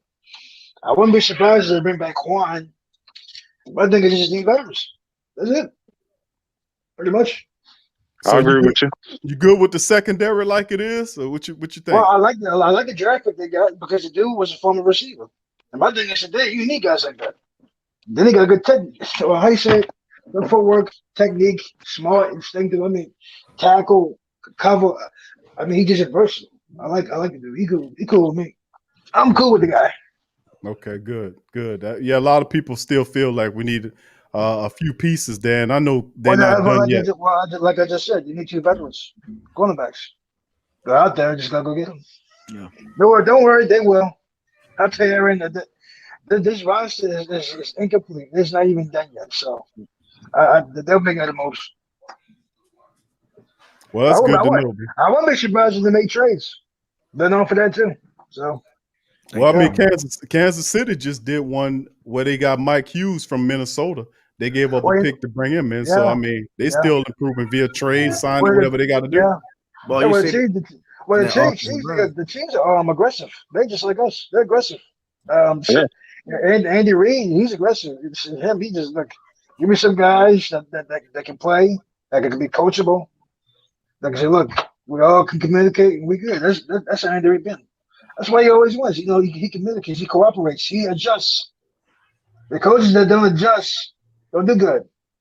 I'll give you one. Pete Carroll, he don't adjust. He's stuck from 10 years ago. That's why Russell Wilson going to get that line. That's true. That's true.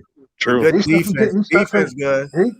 No, that's not even the case no more. They're not good on that side of the ball no more. Now saw Pardon this year, the last couple of years. Are you crazy? They can't stop anybody. Not even the pass. It's just awful. You got Again, that's Jamal what Anderson like a wild man thing. He well, about to stop the whole offense. look at him. Breaking all his fingers and everything. Exactly. They gave up 2 first-round draft picks for him. Yeah. He can't cover nobody. Yeah. He got to cover. Oh, you do a blister quarterback. Exactly. He's a linebacker. Come on. That's my son. You know it. I know it. He's got to do his. I mean, Pete Carroll, he got to figure it out. If then Pete Carroll got some nerves to get the first pick of the draft to get a wide receiver, I said, are you kidding me? You don't need a receiver. You need offensive lineman. Again, like I said, Russell Wilson, I hope he don't get hurt. Because if he get hurt, he loses his back. I'm like, well, fuck, he's stuck in there, man, but this time. Because he don't want to adjust. The same thing with Aaron Rodgers. He got dealing with Jeremy like big man, get daddy out of here or I'm gone. I don't give a shit what nobody say. I control this shit. You think you think Aaron's gonna sit out a year and do Jeopardy? Well, he's not gonna sit out a year because they're gonna trade. They have no choice. This is a divorce. Yeah. If you don't give me what I want, if you don't communicate on my side, it ain't gonna work. Do you think it was funny weird that Brett Favre came out? Yeah, I know Aaron. I don't think he's gonna. Brett Favre, he did the same thing. Well, yeah, he did the same thing to them. He would say, but then he said, I'm gonna come back. Look, bro, they gave mine up. They did. They gave it to Aaron Rodgers. Then they traded to the Jets. They did it right there. He went to Minnesota. And then what? After Minnesota, the next year, he even going to training camp. No. That's why he fell apart. Yep. Right. I'm glad all Drew Brees saga didn't go like the Brett Favre retire and all that shit. I'm glad it didn't go that bad. I'm glad you bring that because they got people that still want it. I'm like, bro, he's not coming back. He signed his papers. He's moving on. Last time I checked, he coached his son flag. He wants him right now. I see him out there and they're cutting up with his son. They cutting up out there. Ryan Ryan Bice. He's a John retirement. But Vic, let me ask you a question. My thing is, what is Brady? Who are you chasing now? The guy that you were chasing all this time is gone. Breeze is gone. And not just him, Ben Roethlisberger. Why are you still playing, Jack? You can't move no more. That's it. That's it. That's the thing. I can't get in his head. Yeah. My thing is the Pittsburgh Steelers are going. First of all, the Pittsburgh Steelers are not bigger than the Cleveland Browns. Look at the Cleveland Browns. Look at their roster. Look what they've done over the years. They take out the football. They run the football. Their offensive line is outstanding. They probably got the best guard time in the league. And one of the best offensive minds in the league when it comes to fast because he learned from Gary Kubiak. Kubiak learned from who? Kyle Shanahan, Mike Shanahan. They run the ball. They know what they're doing. Exactly. That's why they're successful. Exactly. They're coming up. Ain't no doubt about it. They're coming up big time. You crazy? You crazy? It's not. They are that good. Cleveland Browns are better than the Pittsburgh Steelers. They're way ahead of the Pittsburgh Steelers. Then they got Cincinnati. And their defense getting healthy too. Their defense getting healthy from last year. They got hurt. They had Delpit didn't play. Who else? Greedy Williams was hurt. Yeah, exactly. It might be something serious this year, y'all. They're good. What you about to put up, Ben? What you got? They're good. That's some of the signings. I just recapping with the family members what we talked about earlier on the stream. These are the signings I put up. Those are the undrafted guys. Some of the recent things. Yeah, some of the undrafted guys. Thompson small. He got small sash. Oh, I like his swag. He's good. I like his swag. I like his swag. He give me a little seedy deuce little thing. I like his little swag too. I like him. He was nice. For sure. Yeah, Woods gonna make his team. Check out Sutton Smith too, family, because Sutton Smith is something. He's something serious. He undersized linebacker, but he's a missile. You know, he's fine. That's all I'm talking about. But don't forget where the hell is that? Oh, they're not talking. I'm saying, but kid, don't forget about Lorenzo Neal Jr. because his dad used to play for the Saints. Right, this is true. This is true. You just got to figure out whether or not if he can make it. They can sign him to a 3-day contract. You know, for minicamp to see if he can. Yeah, because Lorenzo Neal, the dad, he played for Tennessee. He played with the Judge. And they went to the Super Bowl with Steve McNall. I'm like, what? Oh, then he played with LT, with Damian Thomason. They were coached by Marty Shinedown. Oh, this free agent. Sutton was a free agent. Okay. Sutton was a free agent you're talking about. Yeah, the son. Yeah, the junior. No, I know you talking about Neil. I was talking about when he was talking about Sutton. Look at Sutton. He was a free agent. He wasn't an But them, undrafted. they're all undrafted free agents. Oh, I thought But some Sutton. of them, some of them free agents. But yeah. Yeah, okay. They got two. They got two Smiths they brung on till. One of them a fullback, and this guy's a linebacker. They added to the Did team. he I come was from checking out. Pittsburgh? Did he come from Pittsburgh? That's right. Sutton? That's Okay, right. He all was right, drafted all in right. the 6th round bound. All right, Yeah, bet. That's right. all right. Yep. All right. And then they went picked up a linebacker from where he came from. He came from came from Miami Dolphins. They cut him and they're coming in for tryouts. That's what I'm talking about. Like now we starting to get the free agents. We starting to get people to come to our team. And for a while that nobody didn't want to come to our team because they want to come to our winning culture. But that's changing right now. That's changing big time. Like you said, I'm glad you said that because that's not what we work with. And our history tells us nobody gonna come down here. Well, we changed that. Yeah. We changed that. And the crazy thing is, we can say what we want, but the coach, he's an asshole. He is. He's kind of how it is. He is. He's stubborn. He is. But you know what? He adjusts. 10 years ago, he was nothing like that. It's my way or you go. Now it's like, okay, I'm adjust to what you like because it's your team, not mine. Yeah. But yeah, Peyton. But Peyton, he got all that from Bill Parcells. He got all that shit from Bill Parcells. Parcells is like that. He said, "Look, y'all happy. I'm not. Well, we're good, but we could be better." You know, yes. That's just how Parcells been that way though. Parcells he put that under Bill Belichick and Tom Coughlin. Tom Coughlin even worse. Oh, Tom Coughlin, he was a tyrant. Tom Coughlin was a tyrant. He's fine. He like about to die on the sideline. Shit. He will find you for anything. He will find you for anything. Next to us parents, when I went, I forget what we call that shit. When I went, I can't even get it now. The point is, he was tough. Like him, Michael Strahan, they used to stay clashing because it's like, bro, what are we doing? He said, look, man, it's my way or the highway. You know what? It works. It worked. Coughlin is the only guy that can say got under Bill Belichick's skin. He got him in the big game. He got him in the big game twice. And he did it consistently, getting after the passer, stopping the run. Down the field on third down. They're putting the ball in Eli Manning's hands. They still run the ball. And then that's not, you know what? Tom's teams were built in the churches. I can tell everybody that. It starts up front. And that's what they did. Exactly. That's how you win. I can tell you. Why y'all keep building your teams from the perimeter? It starts in the trenches. Some guys, I can find a receiver in the 3rd round, the 4th round, the 5th round. Give me the big guy. You know what's crazy? 7-on-7 is changing the game of football, ladies and gentlemen. Don't you know that? It's hard to find defensive ends now. Right, 7-on-7. 7-on-7. Nobody don't want to play on defense. Everybody want to play tight end and wide receiver. Yep, right. 7. I read that about that 7 was taking over. Hey, put it this way. You know, look, go look up Mike Detillier. Me and we stay talking. That guy got some. Look, he been covering this shit for almost 40 years. I know. I follow him. If you got his draft books in the past. No, I know.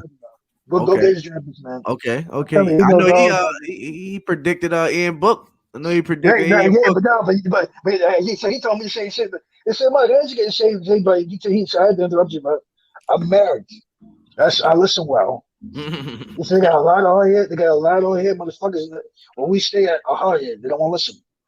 That's the problem. You sit down, you listen, you get it. You don't listen, you're never gonna get it. Yeah. So sit back, shut up, and listen.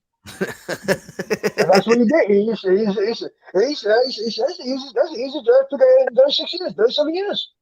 Yeah. You definitely one. I've been hearing his name for a long time. I ain't gonna lie to you. I gave it to him. I said, Mike, you killed that one, man. He said, that's easy. Did you hear what he said? He said it. He said, Ian Book. Hey, I want to ask y'all.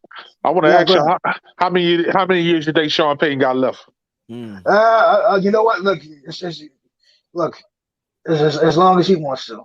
As long as his health's good, because he's not getting younger, he's getting older, man. He's goes to 60. Listen, because a couple of years ago, 60. No, he's 50. Well, he was 58. Yeah, Oh, he 58. is? Yeah. I thought he was 60. I thought he was 60 No, already. not yet. Not yet, Jack. Don't tell him that. He'll go believe. Don't tell him. Don't tell him that. Don't tell him that. All right. I give him another 5 to 7 years, bro. I think You know what? I think he'll cut it out at 65. 57, Nah, y'all. He 57, y'all. So I think exactly. Yeah, there you go. I think I give him the 65, and that's it. I think I Yeah, give him 65. That's look, it. Another 8 years. Another 8 years, 10 years. You know what? Look, I'll be 40. God damn. Hey, Jack, I've been coaching all my life. You're still young. You're still young, Jack. I'm still young. Yeah, But fact. you still young. Yeah. We're not 72 yet, so we can't talk yet. Hell Yeah. no. Hell no. So at the end of the day, he gonna keep doing it as long as he wants. Because at the end of the day, you should say well, he earned it. I mean, fuck, he get paid top money. Shit. Well, I mean, I'm looking at it. Let me put this contract up right here because that's a valid point that you bring about Peyton. Give me a second. I'll put his contract up. But about time his contract up, he will be 60. Let me share this with the family members because I often talk about Coach Peyton's contract. I like to share with the family members just so we have this. Now there it is. This is Coach Peyton's current deal right here. As you can see right here, right here, this is 2021. You see 58, 59, 60. He's unofficial. He's so actually according to Sport Track, he got 2 years left on that 5-year deal. I think it's 3. Might be off a year. But anyway, that's the breakdown for Coach Peyton's contract. Yeah, but that he'll be 60 when the contract ends. Yeah, he'll be. Hey, look, listen. You know what? Andy Reid, if I'm correct, Andy Reid was 63. He said, "Look, I'm gonna keep doing this until Patrick's gonna retire. So I'm not going anywhere." I know he on cruise control. He ain't got. Oh, you good? Hey, you know, look again. He on cruise control. He's still Peyton's quarterback. He said, "Look, man, that's my guy." He said, "You know what? You might go out there. I took him. I traded up for him." And look what they did. Look what they did this all season.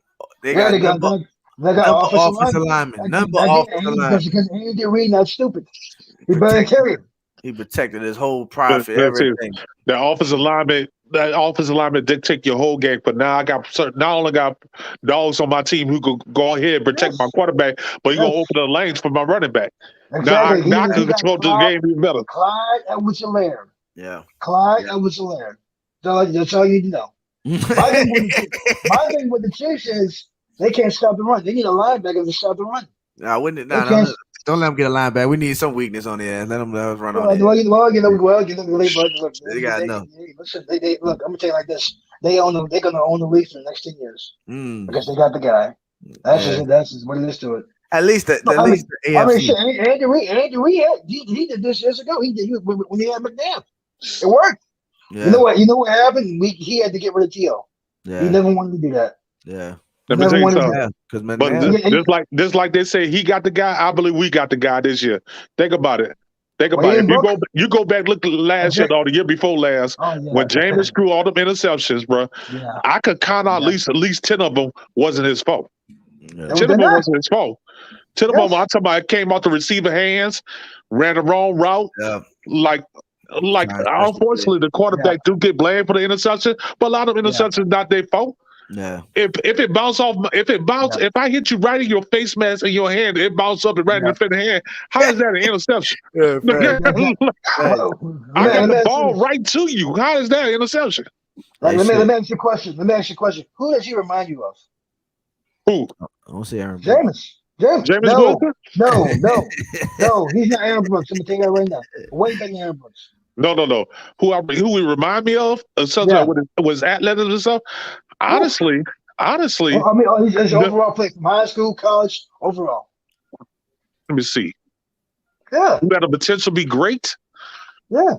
I got one. Well, he got drafted by Tampa, and they let him go. I told Big Q, you remember who that was? You talking about Doug Williams? Hold on. No, Big Q, no. I want him to figure it out because I'm gonna tell him. You got one. Figure it out. Hold on. Is he playing today or he have played? No, he played in the NBA, NFL for a long time, Jack. He played in the NFL for a long time. With his skills and stuff like that, and he can move. Because people get that the boy can move. I don't see him move. Yeah. That's what I'm thinking. It can't be Cunningham. No, come on. No, he's not like Bro, him. No. I don't want to say NFL great, but I'm thinking of a great. I don't want to sound retarded, but he You say he does was have a drafted little. by Tampa, right? That was just one of your clues. The quarterback that you He talked was drafted about. by I said that. He That's was why I dra- said he Drafted was by drafted Tampa. by in the Tampa. comments. He was drafted So by that Tampa. must be Steve Young.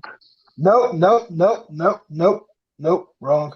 I see. Look, Abby, the one in the comments. That's why I'm with Q. That's what I say. That's what I I say. agree, bro. I I agree. say that. That Warren Moon. Warren Moon. That I Warren thought Warren Moon. I That thought you But thought Warren Moon. the Moon wasn't Nope. drafted by Tampa Nope. Bay. No, according to Moon about Nope. the. Stan Donald. Nope. He was the Nope. Houston Oilers, huh? Was he the Oilers? Y'all can't get it. Y'all can't get it. I give up. I don't know. Hey, Big Q, don't say nothing. Don't say nothing because he probably Vinny Testaverde. Vinny Look him up. Testaverde. I know Vinny Testaverde. I gotta see his highlights. You say James. That's who Vinny James reminds you of. is James Vinny reminds you. Testaverde? Not Vinny Vinny. Testaverde shooting the ball over. I would have. I'll be honest with you. I would have never guessed that in my You life. gave me a life thought. been- Right, you gave me a Bro. powerful attempt. I want to name I that would have one. never said Vinny Would have lost all my money. But Would've lost somebody all my said money. that. Somebody said that it was Mike, Sway. I Mike think can tell Sway you. said that.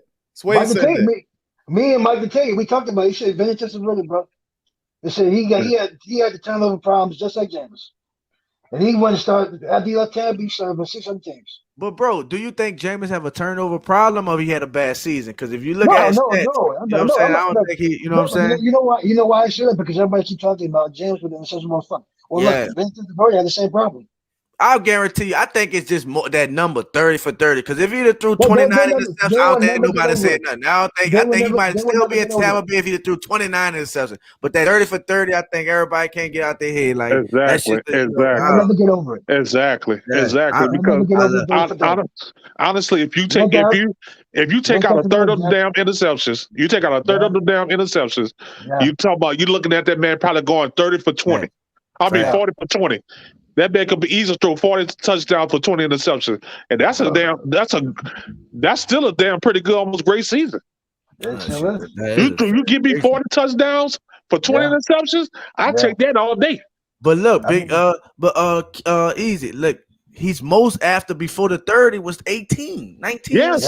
Didn't even touch 20. So if it was a pattern, like if it was something like, okay, last year he threw 30, the year before 29, the year before 29, 28, then okay, yeah, he got a problem. But the fact that this man had in the system, Big Ben, how many interceptions Big Ben threw in that system? Hey, I'm glad you said. You know who Big Ben offensive coordinator was? The guy's correct. Bruce Arians. Exactly. That's what I'm talking about. That system. Exactly. The big old risky. What risky? Didn't he? Carson Palmer. I'm a Carson Palmer. Exactly. Carson Palmer. Like, come on, man, stop making crazy. But you know what, y'all fellas? What we gotta say is thank you, COVID, and thank you, 30 for 30. Because now for COVID, we got some good picks like Debo, and for them saying, oh, he threw 30. Thank you, Bruce. We're gonna take him. We're gonna put him underneath the wing. We got him. Sean got him. I'm cool with that. And I think this even a better situation. I like the Teddy too, but it's a better situation than Teddy because Jameis is a first overall pick. Former first all-around pick. His ceiling is crazy. Ceiling is crazy. So, man, people don't. I know we thinking about it like this, but if you on the fence with Jameis, please get off. Come over to the backyard. The grass is green right here. Right here is green. So I'm telling you, bro, I'm excited about Jameis to be cute. I was always if Drew wanted to play, but Drew that segment of Drew is out, and y'all gotta excuse me. Drew been in my life 15 years. You know what I'm saying? Just like Peyton. You know what I'm saying? Drew. So I you know what I'm saying? So I was under the pressure. Look, hey, listen, bro, whenever you want to stop playing, that's when we gonna stop. You know what I mean? If you got the right, but I'm glad he didn't drag it out. He with his family, football, Jabbo time. You know what I'm saying? And I'm excited about what we got. We couldn't be in a better position if we would have damn drafted a number 1 overall pick. Think about that. We got a number 1 overall pick sitting on our bench behind the greatest of all time. Correct. Tell. Look at it. He set us up for the next 10 years. Yes. The same shit that Drew had. Remember I told you that, Q? You remember I told you that about 6 months ago in the middle of the season? I said, bro, Jameis going to be, bro, watch after this, by halfway through the season, he going to be with us the next 10, 15 years, bro, because he going to prove himself. Well, I mean, he's going to prove himself. I think Jameis is benefited greatly from being down here, learning Yes. from Drew. Remember, he had all of the stuff. I mean, I think the maturity issues was something of a problem up there, the Uber thing and all that other foolishness he did.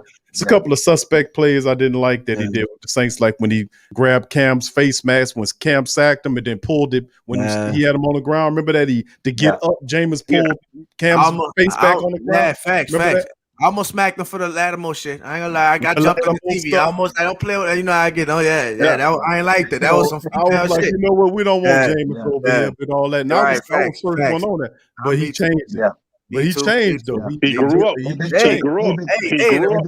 The man got married and everything. I don't know if anybody married or have been married or anything like that. I see these young men. They're young men. I'm 30 and I feel older than them. And I know you brothers, you know what I'm saying? So just understand that maturity level. You already know at 21, 23, 24, 5, you're not mature yet. You know what I'm saying? You still got a lot of life to live and things go through as men. So I think that was big for him. And then to see a man like Drew, family man, somebody looked out to him, he gave him a process, he gave him a system, you know what I'm saying, where he can take for the rest of his life. I go in here, I do it like this, that, whatever. Not the exact same thing, but he got him a system. And that's what we all need in life. If a lot of times, man, we had a process, we'll be great. And this man got it laid out for him. And like you said, the fact that just like Drew was 26, 27 years old, James the same age and could set us up. How long? 15 years Drew was playing. Not saying he is this is long, but for at least 10 some years, man. So who that nation? Look out. We back. We ain't never left. We here. We still on track. We still on track. Hey, Charles, I can tell you this. Charles, I can tell you this. I can tell you that, you know what's crazy? Peyton stay here. You know, the only thing I can say with Peyton, he's not going to tank. He's going to still find a way to get. He's still going to find a way to get another one. Yes. All right. Yeah. Fair. What you said, bro? You said it again. I ain't hear it clear. What you said? No, I said he's not going to tank. Yeah. Facts. And we gotta bring up that record. 8-1 without Drew Brees. Some perfect without Kamara. I think he's 73. Without Mike Thomas, something like that. Like, yo, listen, this man, this team, this everything. Like, we have a core. We did not. Yeah, we got rid of Emmanuel Sanders, y'all. Okay, those are the old players. He was older and he was 1 year. He wasn't big for our culture. Thank you, appreciate you. Why we might got a chance to sign him back. Exactly. Malcolm Brown. We could find another Malcolm Brown. We have the defensive coach to make a Malcolm Brown because we already got the other two. Like, we good. Like, I don't know. Receivers. People don't know our receivers, but we saw what Marquez Callaway could do. We know what Deontay Harris had the potential as a wide receiver do. Mike Thomas, the world seen that. So I don't know.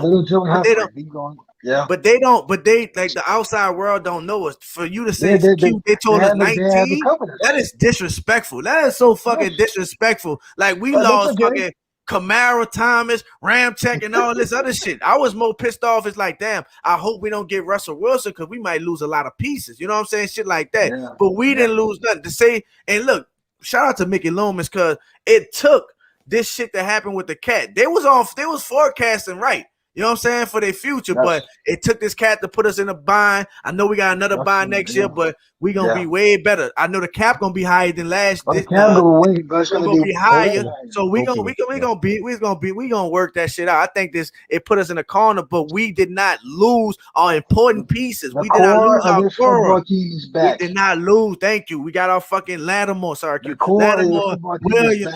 We got everybody that we did. Like, shout out to Quine. I love Quine too, but we got a chance of getting him back also. So, man, keep our heads up, man. 19? Are you crazy? 19? How many teams they got in the NFL? How many teams got in the NFL, Coop? Goddamn, 19. I know, bro. CBS. CBS. I thought it was ESPN. I'll even get started with them. They got a little better. They got a little bit more sense than that. They know what's up. They see them prime time. They know what's up. ESPN better than CBS. Hell no. But you know what? Nobody got us. Nobody even got us. Barely got us even making the playoffs right now. And that's what I love the disrespect right there. Like, you forgot for the last 4 years. If it weren't for the screw jobs and lucky plays, we should have been multiple championships. Like, Drew Brees should have at least about 2 more championships. He should have been holding up. Yeah, but that's all right. That's all right. What Drew don't do, James Winston gonna pick it up. Watch what I say, because they don't see him coming. Like, you know, we all from that city. When it hit around this time of the year, every day we're looking at the weather channel, looking to see what hurricane coming. They don't see the storm coming, but it's coming. The storm is coming slowly but surely. And when it hit, it's gonna be too late for you. Ain't nothing you can do about it. Ain't gonna know. Ain't nothing you can do about it. The storm gonna hit, it's gonna be over with. That's all it's gonna be. I'm gonna tell you this, family. I ain't gonna lie. Since I started watching Big Q, I don't watch no fucking ESPN. None of that. None of that. Through the week, I don't even turn it on. I don't even get anybody to give me time to play on us. None of that. None of that. I don't watch none of that. Shout out to Big Q. Shout out to TJ. TJ always whatever. I make sure that I watch my family. I want people that know about the Saints. And if we gonna get criticism, it's gonna be amongst the family. You don't feel me? We all gonna have different perspectives on things, but as a fact, we all want the best for our team, and we got different ideas. But I don't want to hear no people that who we got to talk about right now. And just looking at stats and shit, you don't know what's going on, all the rules and everything that's going on. Now get out of here. Get out of here. Thank you, PRO. That's what we do. I'm not relying on ESPN so we can give us a highlight for 2 seconds. Stop it. We whoop the shit out of team, and then we get 2 second highlights while they talking over and then barely that. Like you got your teams who ask you to suck out this world. If it's not Kansas City, it's not the Cowboy, or not Philly, it's not. It used to be New England, but now it's Tampa Bay. If it's not one of them teams right there, we don't get no love or respect, but that's all right. That's okay. Like you said, we got Big Q, and I'm pushing Big Q to get him on Sirius Radio or something because you need to be a national syndicated show, baby. You need to be national syndicated, bro, because we speak facts, baby. It's time for the Who That Nation to know that we out here, and we got a general right here, Big Q, who gonna bring it to them raw and nasty every single day, man. That's what we need. The truth that they don't want to hear, they don't want to know. Like I told Big Q the reason why I was on here because I felt like I was kicking it with my uncle. We were talking about the game, the same perspective. I turned it on. I'm just like, man, everything how I feel like a fan, how I feel about it, the same way, the same perspective, everything. I'm like, man, this man thinking exactly what I'm saying. So for real, for sure, Q, for sure. People gotta let you know, bro. And for the people that can't get it in their head, can't get it in their mind. Y'all just got, hey, if y'all can't get on board, that's just too damn bad. Yeah, sorry. And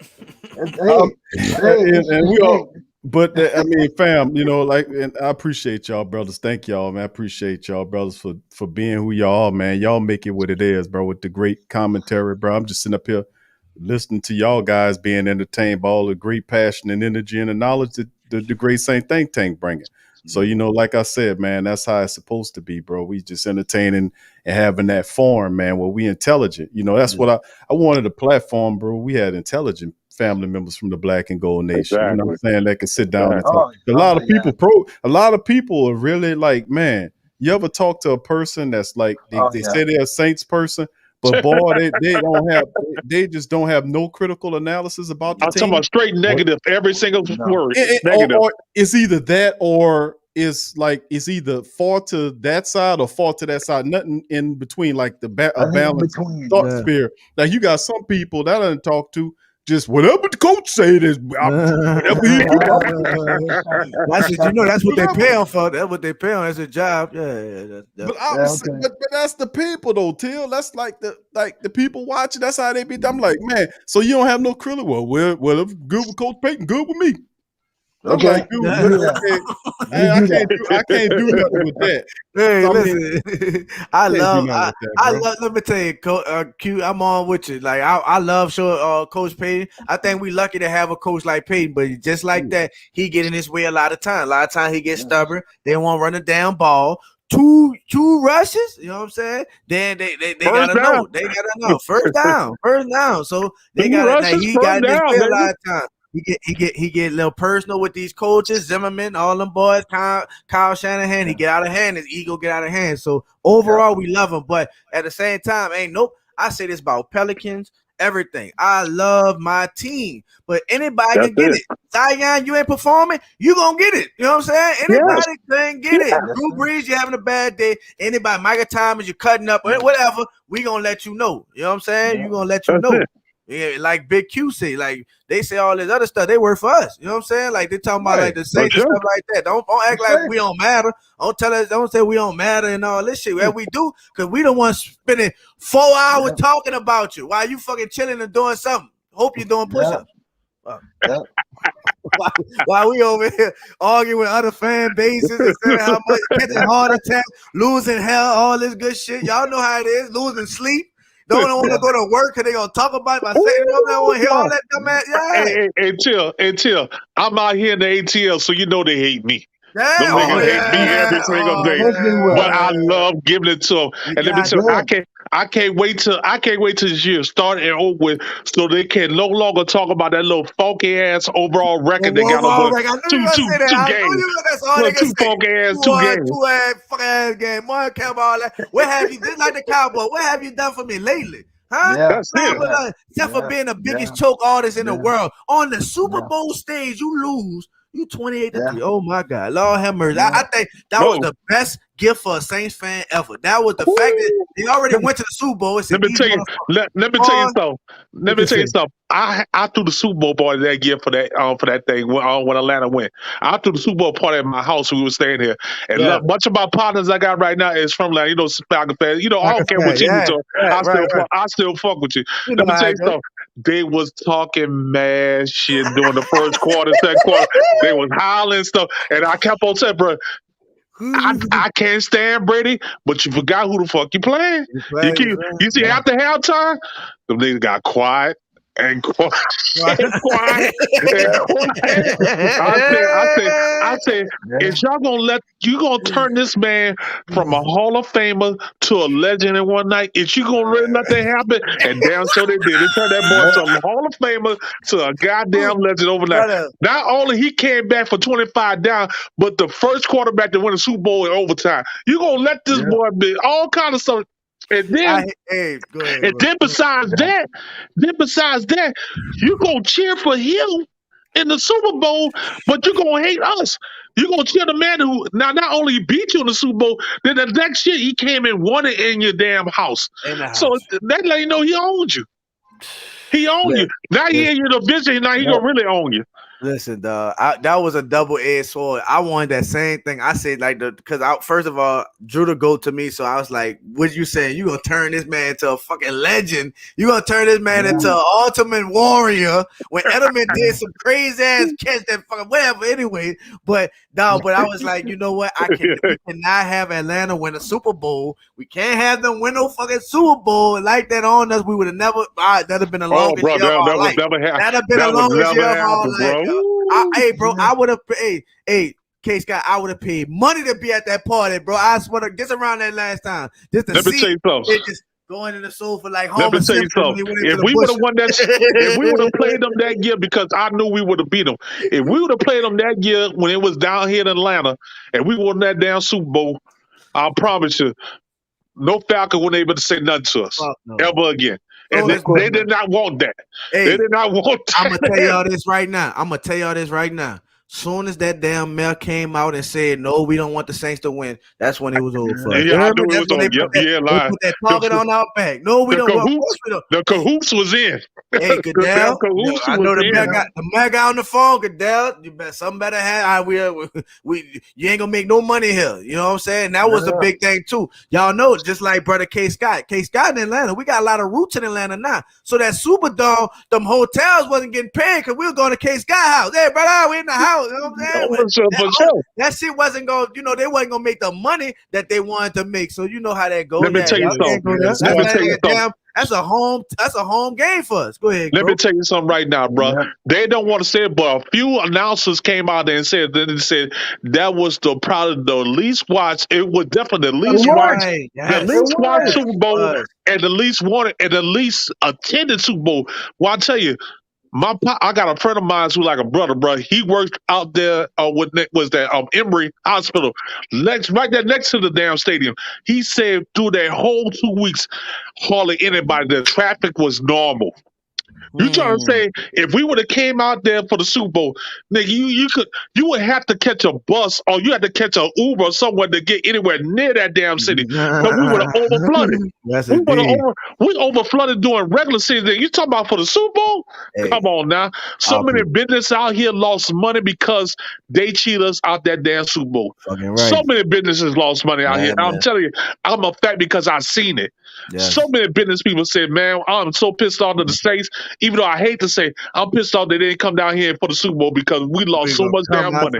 And cut up. We're gonna come out there and cut up, and they know like it. this. They do. Let me tell you something. This how serious it was, bro. Before the Super Bowl and the NFC Championship, and we had a chance of winning when we were playing the Rams. The closest hotel that you could have got to Atlanta was in Greenville, South Carolina, about 3 hours away. That was the closest hotel that you could get to Atlanta for that damn Super Bowl if you wanted to come be tailgated. But after that down there debacle, so many people canceled their reservations and shit. You could get a hotel then they inside the city. That's how much money they lost that quick. Yeah, that Super Bowl was horrible. It was everybody know it's bullshit. Everybody know it's some serious bullshit. Come on now. The most disrespectful thing about that Super Bowl, Roger Goodell was right there attending it, and you let that shit happen. Yeah. Like people like, oh my God, like really? like you couldn't even imagine. And those sorry ass Shannon Sharp, that's why I can't really stand his ass right now. Shannon Sharp said, well, you still had a chance in overtime to win the game. I'm sorry. All of us play ball. That's an emotional game. When you have something that devastating happen to you like that, bro, your mind is gone. Your spirit is gone. You might be still playing, but your spirit is gone because you knew you had the victory. Exactly. Hey, that's why I can't stand Shannon Sharp. Because it's just like us. We the PR, we love our say. You supposed to be giving the news on other teams, and you over there wearing a do-rag with a black and mild with Russian creams, all that stuff, all that, you know what type of stuff. Who do that? Who has that? Who smoke black and miles and do all that? Hennessy up there. Stop playing with us, man. But I don't like all that, man. I don't like all that. He do too much for me. So, but now I forget what he's talking about, man. But anyway, that's why I stopped watching. I ain't got time for that. I don't want none of that. And what the most pissed off about that, it seemed like some of them people don't have no empathy. Are you trying to say ex-championship? If that would have happened, if they would have did that to you during your Super Bowl run when you was in Denver, how you would have felt about that? If you would have got lost, not losing, but you see the game stolen from you. Go talk to the players over there for who is that? Go talk to the player for the Raiders when they lost to Tom Brady. That damn tuck rule play. Tell me how you feel. Ask them how they feel about that bullshit. Oh yeah, they talked about that. Tim Brown and Jerry Rice and all them talked about the time when the playoffs when they came and how McCallahan when Gruden them switched. Gruden went to Tampa Bay and then you had McCallahan coaching that old team and Barrett Robbins and all them the center. They said he got drunk and disappeared the night before the game. That's not how it played out. That Jim Brown talked about. Him and Jerry Rice was adamant about what happened. McCallahan changed the game plan a few days before the Super Bowl game to benefit Gruden. And see that's and then the media operator they in bed with him. So you can't totally be honest. And I can't see and only one way I know how to do is keep it real. So we're gonna have an issue. We're gonna butt heads automatically right there because you ain't gonna tell me that Robbins had a anxiety attack because of the Super Bowl when he was fussing with Callahan, telling them, "Please don't do this to me.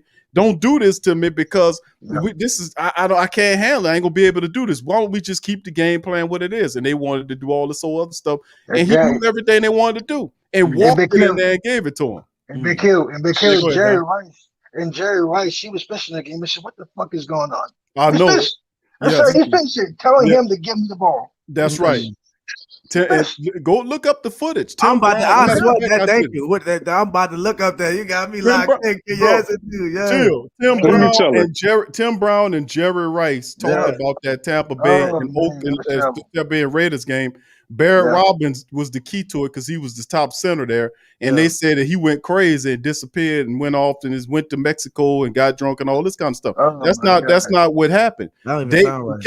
Right, it was this the biggest game of his career. He got there, he was ready to ball. What happened was, right, and he's like, "Who does that? Nobody does that.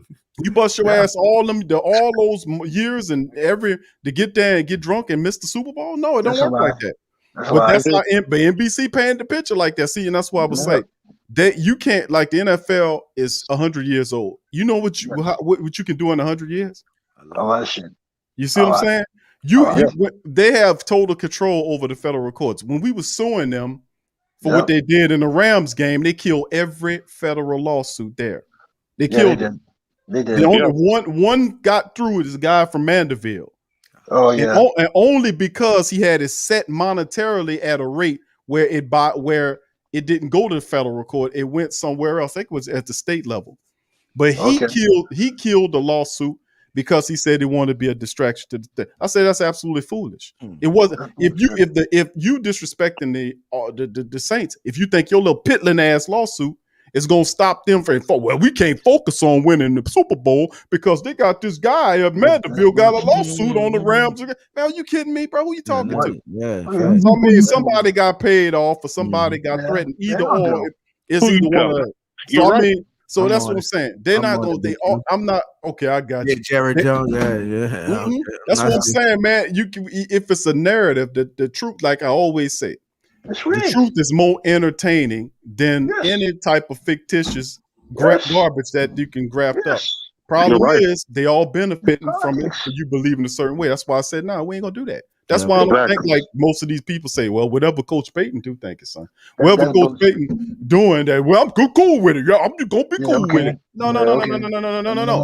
Because I was here before Payton was here. Yeah. I was here before Breeze was here. Yep. Exactly. I was here before all these guys got up on this team. Every guy you got on that team, I was here before they was here. Exactly. So you gonna put me? So I'm gonna take a step back because he the coach. And he got here 15 odd years ago. Hell, I've been with the team for over 20 years. So I'm supposed to step back for you. Exactly. In 3 or 4 years, you'll be gone, and we have another coach. In 4 or 5 years, you'll be gone. We have another coach. Am I supposed to take a step back for him too?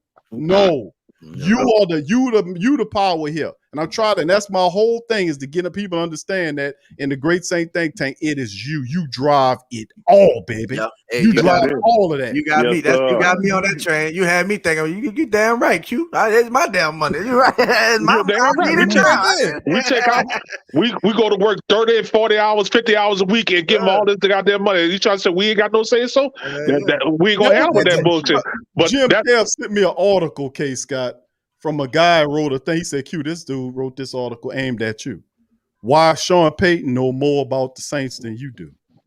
Sent me that article. I said, nah, bro, you tripping. That's not. And I was thinking in my head, nah, that ain't. And I read it like point for point. Because and I know how writers write that. I read all the articles. I cover all of these stuff. Exactly. Most of the people, I know how they write. I mean, dozens through the full season of Saint coverage, bro. We cover thousands of articles. We listen to dozens of interviews from Peyton, Loomis, players, everything. We are the we as the Great Saint Think Tank and the Who That Nation. We at the central. We connected. We know this. No, if there was, like I said, if there's somebody handing out PhDs for Saintology, Taylor get one. Oh, I appreciate John to get one. Case got to get one. I'm getting one. Bliss will get one. Dedrick will get one. Yes, sir. It's graduation week this week too, huh? It is graduation week. There you go. That's what I'm saying, bro. I'm telling you, man. That's what the Great Saint Think Tank about, bro. We got that. All of them, they PhDs. If it's Saintology, they got PhDs in it. Because let me tell you something, they know what they're talking about. And I'll be sitting here listening to them, and I tell people all the time. I tell y'all, the family members all the time, say, listen, their family. Y'all make it all go. It's an honor and a privilege to sit before you, to have a conversation with you about the New Orleans Saints. And not just the Saints, but life too, baby. Yeah, we sit here laughing and having fun. And it's sports, but we have fun here. We connect here. We learn here. And we learn from it. And that's the beauty of it, baby. That's the beauty of it, baby. It's real. That's real, baby. Baby, let me tell you something, baby. That's 100% real deal. Holyfield, I'm keeping it real. Yes, sir. Love them. Thanks, Q. Real talk. Listen, fam, I'm going to give each one of y'all, I got it. My son just came in. I'm going to give all the family members an opportunity. I'm going to start with Brother Don, and then we're going to go to K. Scott, then my dog, Till. The last comments on the show. I mean, it's four. I can go another 4 or 5 hours, but y'all know me. I got the kids in here. I already know. Q, go ahead, Q. Go ahead, Don. I give you the last word, bro. What's the last word? Well, stay tuned. Stay blessed. Stay positive. Stay cool. We'll be all right. We got a couple more months of football season. That's if you're watching basketball, and if you're not, I get it. But we'll be all right. Stay tuned. Stay tuned. Well, brother Don, let me tell you, nobody gave you no mafia commentary today, and said That's good. they said the Godfather on, so it's all good. That's my specialty, baby. That's my specialty. You know it. You know it. I know it. Go ahead, brother K. Scott. Go ahead, bro. Man, first of all, I just want to say thank y'all, brothers, man. I truly, it's been nothing but a pleasure, brother, to talk to all the brothers and sisters out there who've been putting in their comics and everything, bro. Those who came on the platform today, man, it's been a complete joy, man. I just want to let all y'all brothers know I love y'all. I thank y'all. I'm praying for y'all. I appreciate all of y'all, man. Sure, I'm nothing but love, blessing, not for just y'all, but y'all family and everybody who connected us in the stream and who are part of this family, brother. Nothing but blessing and love right now because we are in this together. We're going to ride and die together, and we're going to prosper together.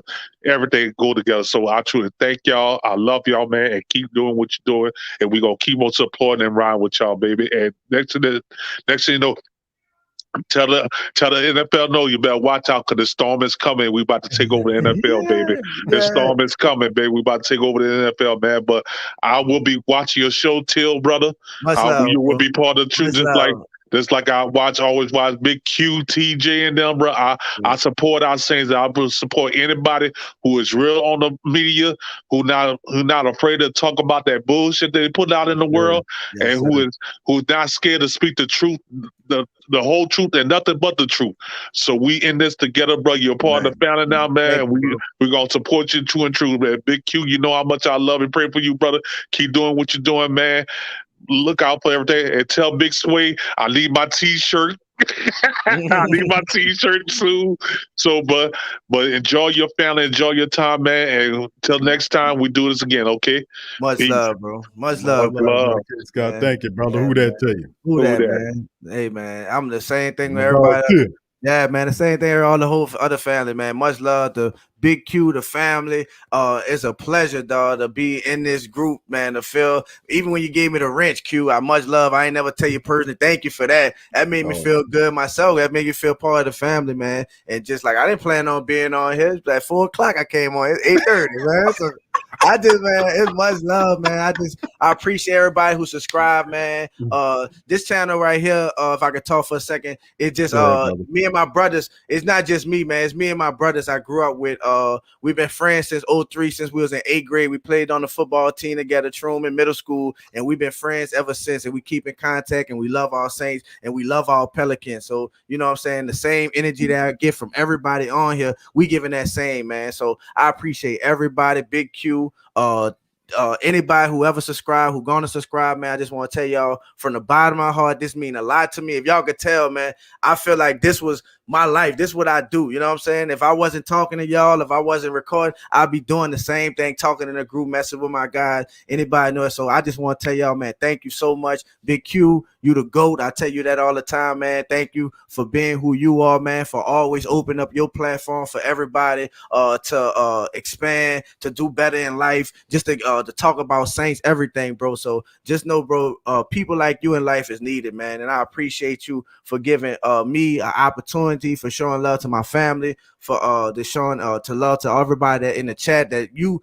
who support you, man. Everybody who in the chat support, man. Much love. I know I can ramble a lot, but man, it's just a lot of love, man. So if anybody y'all can't do anything, subscribe to NOLA Bros, man. I want to do this for life, you know what I'm saying? That's why I feel like that I want to do with my life, with my family. So much love to everybody. Thank y'all. Don't trip about this season, y'all. We're gonna be great. I don't see a fall off. Jamie, Jabbo time. It's Jabbo time. I believe we're gonna be good. 15-2 is my prediction for us, family. We're gonna go 15-2. And we get stumbled at the ends, little trap games here and there, but overall we're gonna still fly high, man. But much love, Big Q.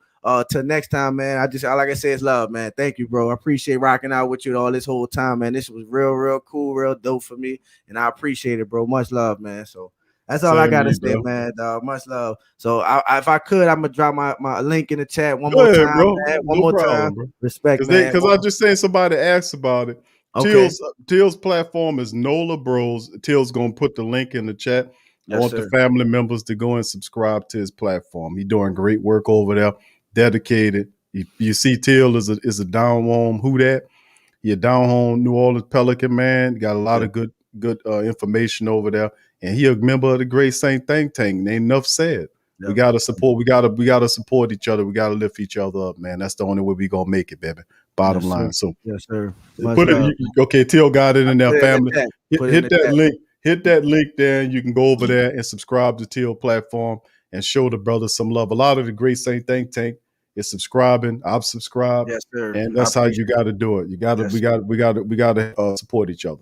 That mean a lot to me, man. Thank you, Big Q. I ain't gonna hold you up no more, man. Go handle them boys. I'm about to handle my little dinosaur right now, man. So crazy real talk, man. I heard him yelling back there not too long ago. And he ready. He respected that. He let me do what I do. So I'm about to go handle up with him. Appreciate you, bro. Much love to you, man. I will be tuned in.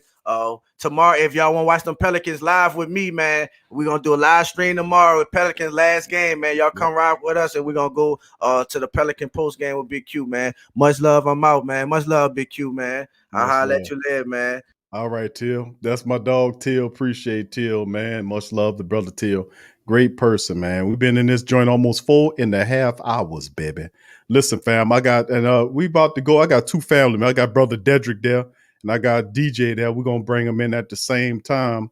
And I'm sorry to do this to the brothers because they've been waiting right there. I just noticed them. But I'm gonna give them an opportunity to jump in and get a floor and questions or whatnot. I hate to rush the family members, but I got it. My little boys. But anyway, I'm gonna bring brother Dedrick and brother DJ in here. What's up, Dedrick? How you doing, brother? What's up, bro? What's up, Q? What's going on, man? What's up, fam?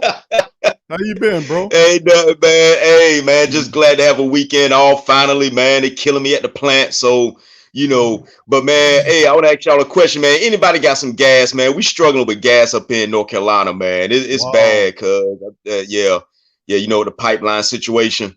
Yeah. But I was able to get some though. The local boys got gas, but the major gas they like Citgo and all that stuff, man. They've been dry for a couple of days, so and I got to take this ride to South Carolina and go chill with the girl and the kids tomorrow. So making phone calls, everybody saying they got gas down that way, so I should be good. Yeah, we didn't see. I haven't seen too much of a shortage where I'm at in the around New Orleans area. Some places had the pump shut down, but I guess it wasn't that bad, in my experience here. But it's been about a week, I think, since that happened, and they were saying that stuff's supposed. But that's absolutely that's insane. How all this just how you got one pipeline that running. I'm like, where the other one at? Don't you supposed to have when something that important? Ain't you supposed to have two or three of them? How you got one of them like that? I just don't get it, man. I don't understand how they do it. But yeah, brother, go ahead, my brother. But check this out, man. Hey, Q, man, I'm still tripping off the draft, man. I understand, the defensive end part and all that, but I feel like we really needed a cornerback with that first pick. I mean, the information that I'm getting is that when you draft the best player that's available at your pick. But I feel like you got to draft the best available player at the position that you need. So what I'm saying is we really needed a cornerback. Secondary is the main focus. I love defense. I'm a big fan of that front four. Man, we was getting pressure on the quarterbacks off a 4-man rush. So I said, now, man, if we can get the linebacker straight, but we definitely got to fix the secondary, because we was getting burned a lot, man, not just this past season, but for the past 5 or 6 years, man, secondary has been taking a big hit. So I said, look, this was the most important draft in Saints history, in my opinion. Drew is gone. He's done. That's it for him.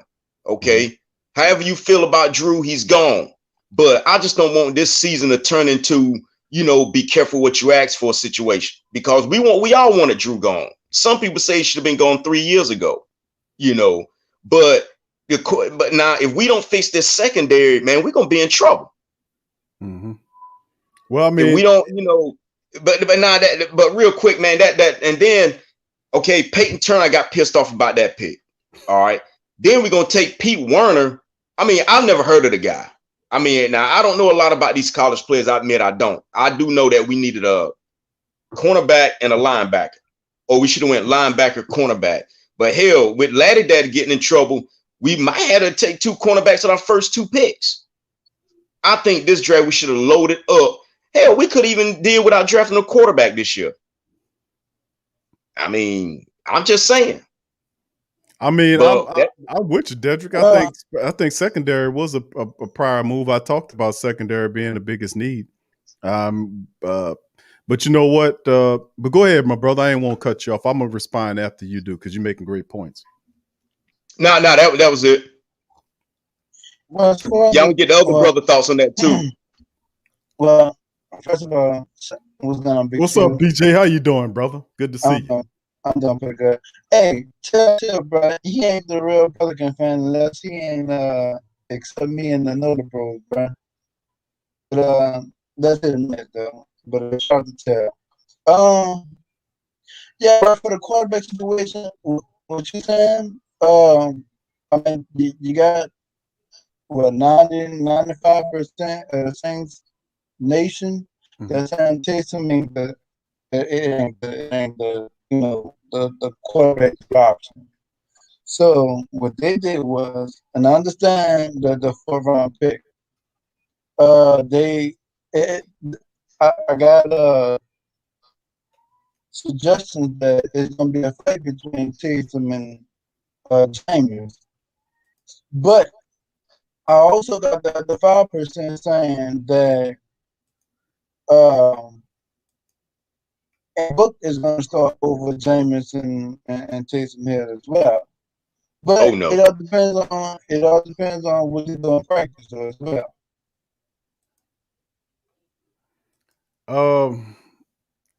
The Book, I don't see Book having an impact on the Saints offense this year insofar as I don't think he even, I mean, to a degree, I mean, the probably the best I could see him doing is if he catches on really well, maybe he unseats Trevor Siemian.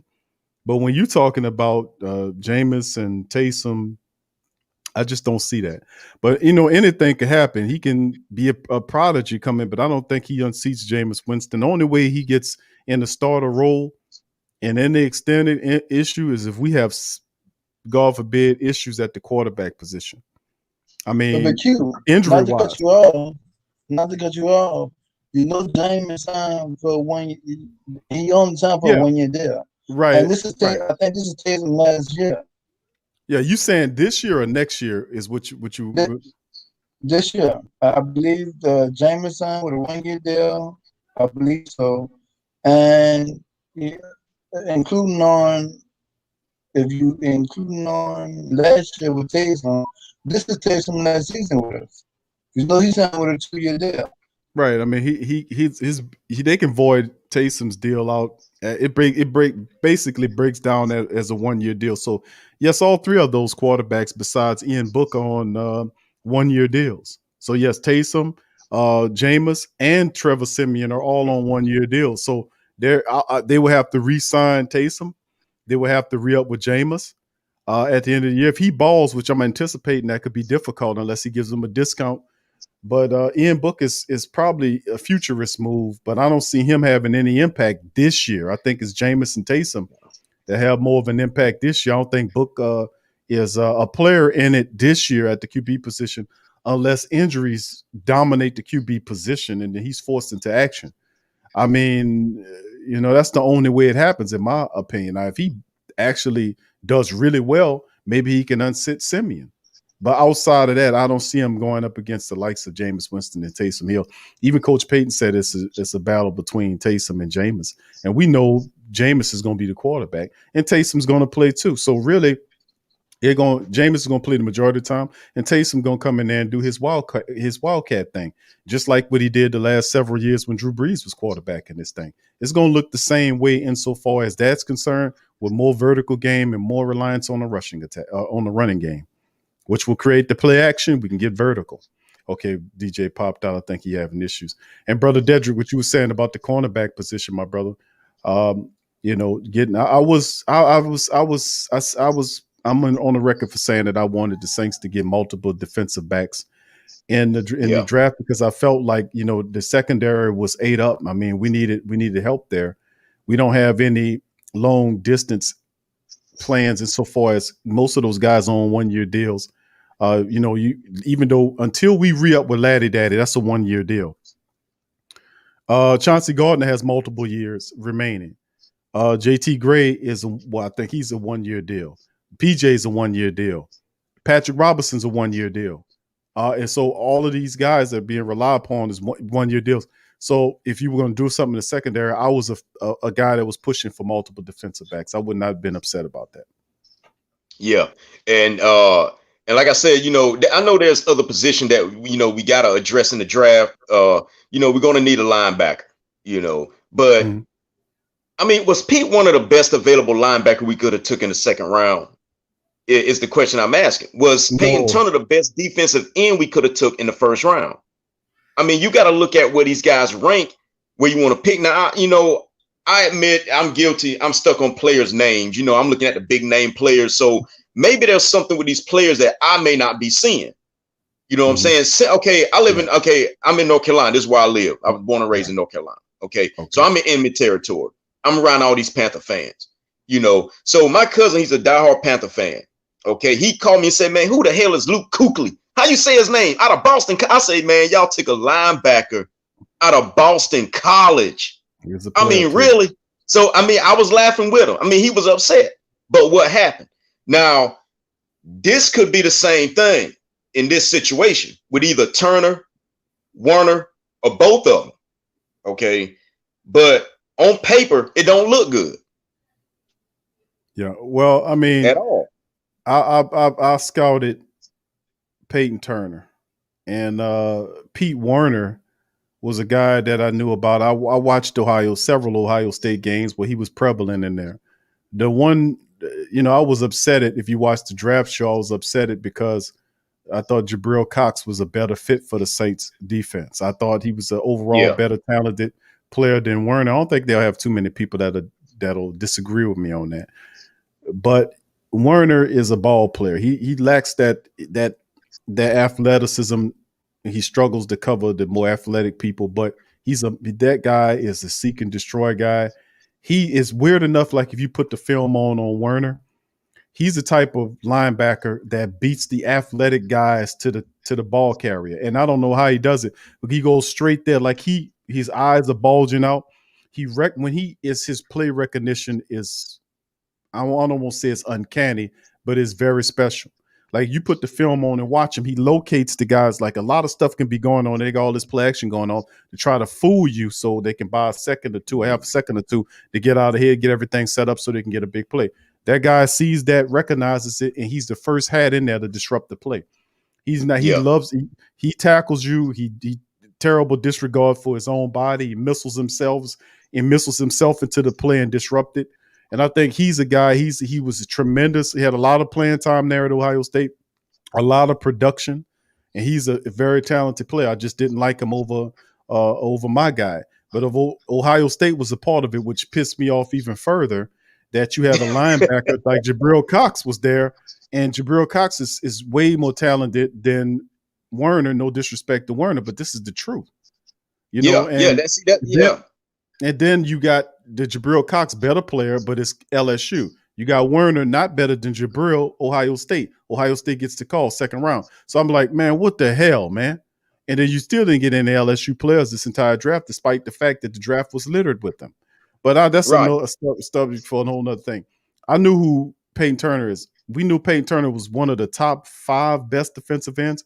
Remember, they had JOK up there, but he was a tweener guy, depending on what kind of scheme and system you was running for him. So, but listen, number one is they had Peyton up high because of the fact that they understood that the Saints knew that this guy can come in and help. A lot of people say Davenport. They seen Davenport because he has some issues and stuff. But Sean Payton, I'm telling you, this Payton kid is not a bad pickup for the Saints. A lot of people was upset he went in the first round. They felt like he was a second round defensive end. But if you think about it, you picked 28th. You were several spots from the second round anyway. So I mean, it's like, and plus he's not going to be a person that's going to come in right away. You got Davenport there, you got Cam Jordan who's going to be there, and you got Carl Granderson, so he can naturally have a natural progression there. And remember, the also the school of thought is, Brother Dedrick, to remember is that if you get your pass rush game together, it helps the secondary, because if they're ball rushing, if they're pass rushing, and they get into that quarterback, they're forcing him to hurry up with his throws, which benefits the secondary. So that's that school of thinking. So the Pete Werner and the Peyton Turner situation is not bad. Very solid draft. I did want another defensive back. Ian Book wasn't a bad pickup in my book because they need a quarterback on the back end. Like you said, you could have waited the next year, but if you wait next year, he wouldn't be ready next year. That guy would have to be somebody that's destroying it. And Book is not a bad compliment. Even the wide receiver, Barner.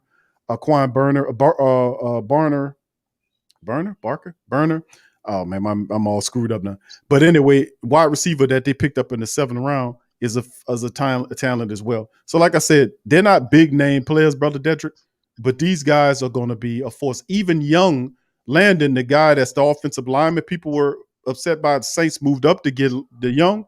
That guy going to be starting for you in 2 years. I promise you that.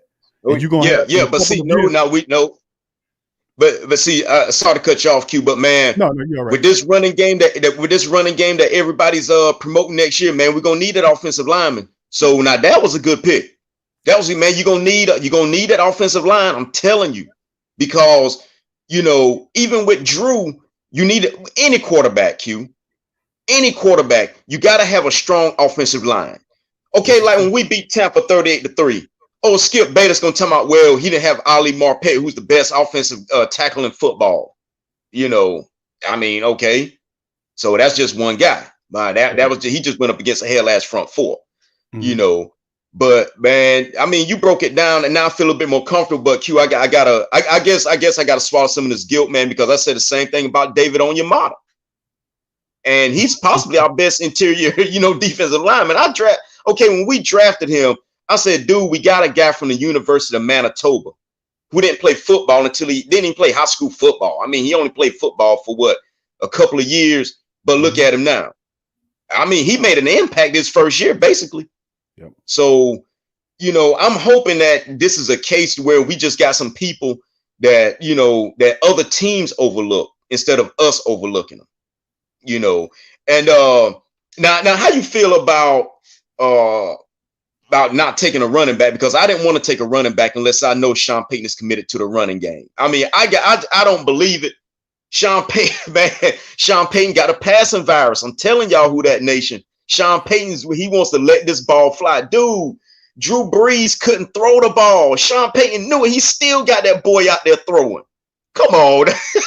Man, listen, Q. Alvin Kamara could have won us the Super Bowl this year single-handedly. I mean, I said that Christian McCaffrey was the best running back in the league, but this year, man, it was AK for me all the way. I said when we play Tampa, I said let Kamara win this game, but Sean Payton, he wants to throw the ball. Okay, bro, I agree with you on Coach Payton. I said that countless times about Payton, that he has a propensity to overpass. He had an over-reliance on Drew Brees on the back end of his career. I talked about that. I talked about the fact that he's pass happy. That's the term that happened. But this year's this is what I'm saying from Coach. This is just my analysis based on what I know. He was pass happy with Drew Brees because he was with Drew for years. Drew knew his system inside and out. And I would even argue that Drew knew the system better than Peyton did, because Peyton only knew it in practice, in the mental level. Drew executed his offense physically and mentally. So I mean, he knew it at layers that Peyton could never go out there and operate that offense. If he had the ball, if you put him as a quarterback back in the past, he couldn't do it. So I mean, Drew Brees did it at a level that surpassed what Peyton knew. He over relied on Drew because Drew mastered that system to many regards. But this year's different. He doesn't have Drew to over rely on anymore. He doesn't. He got to learn Jameis.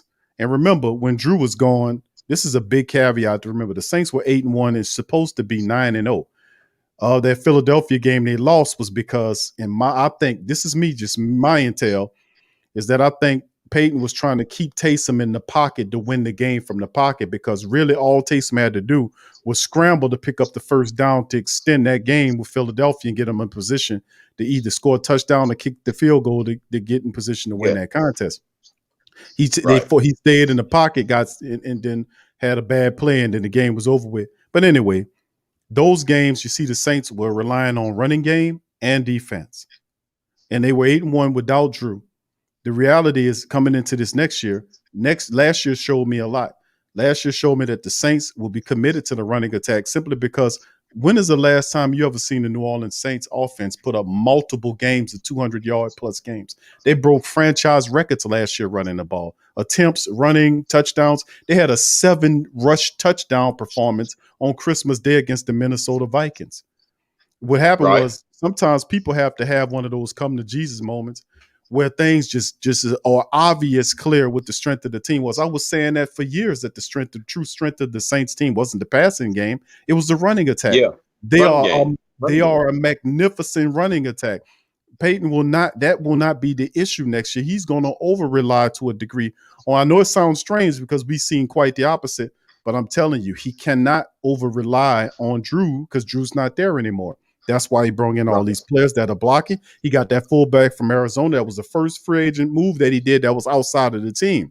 Bringing in that fullback from Carolina, Arma. I know about Alex Arma. Yeah. You got Arma, who blocked for McCaffrey, opened them holes up for McCaffrey and Davis last year. Had them running and having big years. Also, he brought in Vanette, the tight end from Denver. Big 6'6" guy. Soft hands, not athletic as all, just a tremendous blocker. Then of course he got his lineman of the future. So Coach Peyton is solidifying and keeping that running game wherever it is. Brought back Hurst, brought in Will Clapp. Those guys are interchangeable, that can do things if something were to occur. He basically kept this offensive line compete. Last year he drafted Ruiz to bring him at the center. So what I'm saying is, it's setting the stage for him to be more of a run this year, which sets the play action in motion, which then gives asset to the vertical game, which would explain all the speedsters you see Coach Peyton bringing on the team now. The 7-round draft picks, the 4-4 guy, Deontay Harris, Callaway, and a couple of these other people that they're bringing in, speed demons that he's bringing on the team, because it's running, play action, vertical game is back. So I think, like I said, the passing thing, I think, when he gets comfortable with Jameis, maybe you might see just a little of that, but I still say you'll see more of the running attack versus what you were seeing with him just overpassing. That's just how I got to go, because he's not comfortable with doing it any other way. The running games prove to him that he can carry the team rushing attack. So I say you will see probably one of the most balanced Coach Peyton teams that we've seen in a long time. We've been yelling for the running game for years, man. For years, I've been running. Always. Man, he waited too late to get Ingram's rushing career going. By the time he started running Ingram, man, it was Ingram and Kamara only ran together for a couple of years. We could have went to the Super Bowl with Ingram with that rushing attack. We was killing, man. Listen, I do remember one game where Sean Payton actually stuck to the run with Drew. It was a few years ago. We played San Francisco. I think we ended up losing the game in overtime. But man, Ingram was hitting those holes hard, and he was getting, in the second half, 3-4 yards of carry. The holes are just opening up because Sean Payton wore that front 7 out of the 49ers. Now, like I said, we ended up losing the game in overtime. Mm-hmm. But before that game, Sean Payton, he called them those bloody runs where you have those 2 and 3 yard carries, and he said in the second half, those 2 and 3 yard carries start turning 4 and 5 yard carries. And that's exactly what happened. Because I remember one play, he took Ingram out of the game. Ingram's walking to the sideline with his arms out like, why you take me out? Okay, some running backs, man, they got, you know, and Latavius Murray, I think he's that running back. You got to give him the ball to let him establish a rhythm. True. You know, you just can't, you got to realize not all running backs are going to just get the ball and run 65, 70 yards. No, you know, some guys, man, true. They're rhythm yeah, runners. some guys, man, you just got to feed them that route. And that's mainly a staple of these bruising backs, you know, these big boys, you know, little scat backs like Kamara, man, they can get away from you, you know. Right. But I just hope Sean Payton just don't abandon the run, because I look at like the Minnesota game, for example. You know, I'm not taking nothing away from Sean Payton's play calling, Alvin Kamara's running, what he accomplished in that game, because that was a thing of beauty. But I don't know, Q, man. I think if Alvin Kamara wouldn't have had that big rushing touchdown, I think Sean Payton would abandon that run the rest of the way. You know, the same thing with that. Because you know we had 7 rushing touch. Was it all of our touchdowns came through our rushing attack when we played Buffalo that year. We beat Buffalo, what, 48-7, something like that. All of our touchdowns. Touchdowns. Yeah, it was like 4 rushing touchdowns, I think, or something like that. Yeah, and then, but that's what I'm saying, though. If you look at like when it happened twice, it happened with Taysom Hill. The Saints were running the ball with Taysom in there. He had a couple of games. He only played, oddly enough, he was 3-1. Taysom was. He got 2 wins against Atlanta. He beat Atlanta twice. Won his starts last year when Drew was out. You go back to Teddy Bridgewater and Taysom Hill when Drew was gone. They had success because they had the quarterback in a game manager mode. They went to game manager mode and used the power of the running attack, and the defense stepped up, special teams stepped up, and the Saints were able to beat these teams consistently. They were good without Drew, which is really not how it's supposed to go. Your star quarterback, your head of the team goes down, more than likely you lose. The Saints were 8-1 without Drew. That showed you that Sean Payton had the ability to adjust to who he had in there, which Teddy Bridgewater first time, Taysom the next, and he had success. It was more even, if you think about it, it was even more of a feat this past year what he did with Taysom. Think about the fact that how limited of snaps professionally as a quarterback Taysom did, and he was still able to quarterback the Saints to a 3-1 record, almost 4-0. Think about that for a second. This guy was not, he never, prior to last year, he didn't have one start in the NFL, and Payton took this guy who's mediocrely accurate, got a deep arm. Sometimes his arm's so strong, he would just sail the ball over the outstretched hand of Jared Cook. Jared Cook 6'7". When he's jumping, you know what I'm saying? You threw the ball almost 3 or 4 yards over his outstretched hand. So what I'm saying is Sean Payton's offense took a quarterback with no starts as a quarterback, and they went 3-1 with him in there. Think about that for a second. Let that marinate in the great Saint thing. Yeah, and you're right. And Q, I'm gonna tell you something else too. Look at Taysom Hill's performance against the Eagles. Okay, now it wasn't perfect, but what Taysom Hill did, even in a loss, was respectable. Let's look at his numbers. Okay, correct me if I'm wrong. He was 28 of 38, 291 passing yards, two touchdowns, and I think an interception. Okay, now of course he had the fumbles also. Okay, but now that's respectable. That's respectable. You know, that's a little above average. And we got to learn how to win games when your quarterback is giving you that type of production. You know, I mean, like I said, now we still ended up losing the game. Now Taysom Hill he's not perfect. He still got his fumbling issues, and those have to be corrected. But that boy is an athlete. Right. Yeah, that boy is an athlete. And when we went 8-1, we still were scoring a lot of points on offense. Look at the points we were putting up. Even last year, with Drew Brees' weak arm, we still were scoring over 20 points a game. I mean, that says a lot also, Q. Sean Payton's going to score points. He's going to put points on the board. He's going to find a way to score. But that's what happens when you have dynamic players there. I mean, you were missing Mike Thomas. He was hurt, and you still was scoring. How's that work? Yeah.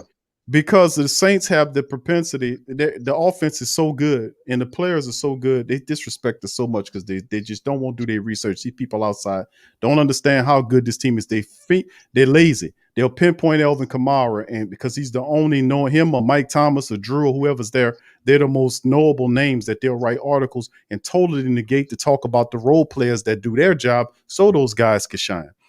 Kamara is so spectacular and the Saints running game is so ridiculous that Latavius Murray was getting 5 yards a carry, 2 rushes, first down. That's where that came from. Exactly. So I mean, they underused. And look at the game they had when we had Teddy Bridgewater when we went to Chicago. Yeah, Murray won that game. I mean, he was straight. I mean, even the commentators like Murray was doing some nice running. I mean, he was getting 3 yards a carry. I mean, we was killing Chicago up front. So I just hope Peyton can stick with it, man, because I want another Chris Ivory. Chris Ivory was a beast. If we can find another running back like that, Steve, the young running back we just picked up undrafted guy is a guy that's pretty talented. We had Will Steve, but you also have James Jones. What was that? James Jones. Jones is there. Tony Jones. Tony Jones Jr. Tony Jones Jr. There you go. I'm talking about James Jones. Tony Jones Jr., the practice squad running back. These are fantastic. Undrafted Saints running backs, you always got to keep an eye out on. But I don't like your fears about Peyton being, going to I don't think you have to worry about that, Brother Dedrick. And this is me saying this. Usually I'm against the other side saying Peyton is unbalanced. He has a pass addiction. I was saying that all the last, and that's why I was pushing the accountability model and letting Carmichael call the plays, because if something goes awry, you could point at Carmichael and say, what's wrong with your offense? You can't, people have a propensity to stand and form a human chain fence to protect Sean Payton from criticism. And I say that's absolutely ridiculous. You think if he's up there screwing up and he's not using accountability as a model, there's going to be some dysfunctional behaviors there. We can't rectify wrongs in offense. Well, that self-checked itself organically. Drew retires. He can't over-rely on Drew Brees no more to force feed the ball downfield. He has to go back to the model what Teddy Bridgewater was. And while I was throwing the Taysom Hill thing, and his fumbles were a major problem during the season, when he was doing whatever he's doing. But the issue was the Saints offense was still good enough for a quarterback with no starts to get in there and go 3-1, almost 4-0 against Philly. Had some things which are, so what I'm saying is Jameis Winston is a talented quarterback. His issues through his career were maturity issues. He had coaching issues. They kept changing offensive coordinators. There was a totally dysfunctional system. Totally the opposite of what the Saints have cultivated here. And consistency. If you have a consistent situation where the coach is the same, offensive coordinator is the same, everybody's the same, you should be able to thrive in that stable system, that stable environment. It's only the topsy-turvy environment like Tampa Bay was executing that you'll have a lot of failures and very little successes. That's what they were doing. They were failing. He was changing offensive coordinators all the time. It was just a joke. But Jameis comes here. He has that experience. He's seen it. He has the arm. He has everything. The thing he was lacking was the maturity. He got married. He had the LASIK on his eyes. He learned. And more importantly, of all those things, he had the tutor and mentorship from the mighty Drew Brees, and that helped push him over the edge and gave him what he needed to know. And Drew Brees gave Jameis Winston the mindset that he doesn't have to do too much. Meaning he told him, let the game come to him. Don't try to force it. Manage the game, and when the opportunity comes, you'll know it and take advantage. Drew Brees told him that, and like I said, man, I'm gonna just say it like this, Dedrick. I'll say this: there will not be all season long. He might get one game where 1 or 2 games he'll get past that, but that's just Coach Payton. But the majority of the time, I say the Saints are going to be a running team. Remember, they had 4 active running backs, not 5 on the team. 4 active running backs from the day one roster that Sean Payton had on his team. They're going to do the same thing this year. This will be a running team first. Play action off the run so they can get vertical. Suck in the safeties, come down, going up top of your head. That's why he got all them speed demons on there, wide receivers that he done loaded up on to help stretch the field. He got that trench with those offensive linemen there. He got his fullback, more athletic. He got rid of Michael Burton, sorry ass, because he was a old school north-south fullback that you would play for the Chicago Bears or somebody like that. No, he got a new age weapon similar to what the San Francisco 49ers got, where the dude could play H-back, tight end. He line him up in the slot. He's a special teams demon, high motor, real intelligent, catches the ball out the backfield. Peyton did that. That's a big step in Coach Payton's offense that nobody ain't going to talk about because they don't get as intricate. Only the black and gold family members know. what Alex Armand means to Peyton's offense, what he can do with an athletic fullback. Are you kidding me? It's Sean Payton here.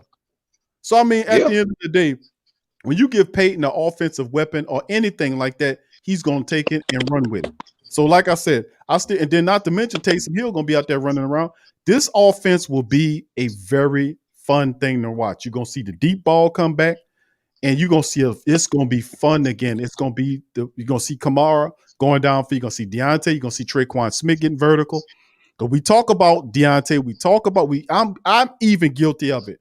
We talk about all the wide receivers, but we miss Traquan Smith like he dog meat or something. No, Traquan Smith, this is the year where we need to be excited about Traquan Smith because the Saints representing this vertical offense now is a plus for Traquan Smith because that's what he did when he was in Central Florida. He got deep, and he was really good at that. This offense caters to Traquan Smith, and not to mention Traquan got better because he was going inside, outside. He was inside, got beat up. He got that physicality. He can do both now. Same as Deontay Harris. So we got flex, we got versatility. Listen, we're gonna be fine. And the last thing I'm worried about is Coach Payton. Some games he gonna get so vertical, be tearing them up, brother, that you're gonna like keep throwing to some gun. But I'll tell you, but the first thing is running. They're gonna be a running team. Watch, bro. He's setting it all up. Peyton he laid it all out with the players he got. What kind of offense we gonna be? But I wouldn't worry about that at all, my brother. Okay, and I'm gonna tell you right now, Peyton knows receivers. You know, Peyton knows his receivers, man. He ain't gonna play with no receivers dropping the balls. I mean, look, man, Drew Brees is throwing touchdown passes to guys like Keith Kirkwood and Lil Jordan Humphrey. I mean, come on. I mean, Marcus Colston came from a college that don't even have a football team no more. Hofstra. And he was the best receiver the Saints ever seen. So, hey, you know, if you are a receiver, Peyton ain't gonna play that mess. You know, he gonna put his emphasis on his receivers. But I do agree. I think it's time for Carmichael to take over the play calling duties and let Sean Payton manage the whole team. Let him get hands on with the defense. But I will say, Dennis Allen's the real deal. You know, Dennis Allen's the real deal. Now, if he can keep this defense together, and now we got Chris Richard over the secondary. Hey, if Chris Richard can get these boys balling, now I'm not a Marcus Williams fan, but if anybody can get him straight, I think it's Chris Richard. So, you know, so just not at the players, you got to look at the coaching staff. We got a hell of a coaching staff that can keep a team together. Look at the worst game we played last year was against Denver. You know, I mean, this is just my opinion. I think Sean Payton called the dogs out because he know them boys didn't have no quarterback. But Taysom Hill played the worst game that any quarterback could play. We still scored over 30 points. And we were just out there, won't even try, just going through the motions. So, I mean, if Sean Payton really put his foot down, I mean, we're going to be dangerous.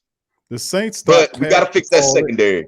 That Denver game that's a perfect example to bring up, Dedrick, because that goes to show you what they knew the Saints was going to run. That's all they was doing. Taysom he had a horrible, he couldn't pass for nothing. Saints put their feet in the sand and started running the ball. They knew their Saints was going to run. They could not stop them. The Saints ran over them to the tune of 200 some odd yards, I think it was, or close to two. Exactly. It was at close to 2 or 200. But they knew they was running. They couldn't stop them.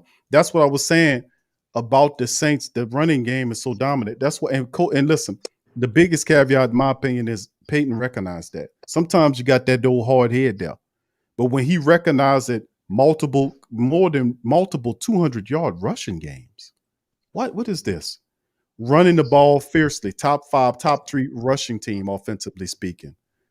Then you break into franchise records, attempts, rushing yards, touchdowns. What's going on here? 7 rushing touchdowns, and that's not. I keep emphasizing that because nobody does that except for the Black and Gold Nation. 7 rushing touchdowns on Christmas Day. What a present! But more importantly it was a great gift because Peyton realized then that this rushing game is outer-worldly. And he is going to run. And I said, telling people about this, I said it when Drew Brees retired. I said, family, we about to go back to running the ball. And when Peyton started lining up his free agents, I said, fam, look, he got this a blocking tight end he find here. This guy, he can catch the ball. He's not athletic. This a blocking tight end, this Fournette man. This other guy here, this R. Allen, why would some people, one of the dumb news reporters said, hey, man, why the Saints, no, it wasn't a news report. Some guy online said, why, LOL, why the Saints sign a fullback? LOL. I said, man, y'all, these people don't have no offensive imagination to understand who Peyton is. It's been a long time since Coach Peyton had an athletic fullback that he can utilize in his scheme. I was saying that last year that we needed to convert Dwayne Washington in the fullback and get rid of Burton so we can have that athleticism at the fullback position. I was saying that because I knew what an athletic fullback would do in Sean Payton's system. Everybody's a weapon in Payton's system. If you're a fullback, you can catch the ball and run the ball. I'm going to you. And even to a degree, when you seen games where Kamara was back there naked, Burton couldn't be put in most of those games because he didn't fit what they needed to do. This guy he's going to get to the block, blow the block out and clears for Kamara, Latavius, Dwayne, or whoever else you got there. The Saints will rely on the rushing attack this year. The vertical game off the back of the rushing attack. That play action is going to be lit. And Jameis has the ability to go downfield for the vertical, the deep ball, as well as the short, the intermediate stuff. And not to mention, another caveat to speak about is you got Jameis. You need a quarterback like Jameis who's taking over the offense in the Saints offense for the first time. Always good to have him, a good tight end. You got Troutman there, baby. Athletic, fast, blocks, soft hands, got moves, great yard. They talk about all that, but look at his yards after catch. Very tough person to bring down. He was blocking his ass off last year. Like I said, it ain't hard to tell when it come down to the black and gold, to the Saints, what they're going to be. But one thing I got a lot of doubts on some of the stuff, and I'll go into that later on in the season. But I have no doubt that Sean Payton is going to run the hell out of this ball this year and then go vertical.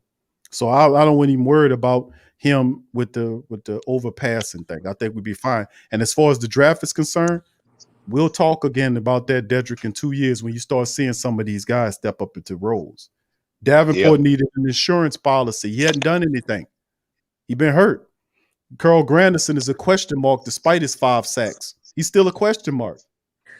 But then if Cam gets hurt, what you got? He's 3 years off the end of his contract.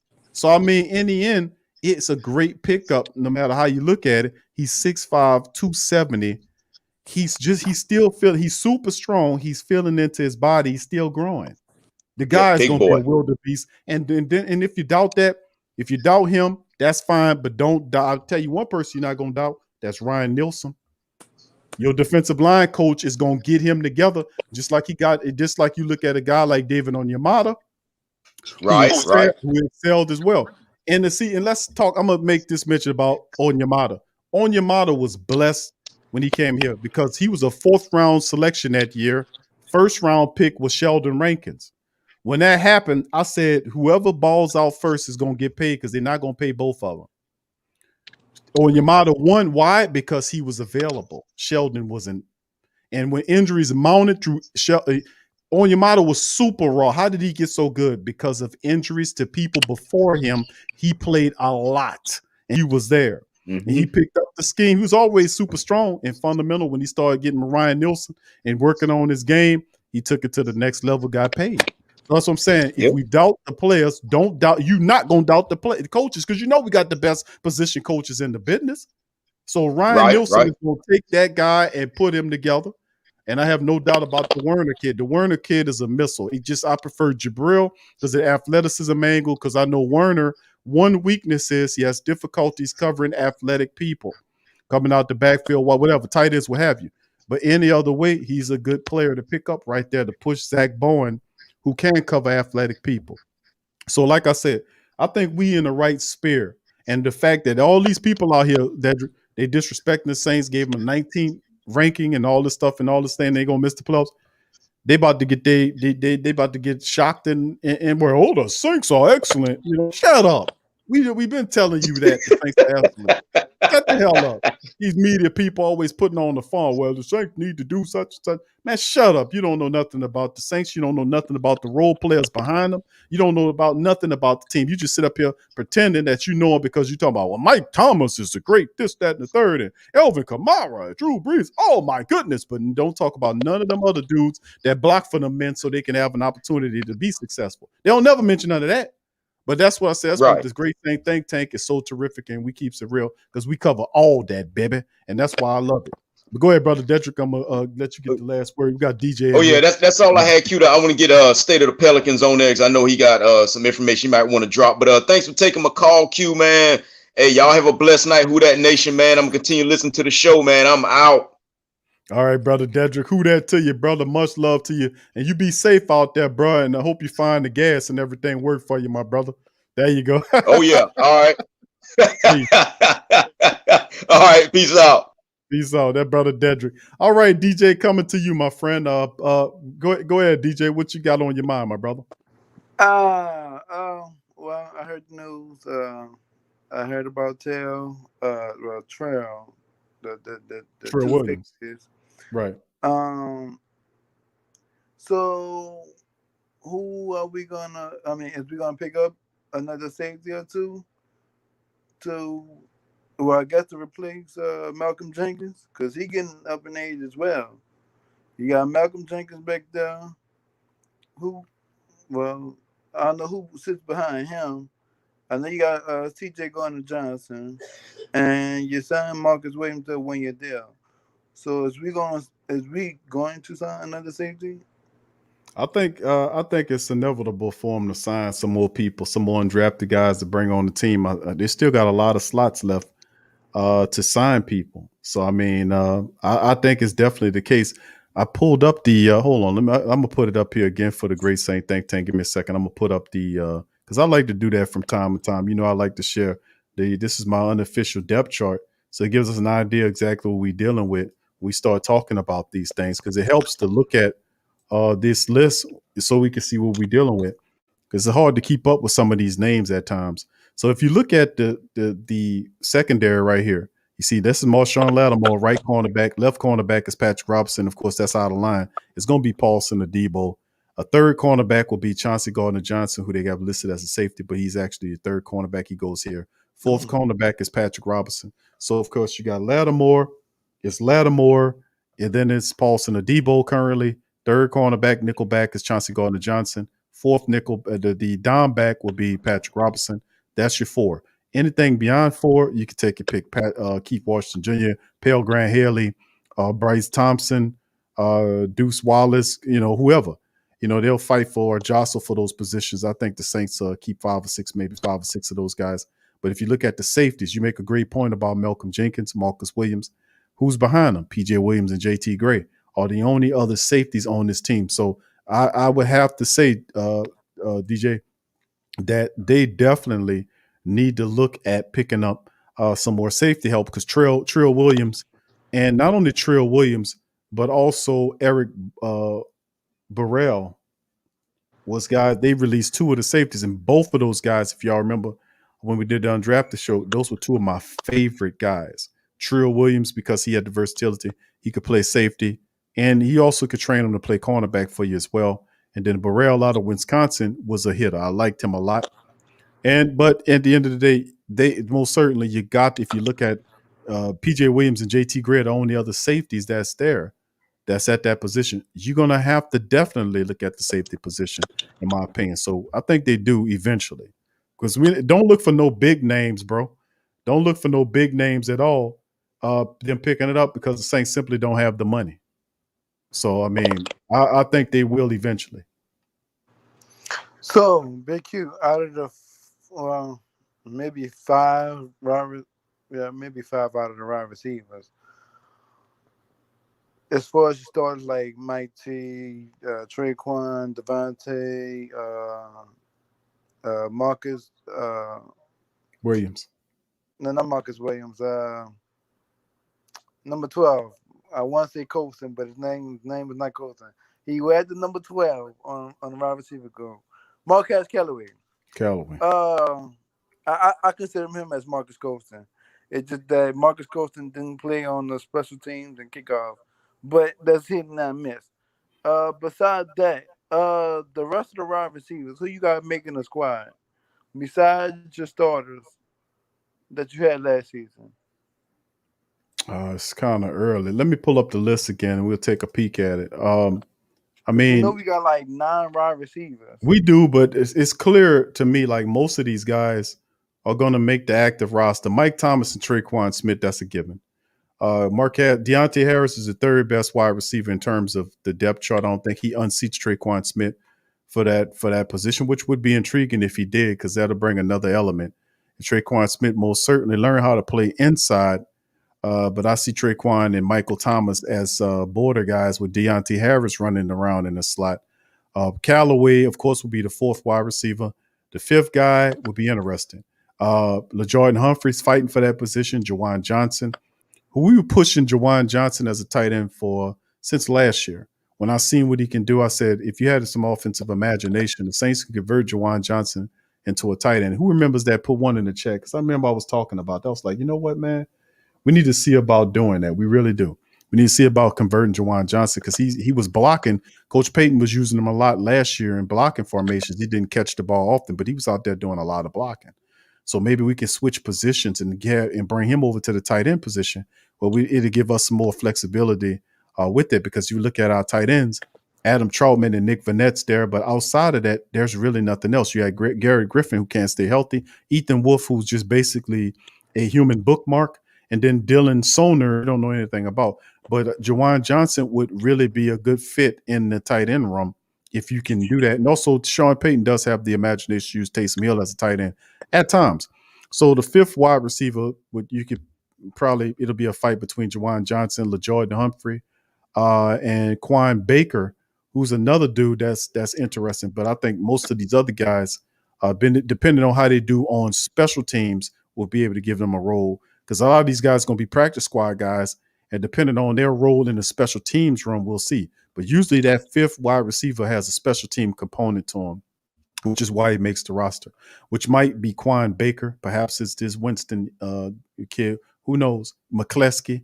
We don't know. But that's the part of it. Usually that fourth or that fifth guy usually has a special team component. But I think Quan Baker will have a role some kind of way in the Saints offense. But a lot of these guys end up on the practice squad. So my top five, once again, as far as the wide receivers are concerned, Mike Thomas, Traquan Smith, Deontay Harris, Marcus Callaway. That's four. And five is a toss-up between LaJordan Humphrey, Jawan Johnson, if they don't switch his position to tight end, and Quan Baker for that last spot. And, of course, you might have a dark horse in Jalen McCleskey or Winston Jr. We don't know. It depends on what they'll do in the special teams room. That's how most of the time the fifth guys make the team, because of special teams contributions.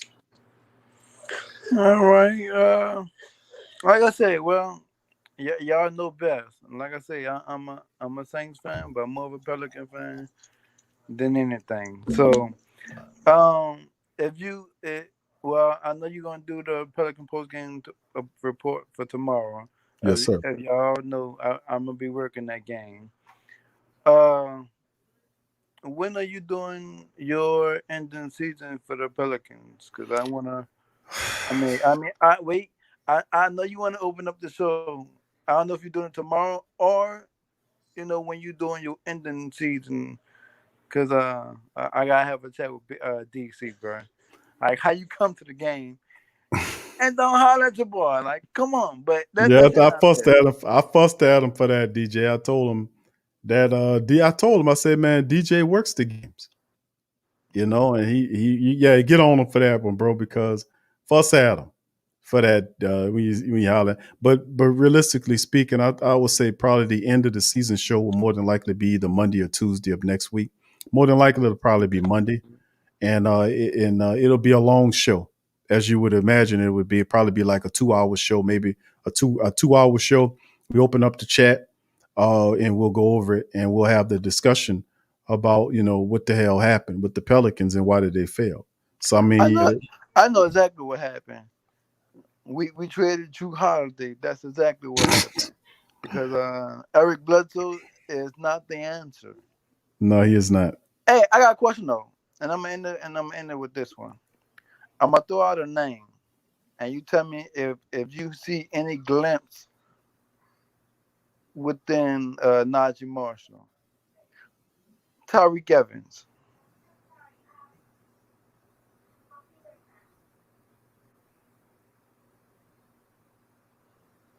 Oh man.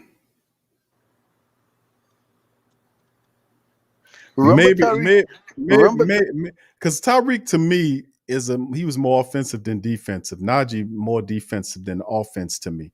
Although he's developing his offensive game. But Tyreek was a guy that handled the ball extremely well and could get to the basket. And, he was a really good ball handler and would get to the basket. He was physical to take He was a closer, pretty much. he was a guy that could score for you. Now, I did see Najee Marshall had a pretty damn good game. I think that's the best game he's ever had since the Pelicans. He earned his extension. But his bones is more defensive. I see he's still offensively nervous to a degree. He travels a lot. I noticed that. He's getting better at it. But he travels a lot. He showed that I don't know what it is, but he travels a lot. They don't be calling him, but I be seeing him on that traveling. Like, damn, this guy travels a lot. But I mean, he's really developed into, and we knew he was going to be that, man. We said that Najee Marshall was a guy that's going to come in and give you a defensive effort. He's the perfect size for a third man. I'll tell you what, DJ, if he can develop a 3-point shot, he might be something to think about, man, at that third position, because a lot of people, and DC included, is pushing me to say, Q, Ingram should be a 2 guard. You know that, right? I said, well, what you do with NAW? Well, he'll come off the bench with KLJ. I said, who's 1? Lonzo.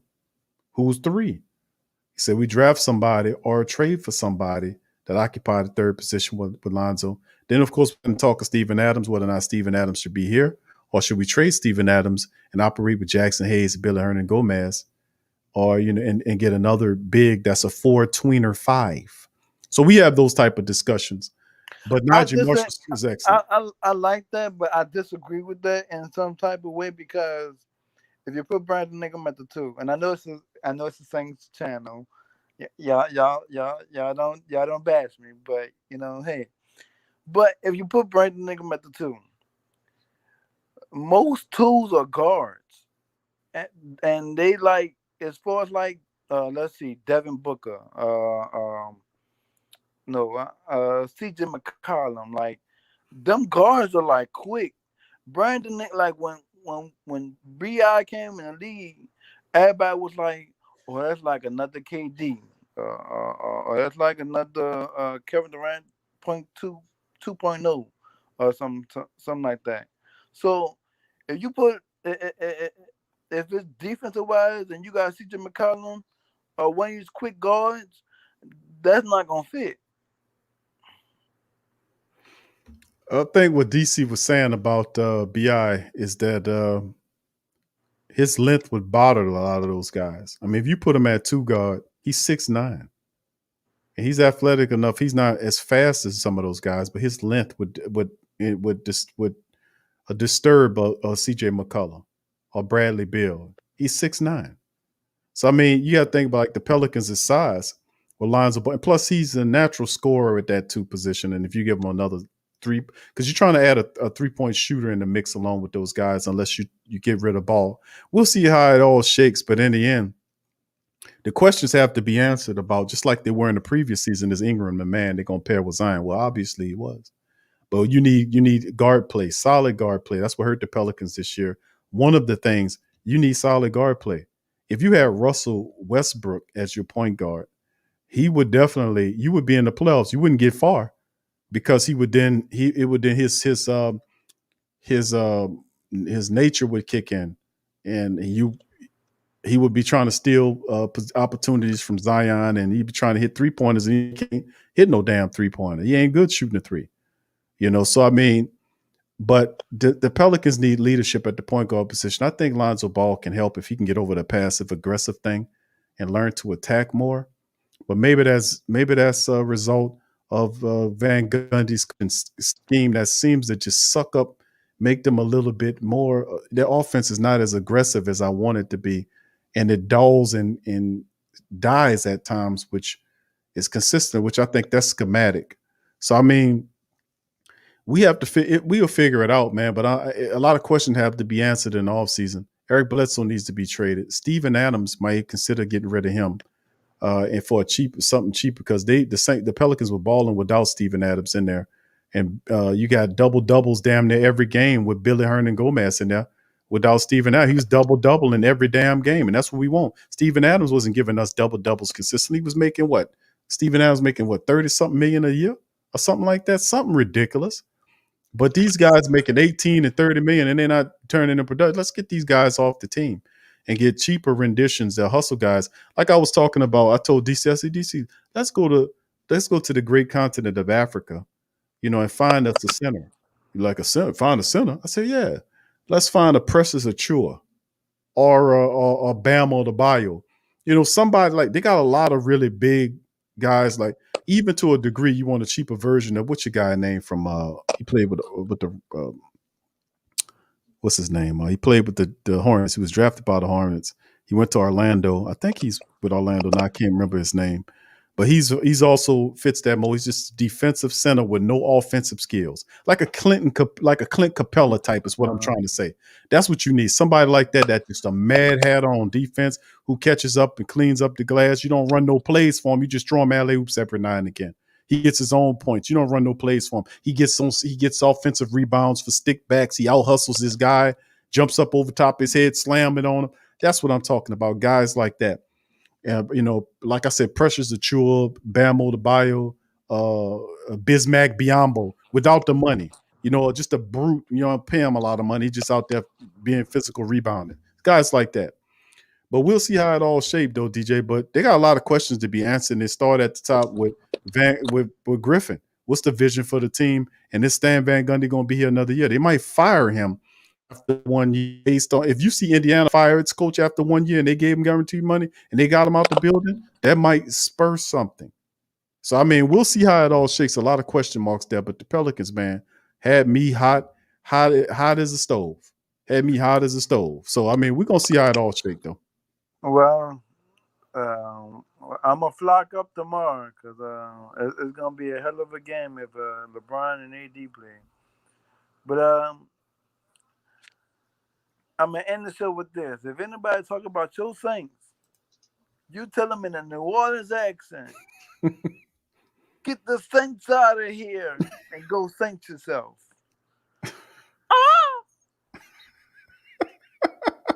You better get out of here.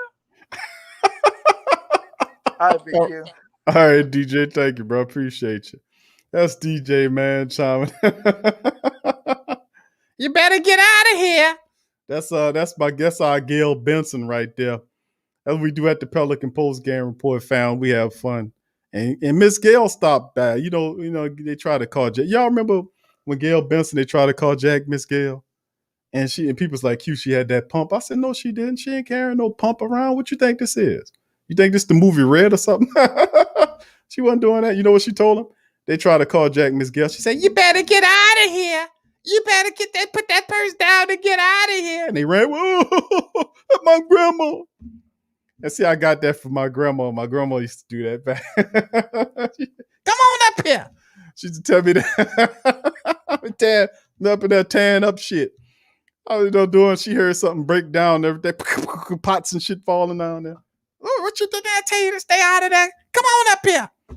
And I was like, "Come on," because my grandma had arthritis, man. I was a little child. She wasn't gonna come and chase you, but she would say, "Come on up here," and I was like, "I ain't coming up there."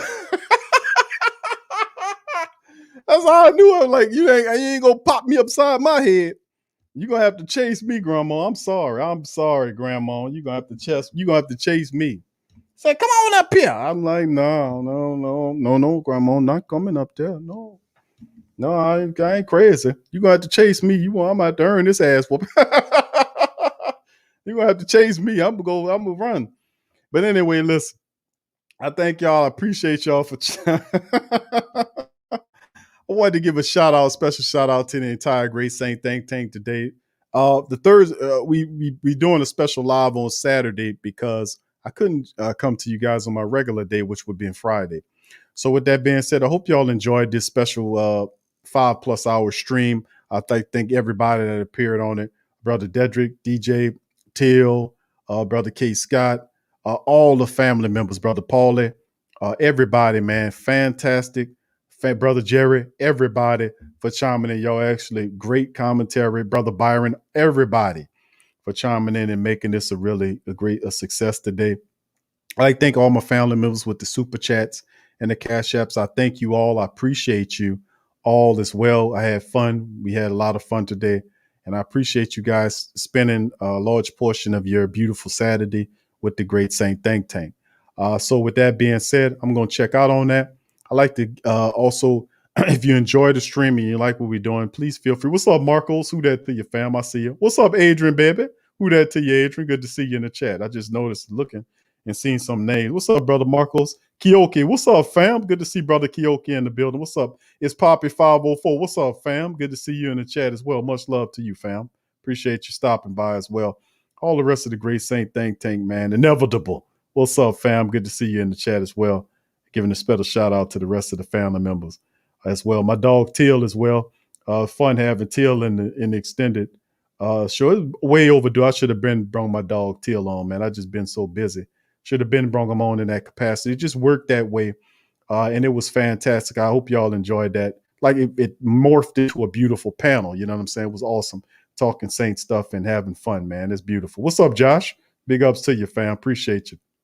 Thank you, Teal. Much love to you, brother. So what's up, Sean? Big ups to Sean. I see your fam right there. Much love to you.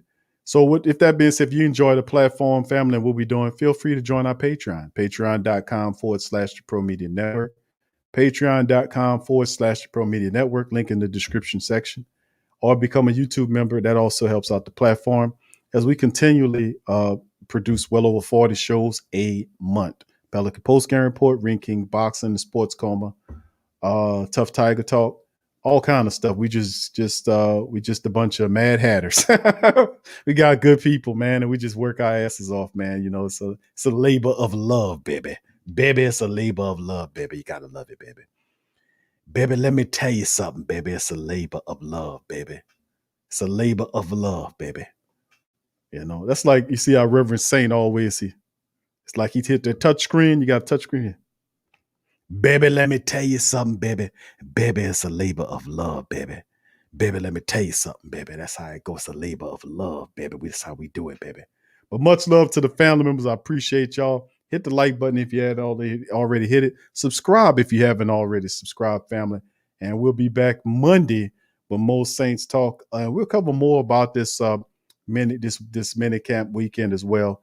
So with that being said, I'm gonna tip out on that. Hope y'all enjoyed the show. I love y'all. Keep y'all heads up. Stay positive. And I'll see you later. Who dat? And I'm out. Yeah. Well, all right. Like you always say, welcome, welcome, welcome. Number one sports talking D. We ain't like the Falcons, we won't blow the lead. Look, all we talk is who that, who got cut and who back. Rookies in the vets, players you should look at. It's the Sports Coma, you don't wanna miss it. Got the pre-game, party, post-game statistics. Get a visit from Sway, maybe DC or 5. It's the hottest thing smoking, Big Q and the guys. Go to YouTube Live, make sure you subscribe. Interviews inside the Saints locker room high. Talk to Drew, Jordan, Zach, Peyton, New Orleans, who that nation. Best believe when I say we bleed gold and black. Ain't a miracle or rivalry could ever hold us back. No, Beastquake, Bounty Gate, let the truth be told. It's the Sports Coma, all we know is say Super Bowl. Yeah. You're listening to the Sports Coma with Big Q and the guys on the PRO Media Network.